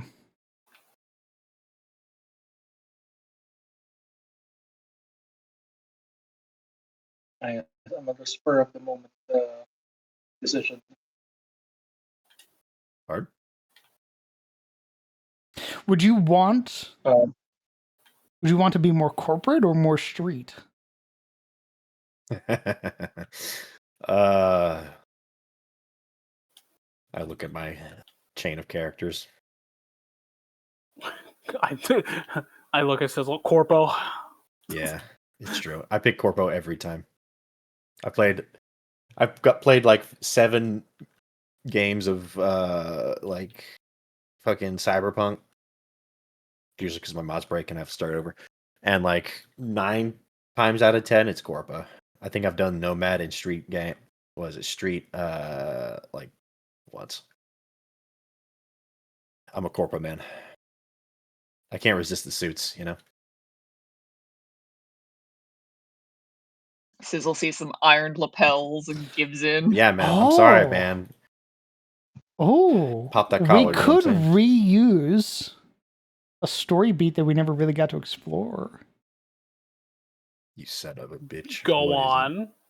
What if you were all corpo? You were all Okay. hired for a job. All right. Job goes Steve south. job. Your company gets liquidated. You no longer have a company. oh, Oh, I see where Got this no is going. company. AKA Mhm. corporate Raven Guard. Oh, The enemy was capitalism. Me dusting off an old tome. Ah, Percy, welcome back. Basically, your corporation, Jesus. either as a way Uh-huh. to sell off debt or what have you, basically use you guys as scapegoats. Job goes wrong. Now you're starting at the bottom. You guys got to work with like street gangs and get your way back up the corporate ladder. Get revenge Legion, can against you- Arasaka. Legion, you've already Arasaka. redrawn Dager as a Herngar. Could you add a suit to that? I Just can work asking. with that. I mean, if you want, I can I'm work with just that. asking. You can work with that? And I think I would even go so far Yeah. as if you wanted to, because of how corpos work, you could be their like, if somebody wanted to, you could be like their street liaison, basically, like somebody from a gang who's working with corpo, and then shit went south. Now your gang knows they don't like you anymore because they found out you were working with corpos. No. And then the corpos you were working with don't exist anymore. So now you're kind of stuck with these guys. I'm stuck with the guys who hate my It was guts. a bad. Not the people who hate your guts. Now you're stuck with the party that you were working with. The Oh, corporation God. did. Corporation didn't hate your guts. They liked you. pointed They liked paying Karen. you money. I'm stuck with Karen from HR. You did a bad job. I look at the nun gun. So Oh, what? it's so funny. What was your position? What did you work at the company there? Looking at the rest of the fucking team. Gunslinger nun. Corporate headhunter. Janitor. Got it. I think I joked about it previously, but I might borrow very heavily from like Catholic themes in terms of like religion for this planet. Oh yeah? Yeah, I think there might be a vampire Jesus. Were you? Are you stealing from the Valentinos? I look at you. Man, that sounds weirdly close to my character stuff. Yeah, I know. It's mine. Why are we all? Why are we God, I putting love Jesus in the Jesus. fucking?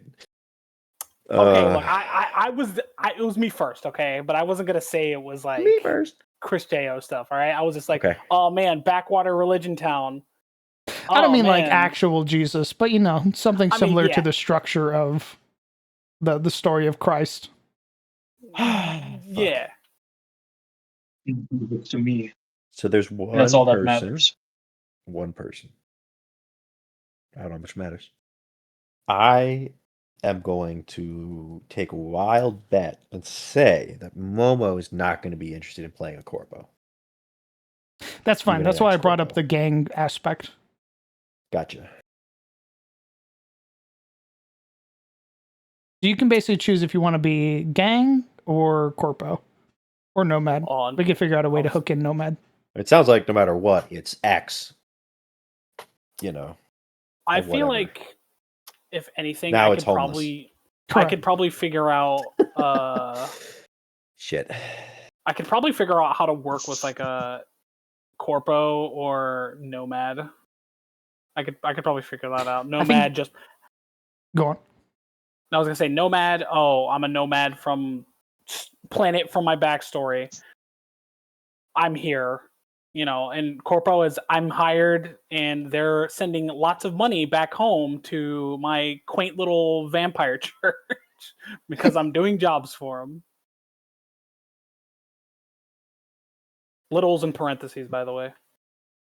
Yeah, I think if you were a nomad, their nomads would also hate you until you earn their respect again because you sided with corpos. You sided That's with fair. suits. I could definitely see it too as like kind of less of like okay, less of like oh, well, let me fucking recollect my thoughts real quick. Probably more so like oh, all right, who are you choosing? You choosing nomad or you choosing corpo? And like oh, okay, my character chooses corpo because it gets to help the big vampire church back home. But if I go nomad, I'm like nah, I prefer the my faith over money. Money.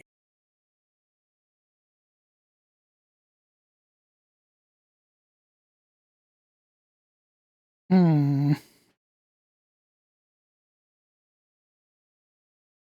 I could already see it. Dager was like a Herngar Corpo, typical Herngar Corpo. Fucking joined. He's basically went to college and all that shit. You know, Arasaka fucking college, because on his dad's dime. Dad gave him a cushy job, but then this startup showed up and he's like, "Hey, you want to make some real money? You want to make a name for yourself?" And he's like, "Hell yeah!" Ditches the job his dad gave him. Joins the startup. Startup crashes. Now he's too embarrassed to go back to his dad.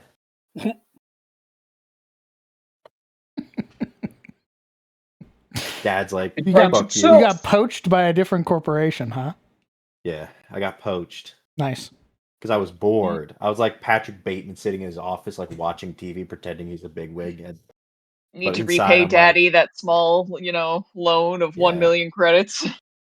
Yeah, Dad's kind of a big wig. Well, he's not big wig, but he's like mid big. You know, he's like an upper management kind of guy. He's not like CEO of anything. But I think I could do better for myself than what Daddy's gotten me. My Mm. brother did the same thing. Went to like Militech or something. Is in like arms dealing, got like a sweet gig. You know, looking all impressive and shit.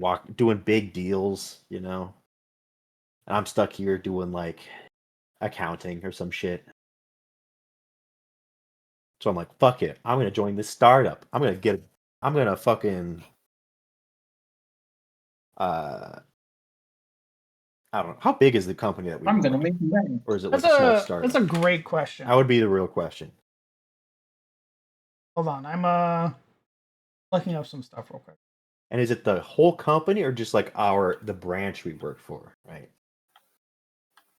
Is it like the entire company collapses, or is like V's position where she gets fired or he gets fired because like his basically that entire office gets wiped out because their boss is a fuck up. Let's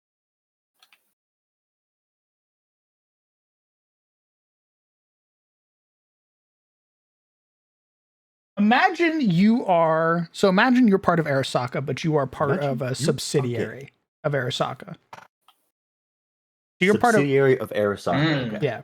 You're part of one of like their smaller companies. Yeah. You are tasked with doing shit that they can basically say that they aren't responsible for. Yeah. Something bad happens. That subsidiary gets fucking dissolved. Understood. So that way they can basically claim they had no tie to it at all. Like, oh, perfect. Uh-oh. Oh, he had a fucking Oh my revelation. god. Imagine if you would. You are a part, either a part of a corporate hit gang or what have you. Corporate gang. Oh, good. You Counterintelligence, one might say. you were tasked with getting into a specific bunker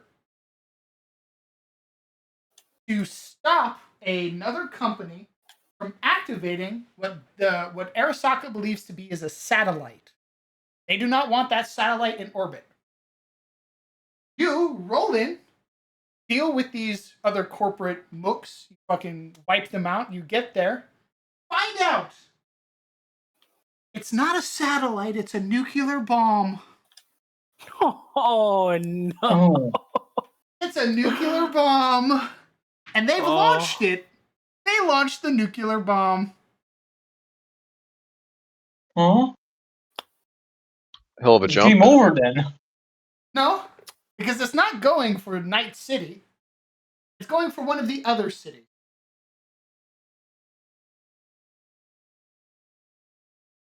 So people find out that your company was involved. Either you get blamed for it, for the nuke going off, or your company gets blamed. As a result, gets dissolved. They get fucking Wait. through the coals. Wouldn't there be a paper trail showing that we got hired to stop the bomb? Probably got destroyed. What? That or We would have that paper trail, wouldn't it? Why would they want to pin this on us rather than the company that made the bomb? It's not. It sounds like we interrupted Johnny Silverhand's bombing the towers, and then like we got fired or our company gets fired not because we failed, which makes sense, but because we did it. I like that better. You got fired because you failed. Yeah, that's way more. It's just way easier to be like, And as a oh, result, we need a scapegoat. Hold on. As a result of failing, that's when Arasaka goes, all right, that company doesn't exist. Because obviously, you can't do your job. So exactly. they strip you That's of way everything. easier. They don't need an excuse to fire us. It just looks bad, so we got fired. Yeah. Companies will fire people for much easier reasons than that. I was gonna say, because if you went that route with it, I'm like, all right, now we're just labeled terrorists because we fucking fired a nuke. I mean, you want the real life example? We're actually succeeding, and then some bigwig says that we're redundant, and we get dissolved for no reason because they needed to bump up their stock prices, and that meant they had to cut a bunch of shit. No, I think it'd be better if it starts with a bang. I see. You sure you don't want to just fire us so that they can do stock buybacks? That's like super realistic. I think you guys are part of a corporate squad. We get a fucking email from the CEO. It's clearly AI generated. It talks about how they need to make sure the company stays lean, quote unquote, and then they fucking let you go. Get the fuck out of here. Oh, it's our top priority to make sure that the family stays safe. We have to keep everything efficient, So that you guys are part of top of our game. Are hired by this subsidiary of a mega corp. Basically, have a lord who's in charge of you. Megacorps run on a feudal structure. So your lord, who's in charge of your company, would be answering to like a duke, CEO of a megacorp. Okay. You guys are tasked with stopping this rival lord or rival duke or what have you from launching this satellite. Fail because guess what? It's a fucking nuclear bomb. Makes sense. Man, that's going to be one awkward phone call back home to the mother superior when she realizes, hey, the check stopped coming in. What's up? What's the deal? Meanwhile, I got fired. You got fired. More so, the company got liquidated. Now, did we fail as a group, or is it just our company failed and we are just the peons? Because aren't we like level 2? Yes. Okay. So are we keeping the Raven Guard thing where like our betters failed, and by failed we mean got shot up by auto turrets, and then we took? So here's a better question. What do we think of that idea so far? The bomb is very extra, but so far, you motherfucker, I'm in. I like it. I'm in. Aaron, I value your opinion. I'm in. I'm still thinking things over. I'm just waiting on more of the concrete details. So far, it seems we're still throwing for the concrete details. I mean, Sissel is right. Companies will fire you for a lot less. I think if we were directly responsible for not kiboshing the bomb and not like our betters getting shot up by superior or auto turrets, that kind of puts us in a more difficult position starting off. Rather than we just held this one area and then my boss got lasgunned to death. By too difficult, do you mean it would not be in trouble, or? It feels a little convoluted. Oh, interesting. If it's like you were there, it's like, oh, wait a minute. Now I'm just imagining like Metal Gear 3, but it's run by interns. Oh my god. Solid Snake is like, what the hell am I doing, guys? Otacon's like, I started working 3 days ago. I have no idea. I literally just finished training. Snake! I don't even have my. I can't even sign in. They haven't given me my ID yet. Kept you I don't know waiting. what I'm doing here. You're like, wait a minute, you're literally the IT guy. They won't even let me look at a computer. So I took an online class. I didn't even go to college. Try snipping the red wire. I don't think that's how you disable a nuke.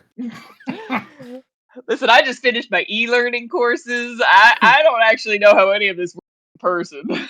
okay. So Meanwhile- if it was instead that you were tasked with holding down like an area, and then nuke goes off, you find out, oh shit, the other team that was with us got wiped out. We had no idea. What then? See, I don't know. That's What if you keep the mission a secret? Elaborate. What if we don't know why we got fired? We sent a squad out to do a thing. We don't know what happened to them. They haven't responded in a week, and then suddenly the corporation says we've been dissolved, and now we're on the street. Interesting. No comment. I mean, companies will just do that. They won't even give you a reason. You'll be like, all right, Goodbye. here's your bye. I'm also open to ideas. Is the nuke because it's big and bombastic, and that's a way for the gangs to hate us? Yes. Is that why we're doing the nuke? Okay. I mean, what we could do is we could also do like, okay, the nuke goes, the nuke happened. It's a secret mission that occurred that we weren't aware of, but like we could also be like,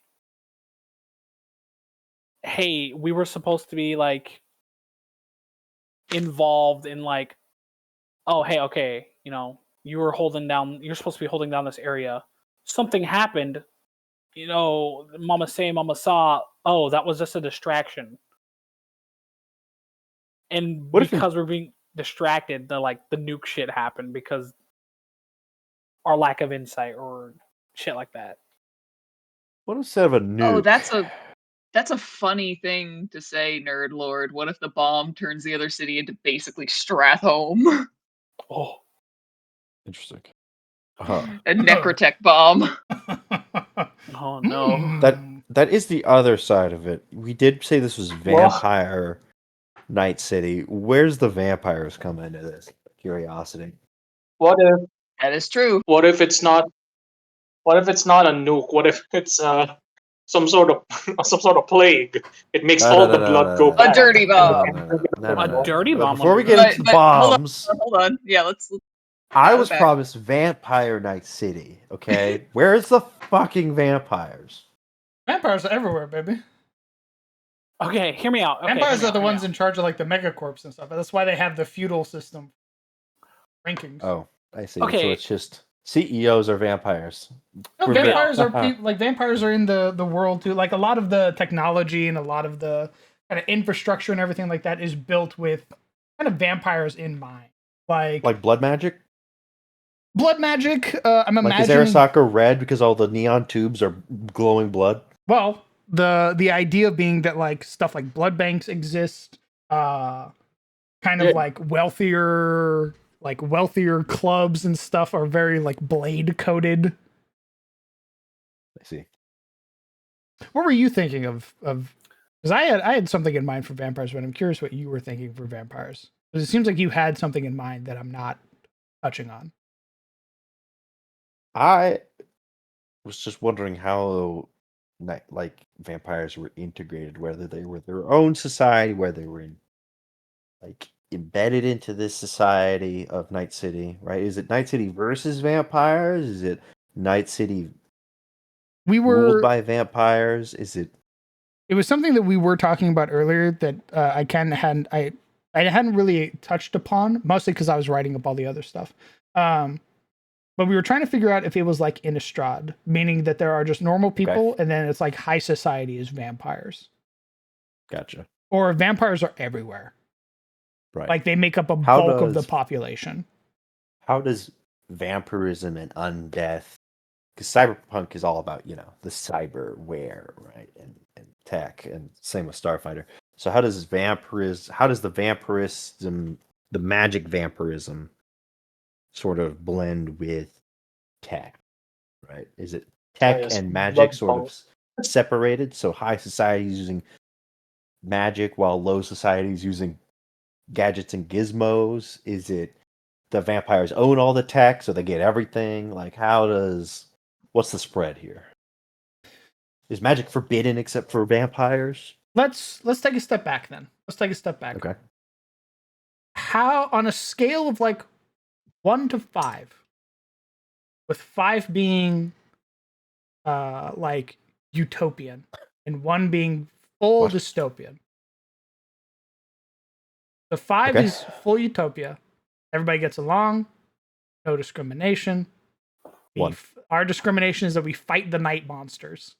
I slammed the 1 button repeatedly. And 1 is full dystopian, meaning, you know, you're you work for the mega corporation? That's awesome. Did you fuck up a file? Okay. We're gonna put you in this facility with no protection, and then we're eventually gonna turn you into like a servitor. 1. You can't have Night City be anything but 1. It's not Night City if it's not Okay. anything but 1. Yeah. Well, maybe 2. 2 because there's the hoi polloi who, eat burgers and are, like the sheeple, right? Yeah, but And there's cool cyberware. yeah, but like the whole point of Night City is it chews you up and spits you out, like, and it's not nice. It's not kind. It's not a nice or kind place. That motherfucker is. It's hostile.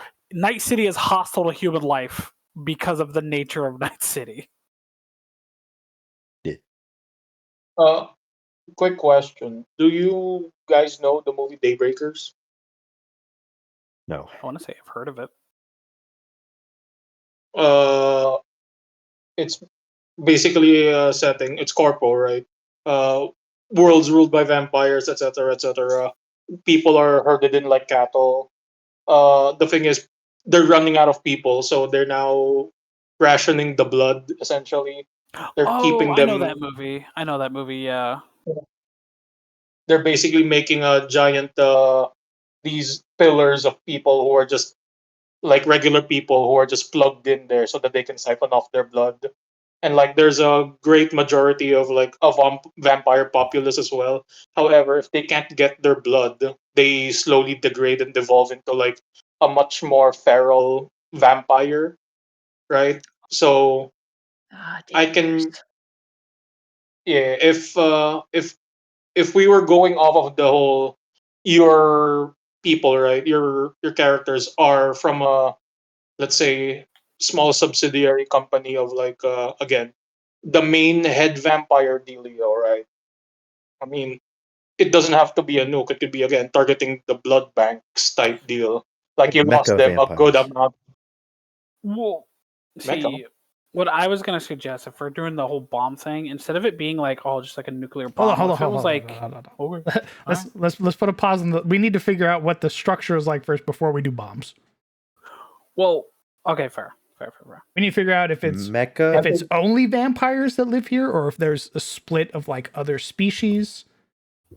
Because I wanted like Innistrad shit. I want like, oh, you leave the city limits and you're on the highways that connect the cities. Good luck, because there's shit out there that the moment it gets dark, like dusk sets into nighttime, you better fucking hope to God that you are ready to fight the things on the highway.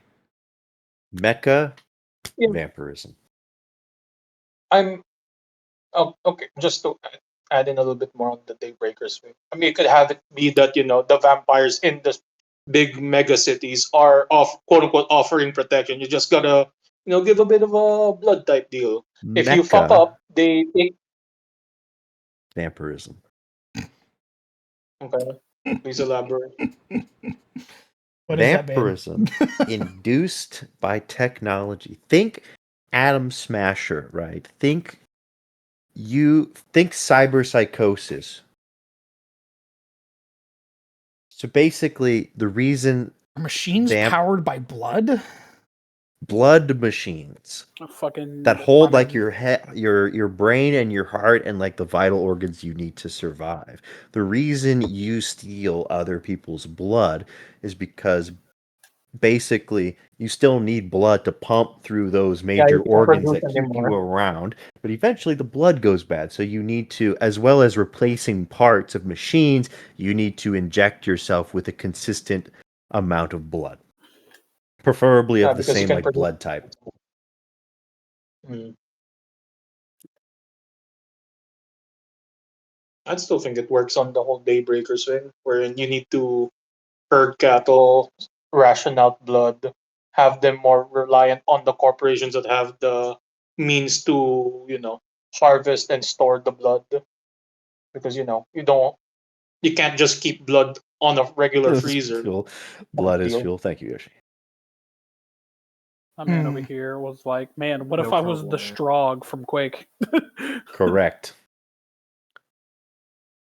Or just robots that like are fuel on blood, like Ultra Kill, or like Forever Winter. Ultra kills out. Yeah.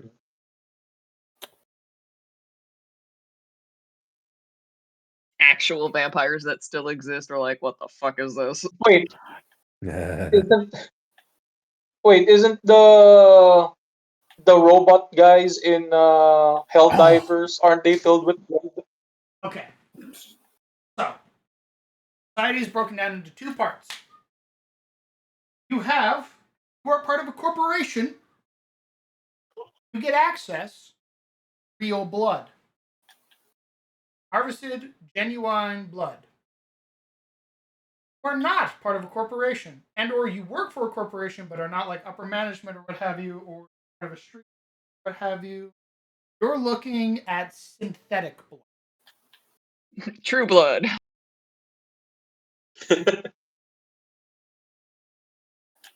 synthetic blood. Okay, but what if I just steal blood from other people? Well, Because I'm in like that's a Maelstrom big or thing. something. And that's even further outside of that. That's a thing that happens where What if I'm Maelstrom? that's exactly what I was going for, is that Yeah. a lot of the people that are out on the street are used to synthetic blood, but there are gangs and everything that are going for real blood, and they want your blood. Ooh.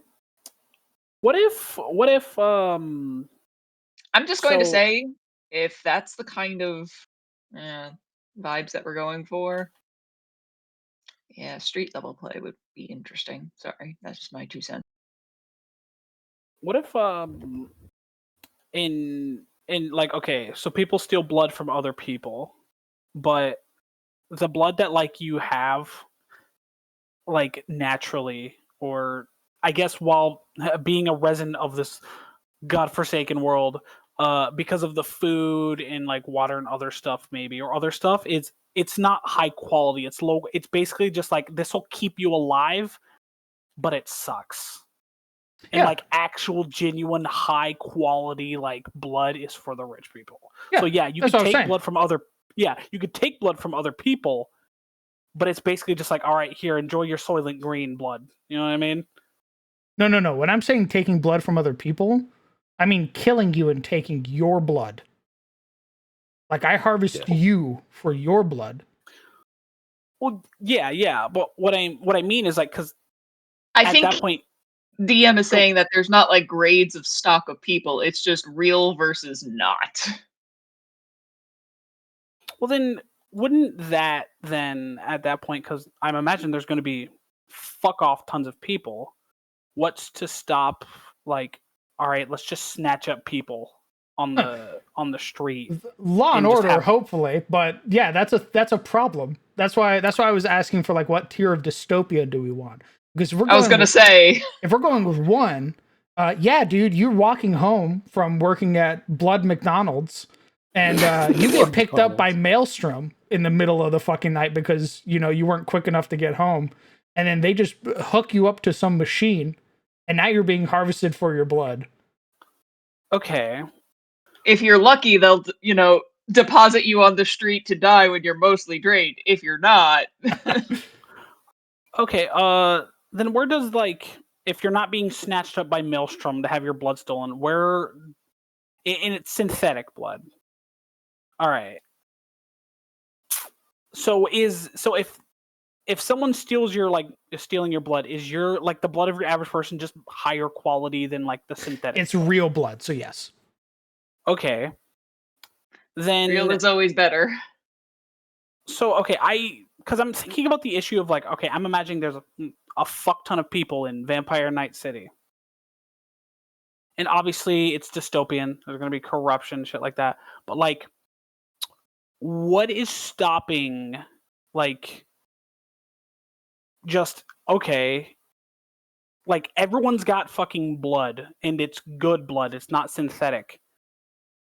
I'm guessing because of the dystopian, it's all right, it's against the law to fucking feed off each other and well, you gotta buy this. I imagine it's just corpo corruption where you gotta buy the synthetic stuff because feeding off other people, it's illegal. Or is there because what I'm trying to get at, it that would seems be like my thought. One at a time. Is One at a time.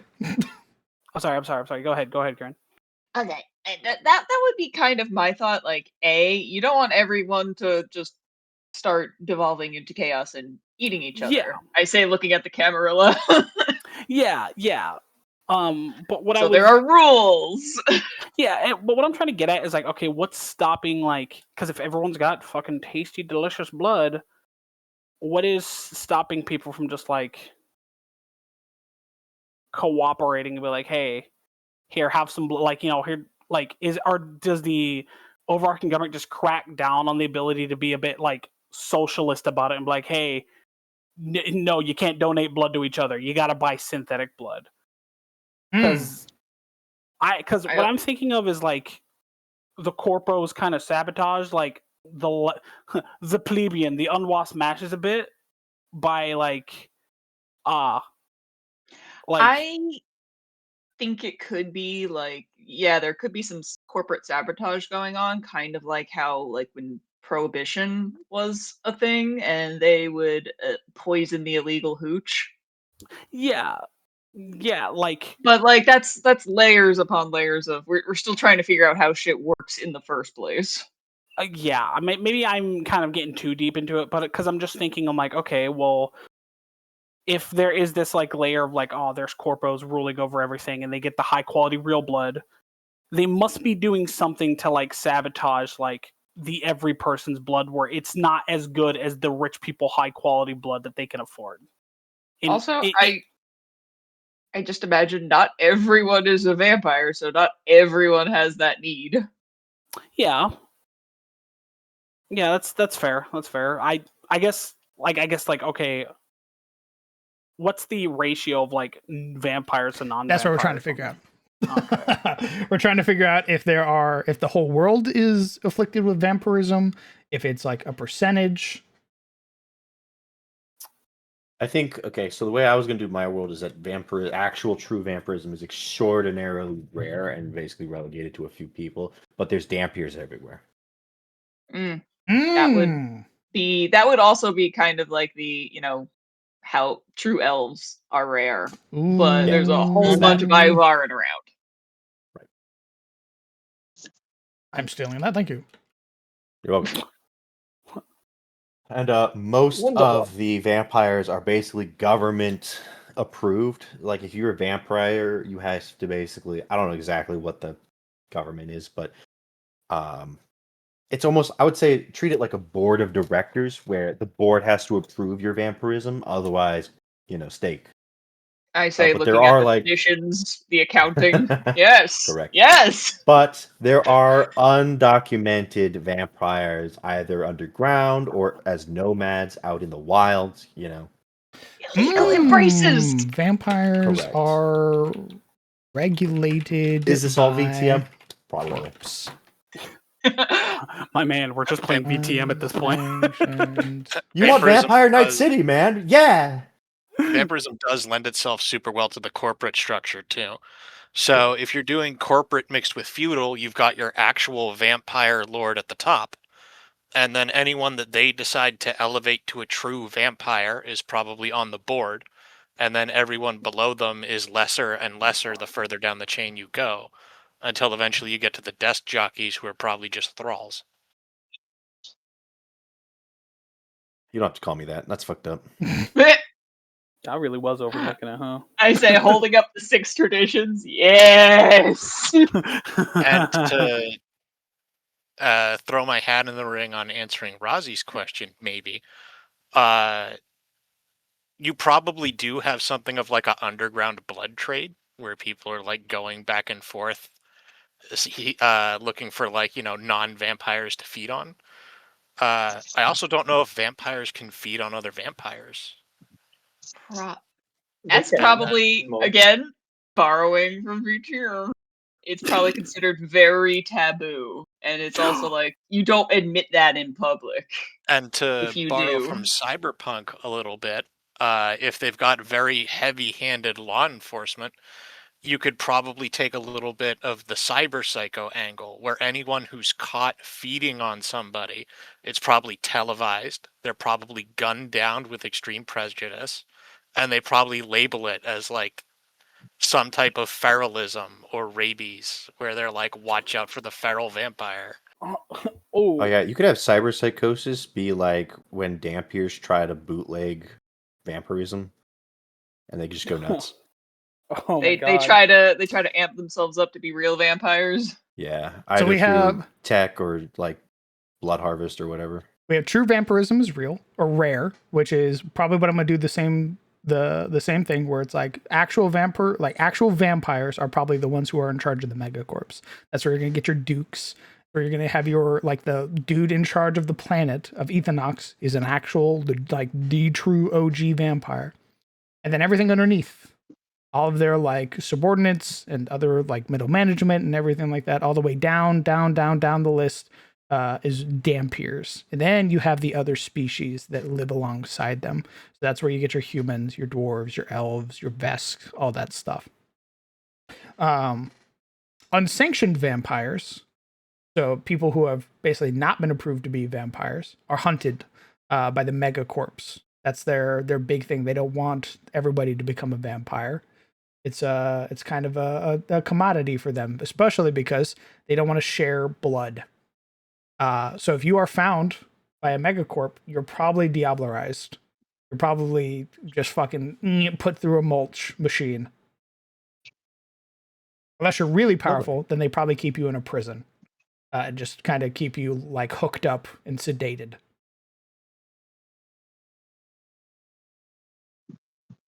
Thoughts and opinions. Okay. Where are my mantis blades?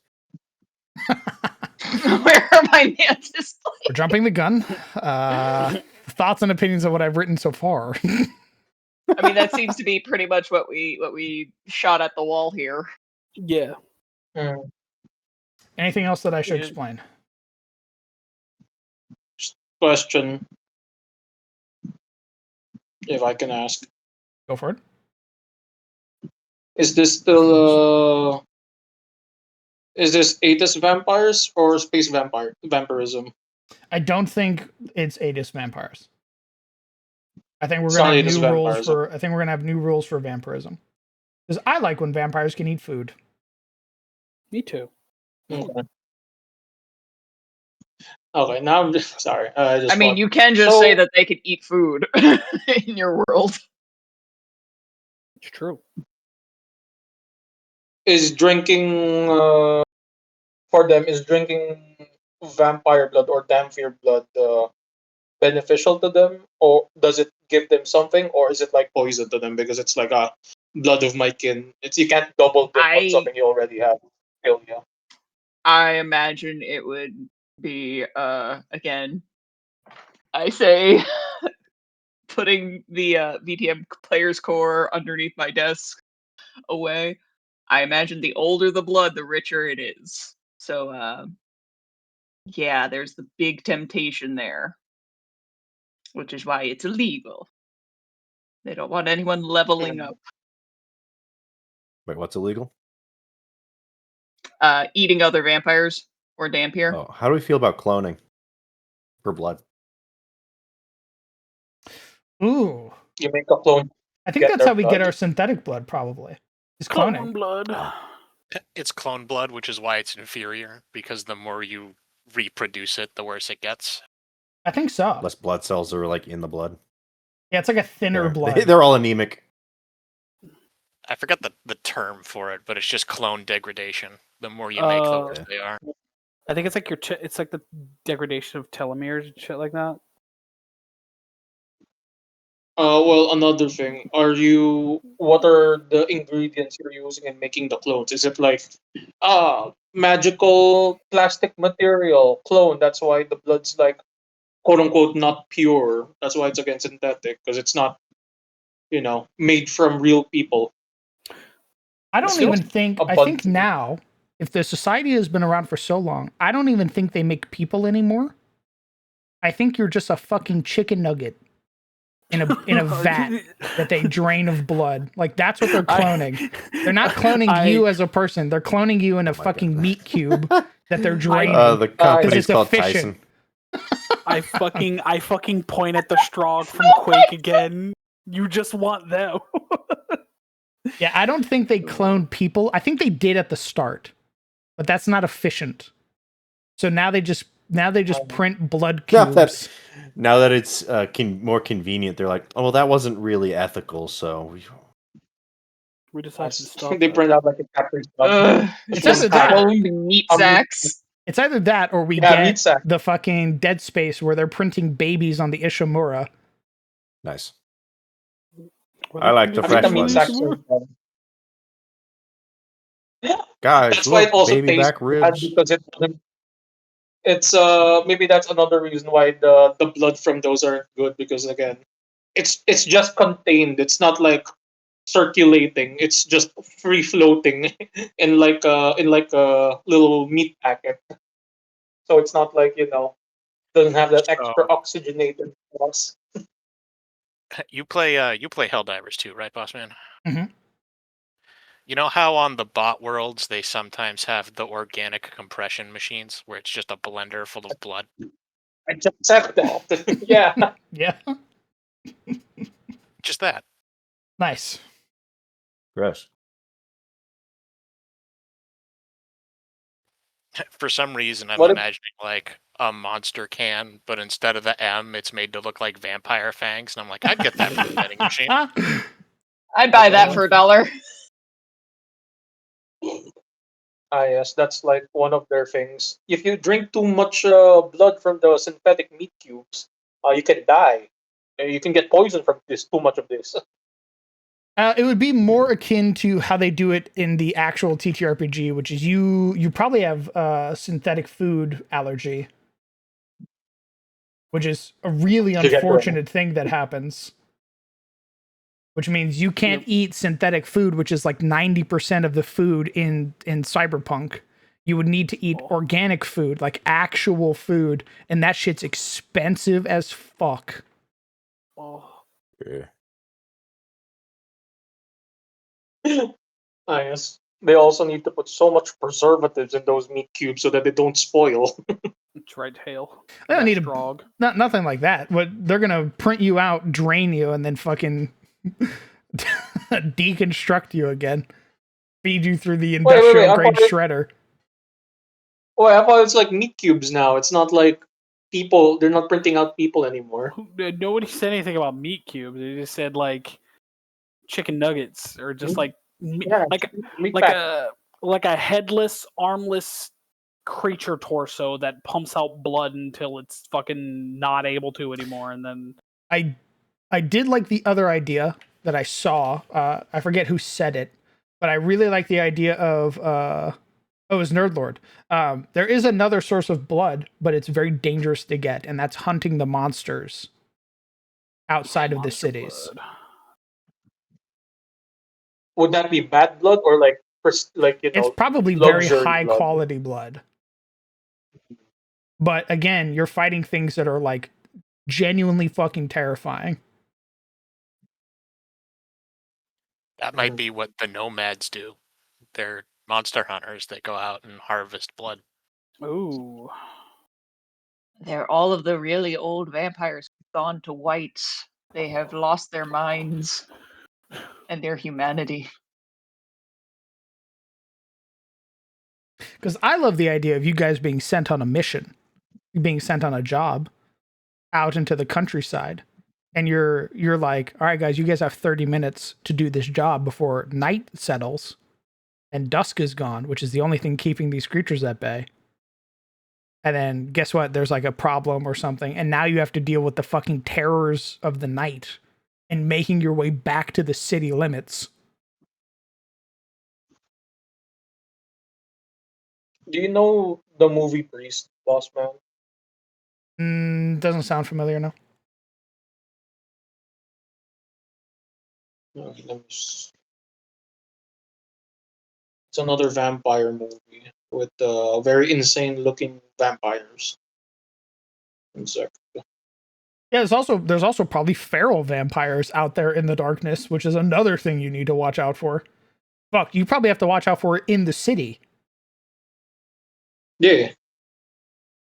They crawl right up the fucking sewers. Yeah, man. Like imagine you're in your fucking Like fucking apartment ghouls. and the ventilation starts rattling and because it's a fucking feral vampire that's busted into your apartment. Oh, vile. You're Yeah, getting off the subway at night, and instead of the deranged homeless man, it's a feral vampire. Yeah, running. dude. Some fucking long-limbed motherfucker tweaking at the end of the subway station. Ooh, you know, I Alright, like the then- idea. I do like the idea of So, do you ever watch the Fallout show? Yes. Yeah. Do you remember the part where Homeboy is mind you, spoilers ahead for anyone who hasn't seen it, is planning on watching it. So now's your chance to fucking mute or cover your ears. Do you remember when he's talking to his buddy, the ghoul? And he's talking to his buddy, but he's slowly going God feral. damn, apple pie. Yeah, like Yeah. what if like because of like you know the low quality of synthetic blood and like just like how hard it is to get like good quality like blood, it's kind of like a problem for like, you know, like Dampiers and stuff like that, where they start going feral because That, you know, it's okay. kind of like that. The issue with that is that it kind of puts a timer on all of you if you're playing Dampiers. I think that would just be for any like Dampier that has gone too long without feeding, either on synthetic or real. It's Yeah, like I'm if you're talking a broke ass bitch in the Dampier Yeah. world, you gonna die. Yeah, but like I would say like maybe make it to where like okay, it could be a time limit on like Dampiers and shit like that, but like maybe like okay, synthetic blood might not necessarily cause it. It staves it off, but it doesn't work forever.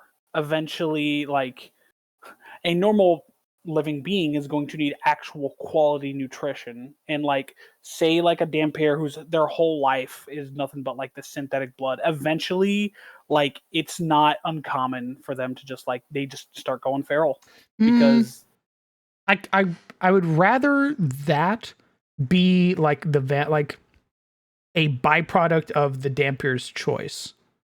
So I kind of like Kieran's idea where it's like if you don't feed at all, like you can subsist on nothing. You can just be out there in the world.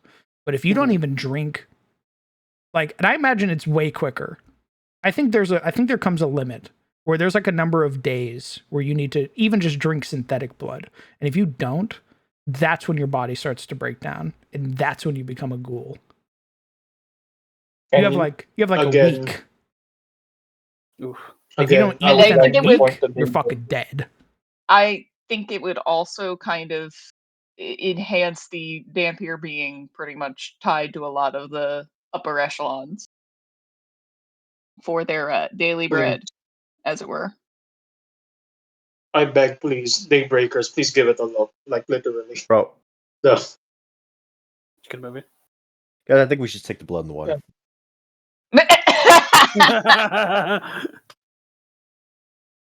But for real, is that how you feel, Sizzle? You know, this just seems like a lot. Mm. Interesting. I get where you're coming from.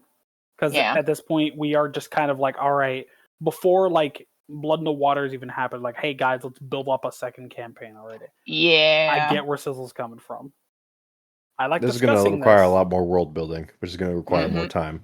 Yeah, Yeah. I think. I mean, that's what I said feel at the so. start. Yeah, I feel sizzle. I like talking about it, but I kind of feel sizzle on that.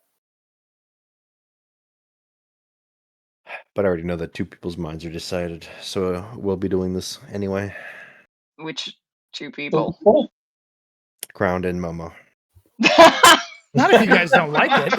Not if you guys don't like it. Hey, Okay. hey. Okay. Mm-hmm.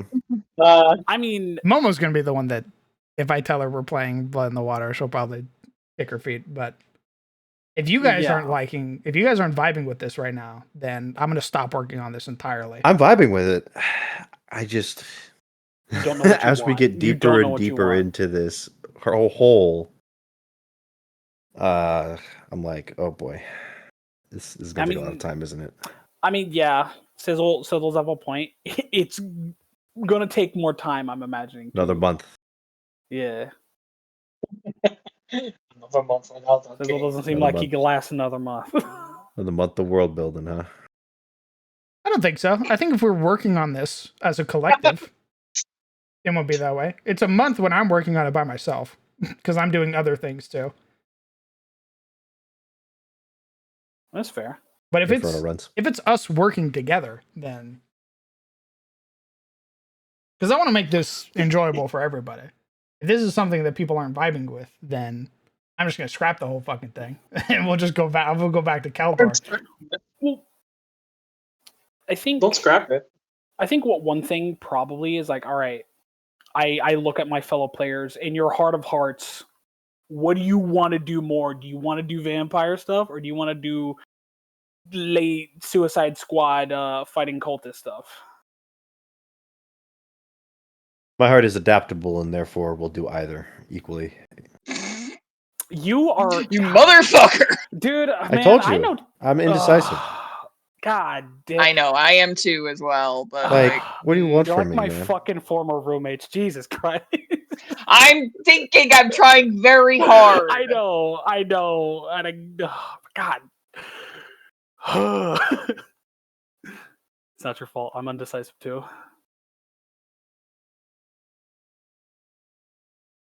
Ain't that something? Ain't that about a bee? You know what? Just to get it out there, I'd put my answer for Blood in the Water just to have a solid answer from me. Blood in the Water. That's what I'm for. All right, that's a notch for Blood in the Wall. Yep. And if it goes the other way, I won't be mad about it.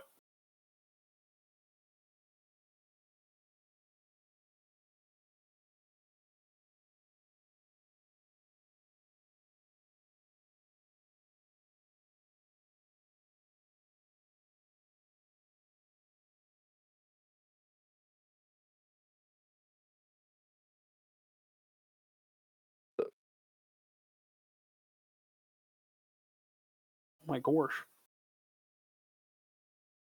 How about this? I'm gonna end stream here. Tomorrow or today on Wednesday, I was gonna send some Inferno attempts, but I'm not going to today. Today, when I wake up, I'm going to begin writing out the basic structure for Ethanox. I'm then going to send it to all of you. I'm going to try and knock out its main themes, what the kind of campaign or story would be. Okay. And then kind of the structure of the world. Great. Then you can all tell me, after I send that to you, if you'd rather do Blood in the Water or the Ethanox campaign. Sounds good to me. Mm-mm. It's called Night City because it's filled with vampires. I mean, Don't jump the gun, son. Write that down. Write that down. It's peak, bro. It's peak. It's peak. Oh. Never been done before.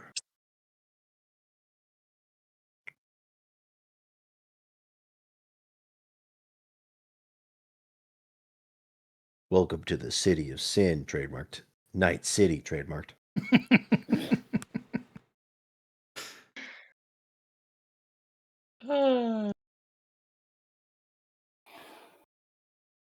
Yeah, give me what you plan with this, and then I'll give you my opinion.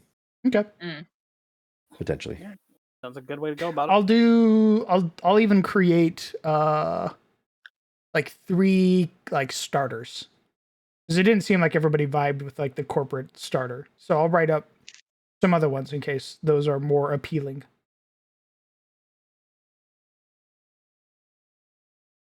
And if we can't decide on anything, then we already have Blood in the Water set and ready to go.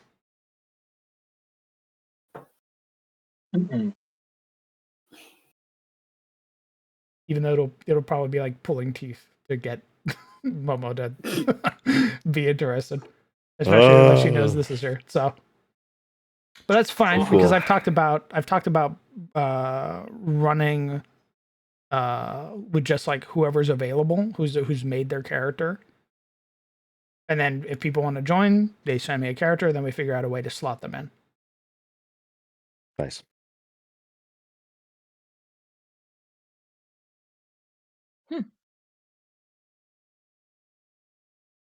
Okay. Why don't you guys go ahead and say goodbye, chat? Bye, chat. Bye, This is chat. a- Wish us luck. This was a rousing and arousing conversation, chat. Huh? Huh? I've got your blood donation right here. Huh? I'll be back. Okay. All right. Friends, companions, thank you guys so much for coming out and supporting the stream. That is all for me tonight. I got some writing to do. I got some things to figure out. So I think that's what I'm gonna go do. Bit of a more chaotic mess. I kind of got inspired halfway through. We already have the other maps made, which is the reason that I was so willing to put time and effort into like these other ideas. I do like Ethanox. I think Ethanox is a pretty cool setting, and it seems like it's piqued the player's interest, which is ultimately always what I want to go for. If it's just a story that I like and it's not something that the players really like, that just feels like I'm kind of, self-filleting. But if it's something that the players are interested in and I'm interested in, then that's a big, big bonus. So I think tonight I'm just going to write up some stuff until I get tired. My sleep schedule's already fucked because I didn't have any caffeine. And my brain was like killing me, so to speak. So we're going to go from there. I'm also probably going to post some stuff in the DM showcase to kind of get ideas, get interested in all that other stuff. We'll go from there. I hope you all have a lovely night. I hope you take care of yourselves. Hug your loved ones. Tell them that you love them. And I will see you all later. Also, sorry about the music, that there was no music. For some reason, my YouTube was just not working. So I do apologize. But I hope you all have a lovely night. Good night, Chad.